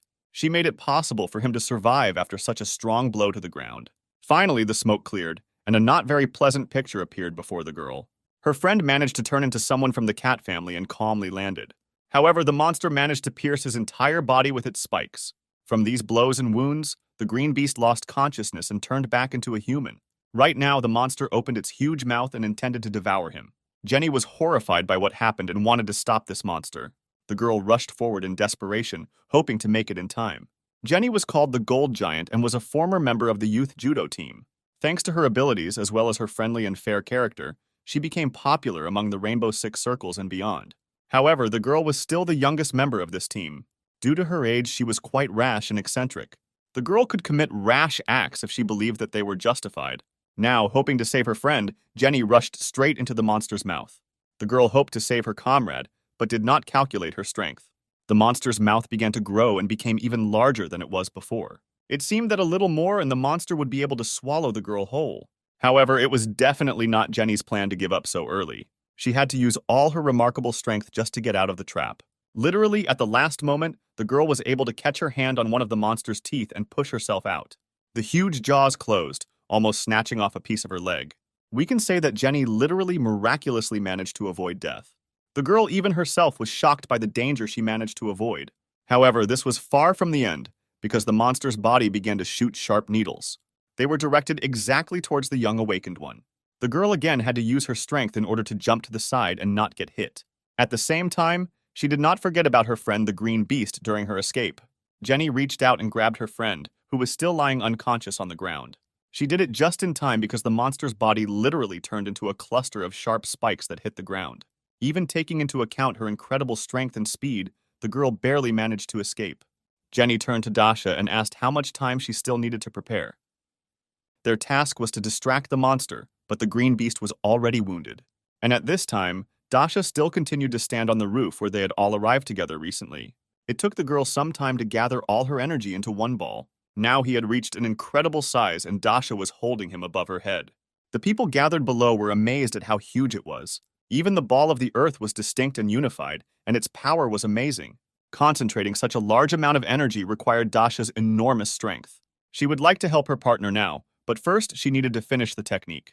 The girl could only watch as her friends fought the monster below. With all her desire, she could not drop everything and go to their aid. Seeing that the Green Beast had not yet regained consciousness, Jenny had to take matters into her own hands. If she couldn't escape from the attacks, she had to fight. The girl only hoped that Dasha would finish the technique as quickly as possible and come to their aid.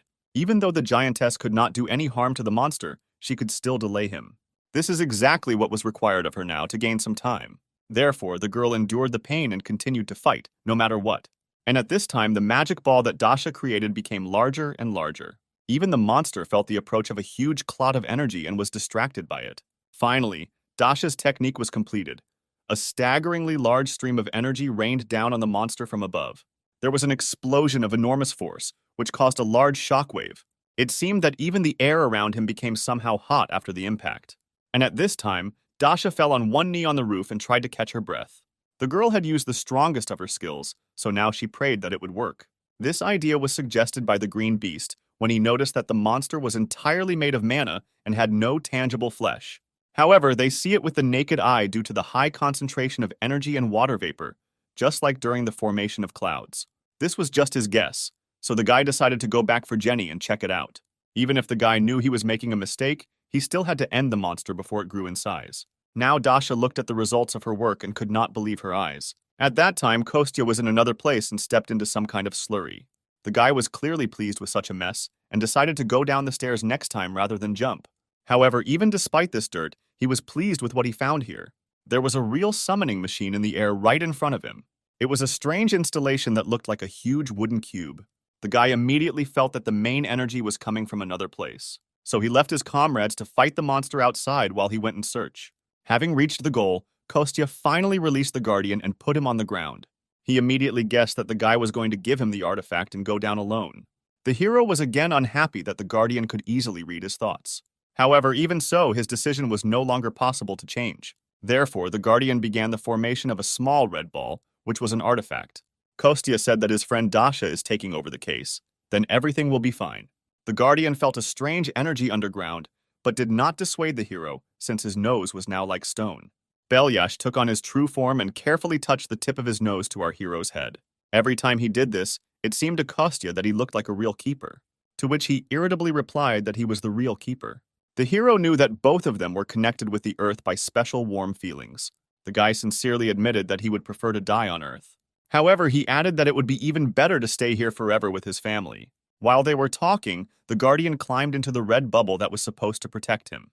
Kostya looked at his friend and smiled as if he had seen him for the last time. Literally a moment later, the guy pushed off the ground with force and ran away. At this time, a black executive car was standing a little behind in a traffic jam. Its passengers saw on the news that their road was blocked ahead. Diana looked out the window and thought she noticed something strange. Sergei noticed his secretary's confusion. However, the girl did not explain anything and said to continue driving straight anyway. Instead of long conversations, she carefully reached for what was in her pocket. She held a small red ball in her hands and said that she needed to give it to Dasha. By this time, our hero had already managed to reach the source of strange energy. He made his way through the underground tunnels of the old metro, where there was not a soul now. The guy clearly felt that he was far from alone here. He turned out to be right, because the head of a monster suddenly appeared from around the corner. It turned out to be exactly the same monster, consisting of black mucus. The guy immediately guessed that this monster was walking around here and absorbing everything. It looked like this little guy could absorb a lot more than the monster above. He was just attracted by the huge amount of magic that Kostya concealed within himself. Therefore, the monster greedily attacked our hero at the first opportunity. He was much faster and stronger than his brother who remained on the surface. Our hero barely had enough time to summon his favorite sword from his inventory. Only thanks to his great skill was he able to repel the monster's attacks. He noticed that the giant outside was slower and less aggressive. This could only mean that the first one was a fake, and the monster with whom Kostya was now fighting was real. Thanks to his strength and speed, the guy had no difficulty cutting off the monster's sharp thorns. They constantly fell behind him one after another without ceasing. However, even these small victories did not particularly help our hero, because as soon as he cut off one thorn, another one grew in its place. However, the hero Kostya himself was clearly not very worried about this. At least he could inflict enormous pain on the monster, which he had not experienced before. The guy decided not to delay, because the bigger the monster, the bigger it grows. Kostya decided to take this battle seriously, so she called up her shield from her inventory. Immediately after this, he changed his energy and now controlled white light. The guy guessed that these attacks could cause the greatest harm to the monster. These changes also took place internally, because they allowed us to control more energy. This was also reflected in the appearance of our hero. His hair became white. The guy realized that the monsters were not even close to the third rank. His speed increased many times, allowing him to instantly get closer to the monster's body. The monster clearly did not expect this, and did not even have time to react as it should. This gave our hero a slight advantage in their heated battle. Now Kostya could deliver lightning-fast blows of enormous power even more often. However, the monster was like a worm. It moved even if it was cut down. Therefore, the guy suddenly came up with a slightly different tactic. Instead of several quick blows, he decided to deliver one powerful one, cutting all the tentacles at once. This allowed him to gain literally a few moments while the monster was recovering. This meant that Kostya had enough time to accumulate even more energy. The guy intended to burn the monster to the ground with his white flame. He braced himself for it, then grabbed the handle of his ball tighter. Then he rushed to attack the monster until he finally came to his senses. However, what happened next was something the guy did not expect at all. Literally, at the last moment before the strike, the monster screamed and asked for help. Our hero was surprised by this behavior of the monster, but did not have time to do anything. With one strong blow, he cut the monster in half, and that childish voice did not come from his head. And during this time, Sergei and Diana managed to get to the scene of the incident, and were now trying to get closer. The policeman stopped them from going and said that entry into this area was currently prohibited. Sergei said that they need to come in early and study the situation before the hunter unit arrives here. The young man introduced himself and said that he had the right to command the guild's troops. However, the policeman still refused to make an exception and corrected it and let him through. While they were trying to negotiate, Diana simply stepped aside and broke through the fence. She shouted to the policeman that she had already broken the rules, so she would be held accountable later. And now the girl, deftly pushing away from various obstacles, headed straight into the depths of the battle. Sergei looked at the behavior of his subordinate and did not understand where such agility came from in her. However, he noticed that now a falling building was flying straight towards the girl. Diana no longer had time to jump to the side and was preparing for a strong blow. However, the same Sergei came to her aid, charging the magic bow with his energy. The guy fired one accurate shot, which he rushed far ahead. The arrow, which consisted of energy, carried like a whirlwind across a huge distance. She easily broke the falling building exactly in half. This allowed Diana to move on to her destination unhindered. The cop was impressed that the guy managed to cut through the building with one blow. He was also struck by the girl's fearlessness, who rushed straight into the center of danger. Dasha also continued to stand on the roof of the building and look down at the monster she was fighting. Diana landed on a nearby building, not far from the girl herself. She took a deep breath and screamed with all her might, trying to attract Dasha's attention. The Crimson Witch did not even immediately realize that someone was calling her name. However, then the girl began to look around and look for where that sound came from. After that, she noticed Diana, who was on a nearby building and was calling her.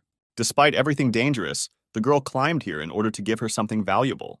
Diana swung with all her strength and threw a small red ball towards the Crimson Witch. Dasha had natural dexterity, so it was not difficult for her to catch the artifact.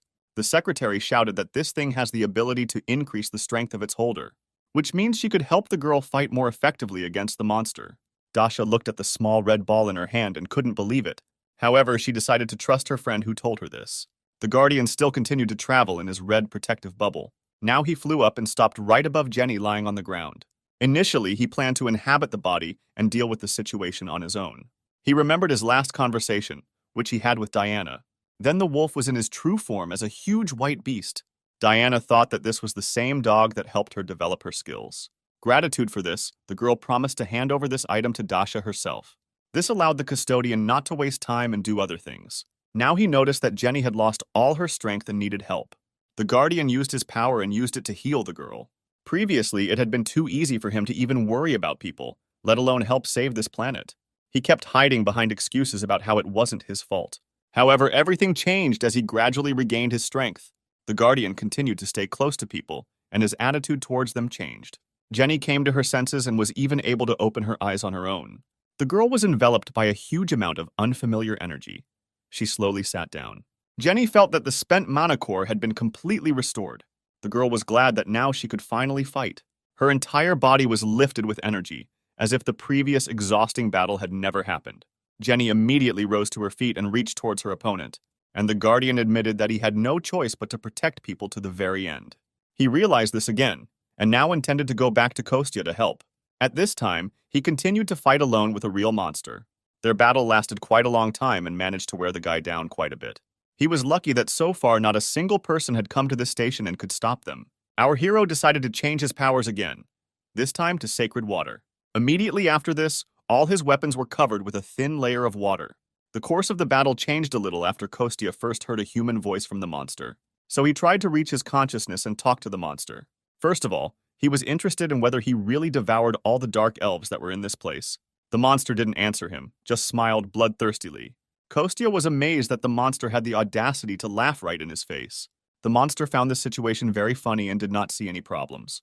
He explained to the guy that the dark elves themselves voluntarily became part of him. He also said that they had one last wish at that moment. They begged him to give eternal torment to those people who did not accept it. The monster found it funny that Kostya himself rejected the elves, and now he was worried that they had been devoured.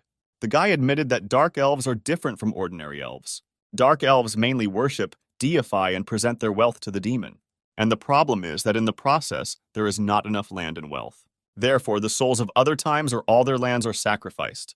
Therefore, if their ways of existence do not change, then they will be welcome neither on this planet nor anywhere else. Plus, they didn't ask the young children's consent when they chose this path, so he no longer intends to protect them.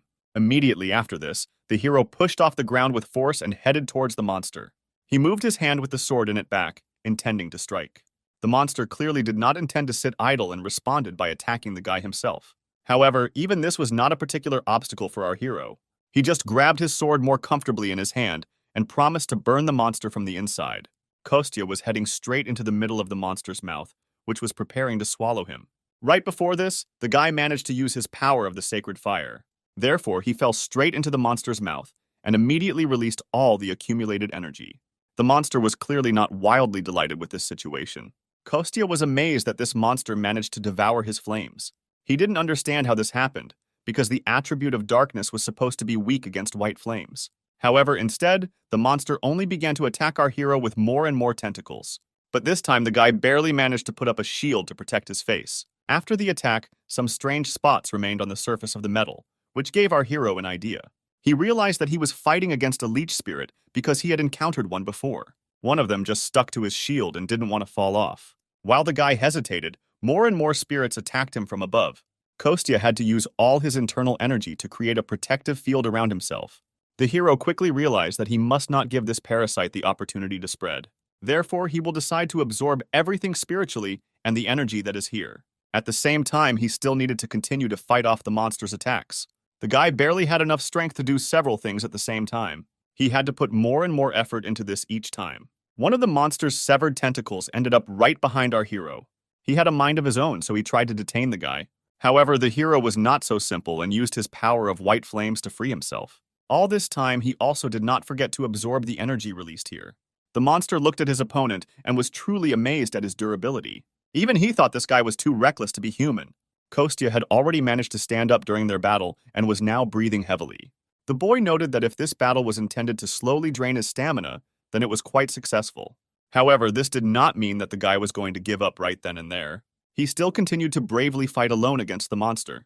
However, he missed the moment when one of the spirits managed to attach to his leg. Immediately after this, a huge amount of strength left the guy at once, forcing him to fall to his knees. Kostya couldn't believe that he had made such a stupid mistake and fallen into a trap. The monster looked at his opponent and smiled bloodthirstily. As soon as he saw the guy, he immediately smelled the blood of his people. He admitted that he could exist here as long as he had enough wealth and a catalyst. However, judging by the smell of the guy's blood, the wise decision for him would be to run away from here. However, now the hero looked different than then, so the monster began to absorb him. His entire structure was much higher than that of a human, but even with that, he was still a human. As he returned to the environment of the earth, his body slowly adapted to it again. So the hero would have remained in the hands of the monster if Ondine had not attacked him at that moment. The water spirit pierced the monster's body with one blow, which helped the hero. It took him a few moments to spit out all the black mucus that had accumulated in him and catch his breath. At this time, the girl took on her original form and protected the guy. He was glad that his new acquaintance appeared in this place at such a timely time. If it weren't for her, then everything would have ended very tragically for him. The girl's attack allowed our guy to free himself from being absorbed by the demon. He had almost come to his senses while the monster was deciding what to do with them next. The guy realized that he had practically said goodbye to his long life. He was indeed very lucky that the water spirit came to his aid. Ondine smelled the demon, so she rushed to this place. The girl was glad that she decided not to ignore this feeling and went to investigate. Now she understood that together with Kostya, they had a much better chance of defeating the demon. The guy also decided not to refuse extra help and join forces with the water spirit. The monster, meanwhile, did not relax either, but quickly found its bearings and attacked the guys, forcing them to separate. Kostya shouted that demons are much weaker against high-frequency flames than against water. Using water at high frequency also helped, but was not very effective. However, this thought prompted the guy to try another new method. Therefore, the guy immediately asked the girl to share the power of the spirits with him. He wanted to use it to turn his own magic into fire. Ondine immediately understood what he was talking about and shared her power. However, the monster did not want to allow this, so he tried to attack the girl as quickly as possible. He pierced her body in many places right through with his tentacles. Immediately after this, the monster decided to focus all its attention on the water spirit. He directed all his tentacles directly at the girl, piercing her entire body many times. Kostya even began to worry about the safety of the water spirit. However, the girl was also not as simple as it might seem at first glance. She grabbed the monster's tentacles with both hands and directed her water streams towards him.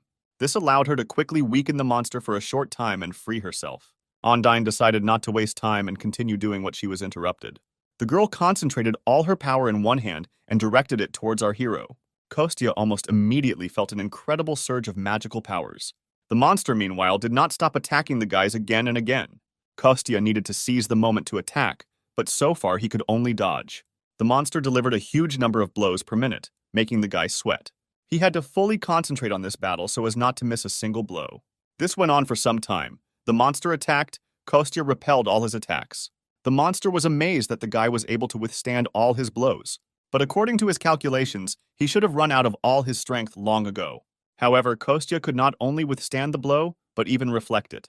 Suddenly, the guy let go of his sword and shouted something about a crack. He then quickly channeled his remaining energy into the blades of the blade. He grabbed the handle with both hands and drove the sword straight into the monster's tentacle. This attack made the monster worry because he could not move. The fire quickly spread through his body, so he had no choice but to cut off his tentacle himself. However, Undine, who attacked with a stream of water, did not allow him to do this. The girl moved into the background and chose the best time to attack. The monster was furious that some earthly people managed to resist him. Meanwhile, Kostya did not relax. On the contrary, he pumped more and more energy into the blow. At this time, a huge loud explosion occurred on the ground. The green beast was a little to the side and was wrapping its wound with a fresh bandage. Jenny also fought the monster and worried about the remaining members of her team. Daria was high in the air all this time and struck from there. She immediately shouted to her partners that the explosion was not caused by her. The girl noticed that her magic was replenished and circulated very quickly. She even thought that the artifact was intended for people without abilities. At this moment, she was distracted and almost missed the monster's attack. Dasha noticed that the monster was not initially fast, but now it suddenly began to rush around even more violently. She took a close look at how the monster behaved during the battle. The girl noticed that the monster began to behave a little differently. Now he even began to recover much more slowly than he did before. Dasha breathed more air into her lungs and began calling Jenny loudly. She showed her the number 36 using her fingers. Dasha asked her friend to knock the monster down in 36 seconds. The girl added that if Jenny couldn't knock down this piece of clay, she would completely burn it herself. Jenny immediately responded seriously to her senior colleague's request. She also shouted to the green beast about this so that he would act together. At this time, Igor had already turned into a huge bird again and was flying nearby. Jenny decided to use different types of attacks on the monster. To begin with, she kicked him straight in the chest and practically cut him in half. The girl was surprised that she could do it so easily now. However, then a slightly different new problem appeared. Jenny hopped on one leg, and pieces of monster slime remained on the other. After a moment, she came up with a very good idea to try. Jenny headed straight towards the monster, which had still not recovered. The girl hit him with her left hand directly in the head area. However, her hand immediately seemed to get stuck again in this black, vile slime. Then the monster tried to quietly reach out and grab the giantess with it. However, the girl noticed his movement and grabbed the monster's hand. Immediately after this, the monster began to disintegrate into small individual pieces of liquid. Yegor didn't know whether the monster was doing this on purpose or whether he was like this on his own. However, he realized that if Jenny could immobilize him, then they could win. He explained to the girl that they needed to deliver one targeted joint strike. She needed to deliver a targeted strike and drive the monster into the ground to give Dasha a chance. He reminded the girl that they only had 13 seconds of time left. This helped Jenny come to her senses and remember the Crimson Witch's request. The girl again concentrated all her remaining strength in one of her coats, and then she pulled it back as far as possible to achieve a large amplitude. Following this, she extended her right fist forward with great speed. With this, the girl dealt one blow of incredible strength to the monster right in the face. At first, he even continued to smile because of how weak the blow was. However, Jenny did not lose heart, because this was not the whole secret of her attack. The first rather weak blow was followed by a second, which drove the monster into the ground. The monster fell on his back, and the girl's hand stuck right next to his head in the asphalt. Jenny quickly pulled her hand back and raised it again for another blow. The girl mentally counted the time and knew that she only had 4 seconds left. Suddenly, the asphalt directly below the monster began to crumble from the previous impact. At that moment, Jenny said that they had 3 seconds left. The monster sank deeper and deeper and could not get back up. With just 2 seconds left, he was attacked by a green beast in the form of a bird. He cut off the monster's arms with his wing and did not give him the opportunity to rise. Immediately after this, the green beast rushed as far as possible from this place. There was only 1 second left before the final blow. The monster was driven into a corner. The sky directly above him was covered with countless small flashes. Time ran out. Dasha was finally able to gather the necessary amount of strength for her final blow. Immediately after this, a huge amount of flame fell directly into the pit where the monster was located. Another new calm and quiet day has come in the life of a cute restaurant. Kostya slowly opened the door to the kitchen and walked out of his room barefoot. He turned to his mother and asked her if it would be possible for them not to receive visitors for a while. His mother and assistant Maria were very happy about the appearance of our guy. The woman asked her beloved son about his health and wounds, and the assistant was cursing because the guy was so unfortunate in spilling boiling water on himself. This really happened at the wrong time because thanks to Dasha, they had a lot of visitors.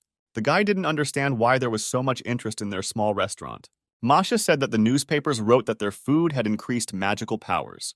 They say that if you eat the same food as those who have magical powers, then others can have them increase. After what happened with the Dark Elves, the Rainbow Six gained many fans. That's why all the restaurants they go to are crowded with people. They don't even need to spend money on advertising, which gave the owner an idea. She turned to her son and assistant and asked if they should consider expanding the menu. The hostess did not want to disappoint the people. The assistant agreed with her on this. She already had several ideas, and Kostya was only anticipating the amount of work. The Guardian listened to everything and was glad that all the dangers were behind. After many days of discussion, it was decided that the new dish on the menu would be tonkatsu.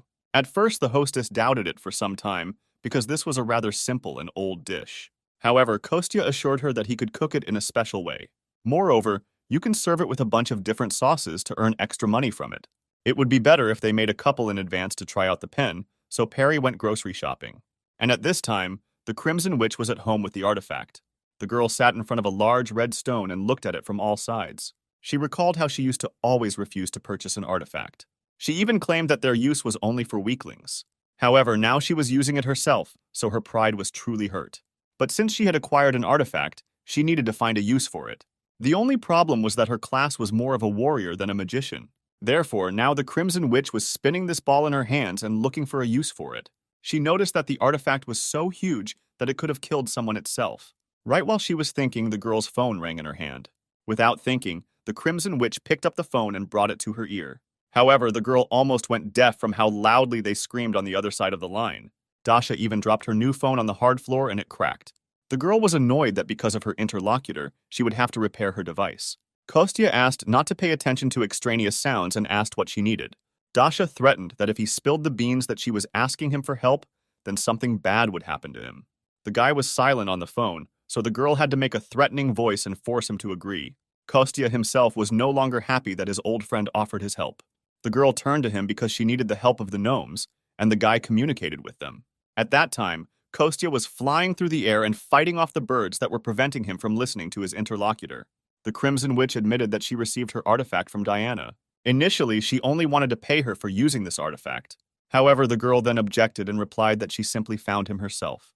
The Crimson Witch was surprised that such a thing appeared at the right time and in the right place. She felt a surge of strength even just holding the stone in her hands. This artifact seemed to sense her magical power, as if they were connected. Diana just smiled and offered to consider it a gift to the Crimson Witch. The girl didn't want to admit this to her old friend, so she also said that she just found him. Kostya replied that he had not seen her artifact, but he had a very skilled acquaintance, a master gnome. While Dasha was changing clothes, she managed to find out the name of the workshop she needed, after which she ended the conversation. Kostya was glad that now he did not need to create the appearance that he was just going out shopping. However, he was that the girl, as usual, hung up and didn't even say goodbye. The keeper asked to stop because this method of moving made him sick. Kostya thought that this great beast looked like a puppy that had been walked all day. He was amazed that the Crimson Witch decided to hand over the artifact instead of using it herself. Therefore, the guy decided to visit the workshop himself later.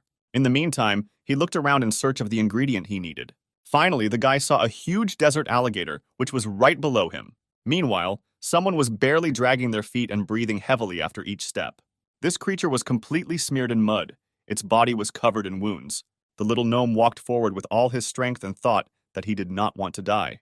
He walked in all those moments when he was beaten before surfaced in his memory, or those when his friends died from exhaustion, without food or water. Having experienced so much danger in his life, the guy did not want to give up just like that. And at that moment, a huge white beast flashed right above him. The boy raised his head up and thought that his days were now numbered. And meanwhile, a huge white beast landed on the ground right in front of him. The dwarf fell to his knees and began to beg the monster not to eat him. At first, the huge beast seemed very scary to him, because the sun blinded his eyes and prevented him from seeing.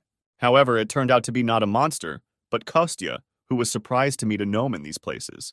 The boy also did not expect to stumble upon an ordinary person here. He bowed his head forward and began to tell what he got confused in these places. However, the guys didn't trust him at all because they noticed something strange. From under his clothes, a special black mark could be seen on his left hand. It absolutely meant that this dwarf had entered into a contract with a demon.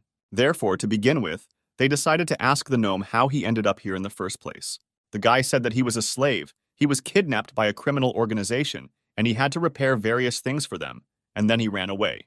Kostya noticed that the boy had clearly been beaten often, judging by the wounds on his body. It was dangerous to stay here alone, so he offered to take the dwarf to a safe zone. He knew that those who make contracts with demons are unclean in soul. However, such people are often simply deceived. Their innermost desires are used. They offer less than fair deals to those in need. Moreover, it was not often possible to meet gnomes in such a position.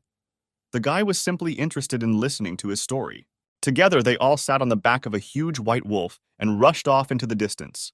Before the last leaf had time to fall to the ground, a huge green animal landed in this place. It turned out to be the previously familiar huge green beast in the form of a cheetah.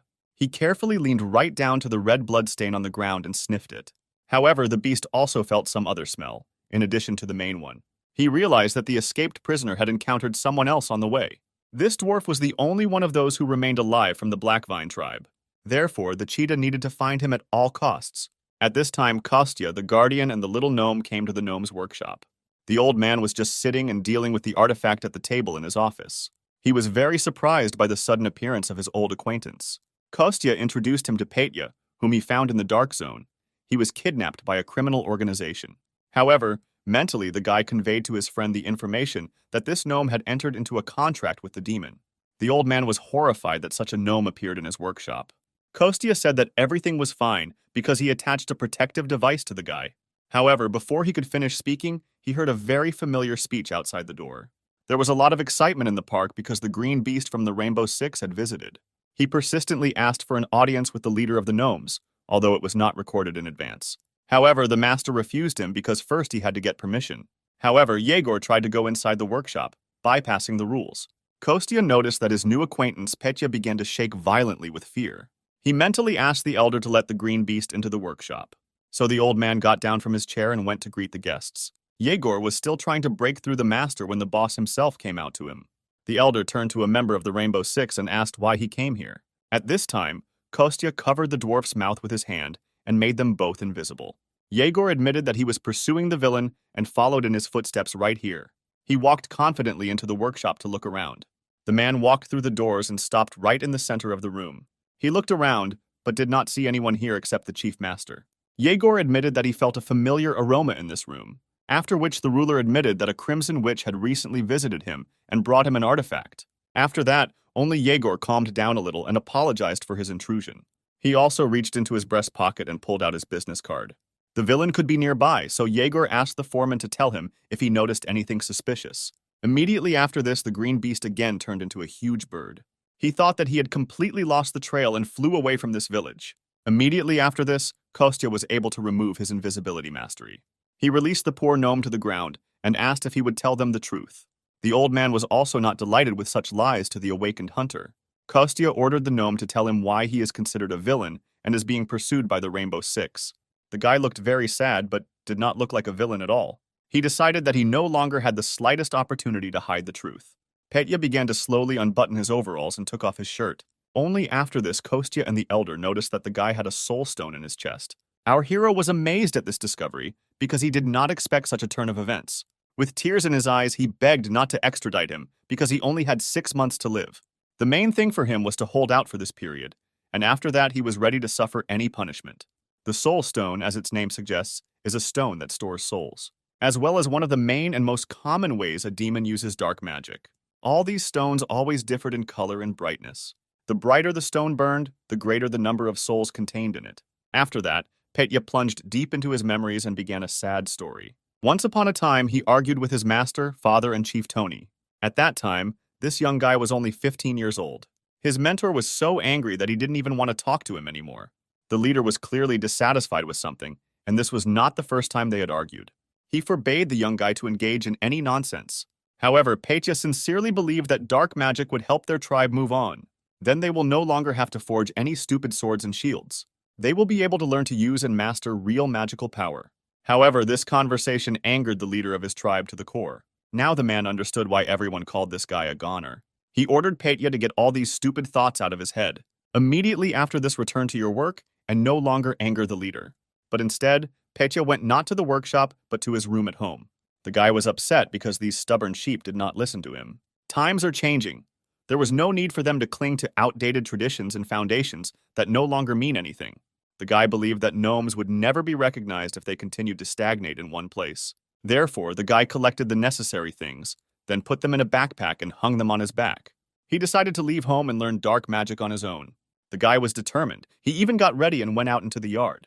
The point was that he wanted to become his father's successor, and he absolutely did not want to give up this opportunity to his younger brother. He didn't care if his brother was considered a genius. His abilities would mean nothing compared to his dark magic. However, the guy didn't knock on the door of various workshops. They didn't recognize him anywhere. Everyone just pointed a threatening finger at him and drove him away. Poor Petya walked like this for a very long time. Even his clothes were already worn out. One day, the guy simply fell to the ground in the middle of the road from fatigue. He continued to lie there for some time, not even trying to get up. Petya was annoyed that everything turned out differently than he had imagined. Dwarves had never before enjoyed anyone's respect on this planet. His tribe was no exception, and they were too stubborn and conservative. Petya wasted 3 months. He spent all the money he had. Nobody needed a gnome, unable to even make a normal kitchen knife. The guy sat and cried because he just wanted to learn the element of dark magic. This would have solved absolutely all his problems, but nothing worked. Suddenly, Petya realized that it was not he who said the last part of the phrase. A beautiful demoness appeared right in front of him and came out of the portal. The guy looked up at the attractive girl and asked who she was. However, she replied that her identity did not matter. She saw in this gnome despair, but at the same time an abundance of curiosity that no one shared with him. Petya confirmed her words and said that he wants to change everything, but does not know where to move next. After which, the girl promised to show him the way if he agreed to take this path. The same guy rose to his feet and promised that he would be infinitely grateful for the help. The girl smiled widely. There was something frightening in her smile. She used some kind of power and asked the guy to simply sincerely make his wish. Petya stood up straight and looked straight into the girl's eyes, and then said that he wanted to learn the elements of dark magic. Immediately after this, something inexplicable happened. Some kind of energy filled his body. Petya wanted to learn witchcraft that no one could surpass. After some time, the young man returned back to his village. He came there in the most terrible shape, all shabby and tired. The first person he met on his way was his father. The guy looked absolutely terrible. All his hands were covered in wounds. His face was overgrown with stubble. The father was glad that his son returned unharmed. However, the young guy's head was occupied with completely different thoughts. He looked around and asked what kind of holiday they had in the village. The little girl replied that they were celebrating the appointment of a new leader, his brother Robin. Father sighed and said that since Petya returned safe and sound, they could postpone the holiday. He added that Robin missed his missing brother very much. He had just come out to meet him and check on Petya's condition. After all, initially it was he who was supposed to become the next leader of the tribe. However, Petya admitted that he returned in order to challenge his brother to a duel. Robin tried to put it off until a later time, but Petya did not agree. He wanted to challenge his little brother right now and in this place. According to the rules of the duel, they both had to forge their own swords, then clash with them in battle to prove whose blade is stronger. Robin agreed to his brother's proposal, surprising their common father. The guy looked straight into Petya's eyes and said that he accepted his challenge. The village masters gathered in front of the table to evaluate the 2 swords that the 2 brothers had made. In this case, the craftsman unanimously decided that Petit's sword looked much worse than the second. Compared to his brother's beautiful, successful sword, Petya did a rather poor job. However, the gnome objected and asked not to judge his work only by its appearance. He added that everything will be seen only after the battle, whose work was better. Robin confirmed his brother's words and suggested starting the fight. The guys approached the table and each took in his hand the sword that he himself had made. Then they went to the center of the square and stood exactly opposite each other. After that, the guys announced the start of the fight and clashed in the first blow. Petit's sword looked much worse, but in the battle it shone with a special light. Everything that happened looked as if strong magic was sewn into it from the inside. Without much effort, this weak-looking sword cut through Robin's weapon. The guy was only left standing alone with a broken weapon in his hands. Petya had absolutely no plans to continue the battle any further, so he stopped. He was only glad that everything ended so quickly in his favor. However, what happened next was something the guy never expected to see. The sword dealt 1,000 crushing blows with its magic, cutting Robin into small pieces. At the same moment, a portal opened in the square, and the same demoness appeared from it. She turned to Petya and said that it was his turn to pay his debts. Using her magic, the girl inflicted serious injuries on everyone present. The villagers were cut into small pieces in a second. Petya was on his knees and with tears in his eyes, begged for mercy for his family and friends. They didn't do anything wrong, but the girl didn't care. Petya sobbed and said that everything that happened was only his fault. The demoness agreed with the little gnome because he was too greedy. Now that he got what he wanted, it was time to pay with what was most dear to him. The guy was horrified by the realization of the disaster that had come to their village. The girl was going to take him and his fellow tribesmen to hell, but she offered another option. She gathered the souls of all the gnomes she killed into one and invited Petya to serve her for 10 years. She promised that if he was obedient, she would free the souls of his relatives. She shouldn't have made such concessions without Lord Amon's knowledge, but he might even like it. Petya got down on one knee and said that he was ready to serve for this entire term. The demoness smiled, and her smile was again truly creepy. She placed the soul stone into the dwarf's body and declared that their contract was concluded from that moment on. Kostya knew that Amon was the name of one of the 7 main demon lords. When he was still in the spirit realm, he only killed 2 of them. This meant that at least one of the remaining 5 was now in soul.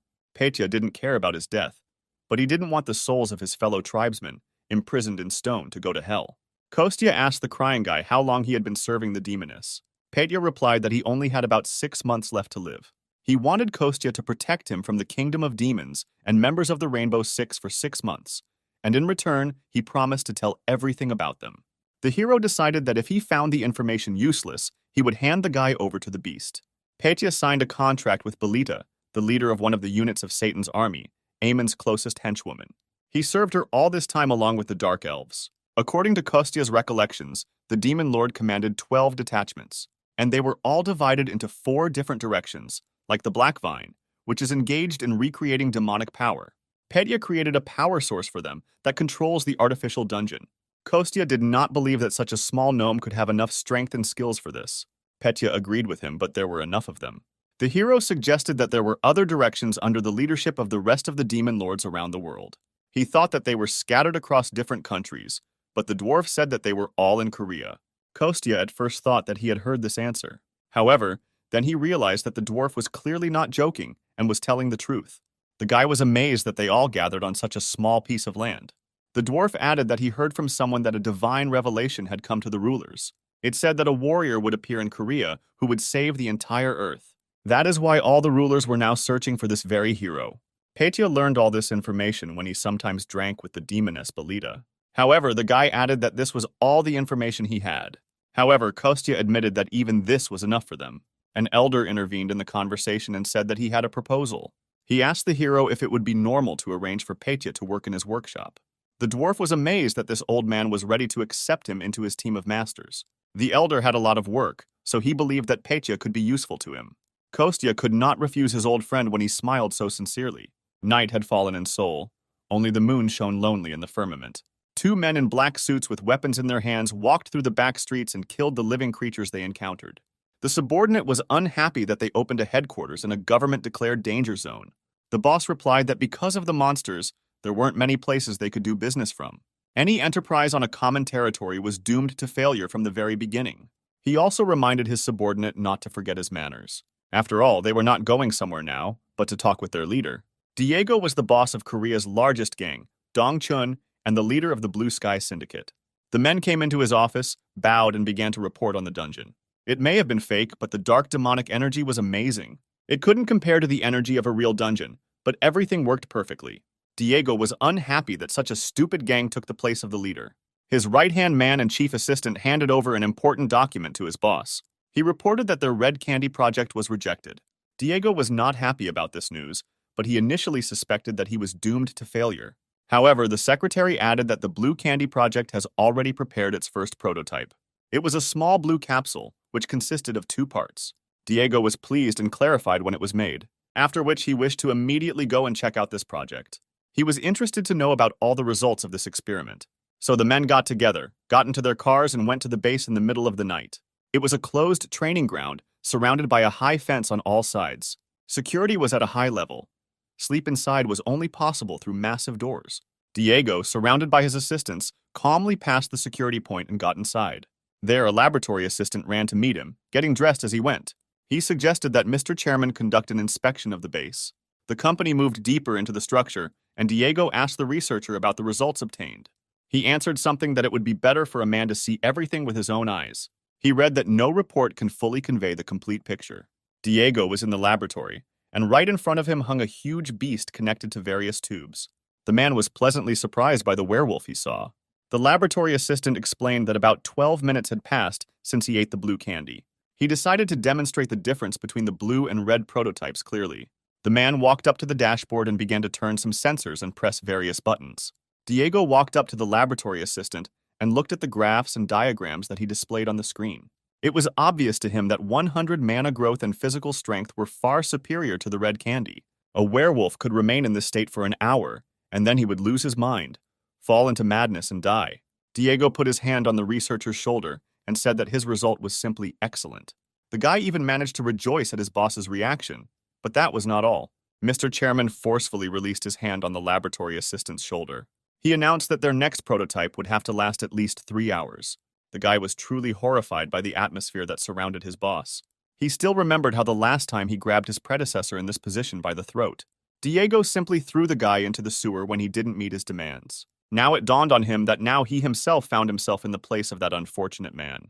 The researcher did not want to end his life the same way and fell to his knees out of fear. Now all responsibility for this project lay solely on his shoulders.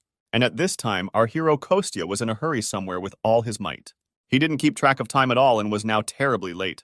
The guy was lost in thought when he heard that Dasha would use the artifact that the Elder and Petya were now working on. It was already late at night when the hero reached his favorite restaurant. He went inside and immediately apologized to his mom for being late. He wanted to add something about the ingredients for tonkatsu, but he was not allowed to say. The firecracker exploded loudly and cheerful laughter was heard. Kostya's mother and assistant congratulated the guy on his birthday, holding a cake in their hands. The guy fell a little into a stupor because he did not expect such a reception. He completely forgot that today, the 1st of May, was his birthday. After all, over the past 10 years, he himself has never celebrated it. Kostya's mother replied that until last year she missed her son every day. And now she finally had the opportunity to congratulate him. She threw herself on her son's neck and thanked him for growing up so good. At first, the hero was a little embarrassed by this manifestation of feelings. However, he then hugged his mother back tightly and pressed her closer to his chest. He thanked the woman for his birth and asked her to always remain healthy and never leave him. They stood there hugging each other for several minutes, still unable to let go of each other. The Guardian tried to mentally call our hero, but he did not even answer him right away. He drew the guy's attention to the emergence of a new quest. It was his own wish that his beloved mother would make a full recovery.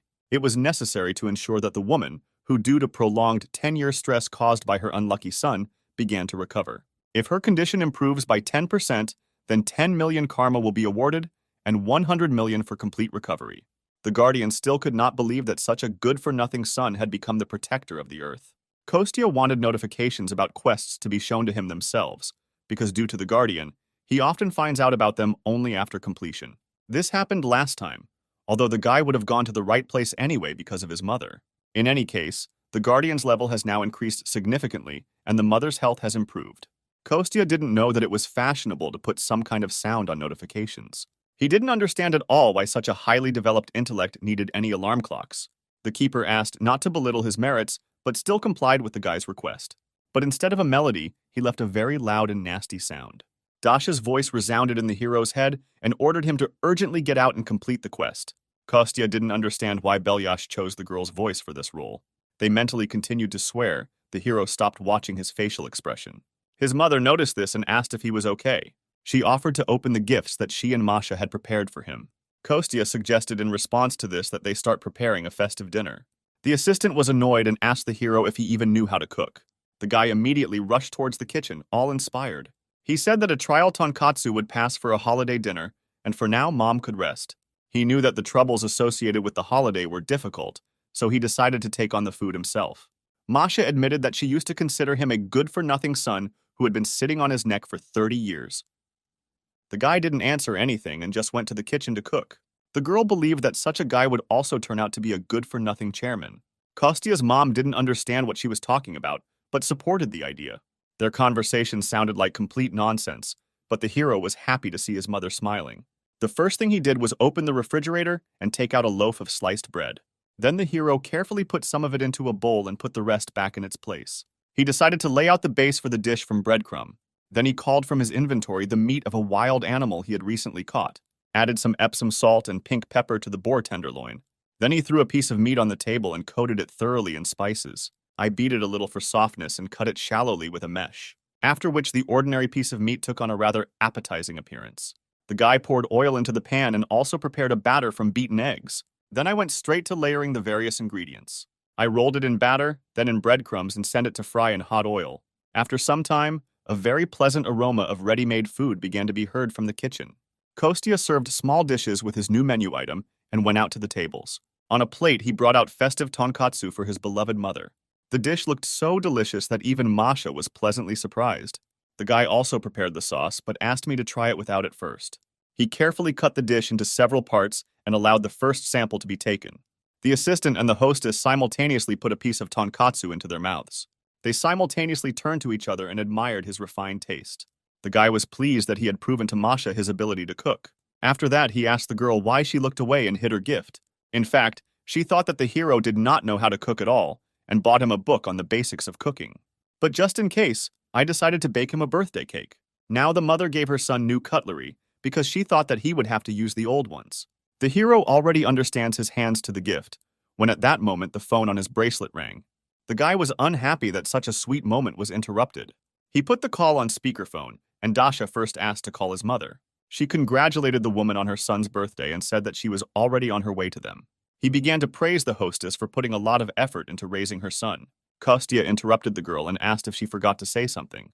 For example, congratulate him on his birthday since she called his phone. The Crimson Witch's voice changed after these words. She congratulated her friend with displeasure and asked him to smoke some snacks with his beer.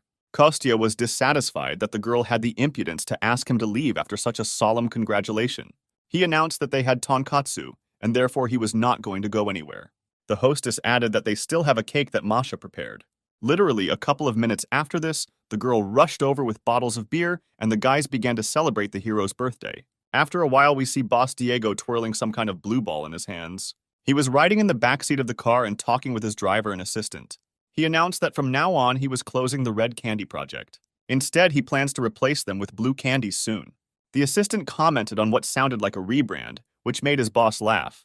They continued to silently drive further along the deserted streets of the city. Diego slowly opened the automatic window in the moving car and threw out the ball. He was very interested to see what would come of it all. Dasha extended her hand to someone and talked about how pleased she was to meet this person. Ondine looked at the girl with an expression of complete incomprehension on her face. The water spirit did not understand why the Crimson Witch was suddenly behaving this way. Kostya mentally asked him to meet the girl halfway and pretend to be someone else. He noticed that it was better for her to hide her spiritual essence on Earth. People like her are not treated very well here. Many consider spirits to be evil. The guy explained that this gesture is called a handshake among people. Ondine should take Dasha's hand and shake it a little, which she did. She called Wun by her new name, so Kostya had to intervene and say that she was a foreigner. Misha even joked that only there could a guy dig up such a beauty. Wun wanted to say that she was 3,700 years old, but stopped in time. She thought for a moment and replied that she was now 38. Masha was amazed at this, because she believed that they were about the same age. Kostya was glad that the spirit realized in time not to reveal her real age. Masha immediately began addressing her new friend in a more respectful tone. This is how their first acquaintance took place during the celebration of the hero's birthday. The girl said she came to this place because she really liked the cheesy food. The pizza was excellent, and Masha was indignant that she did not know about this regular customer. There was no pizza today, but Kostya still invited the girl to join them for dinner. He added that alcohol is very harmful on an empty stomach, so it's better to just eat. Their idyll was disrupted by a strange sound coming from the street. Not everyone heard him. Kostya was the first to notice. Then the water spirit Ondine, or Wun, as she was now called, joined him. The girl mentally turned to the hero. They needed to discuss what was happening. In that atmosphere, getting out of the house would have been too problematic for him. Therefore, Kostya had no choice but to come up with a reason. With his powers, he picked up a huge stone from the ground and threw it at the car. This time, all the guests heard the noise, including Dasha herself. The girl immediately got up and ran outside to check what was happening there. She was horrified that someone had damaged her beloved car. However, immediately after this, another creature attracted the witch's attention. A huge toad was discovered near the restaurant.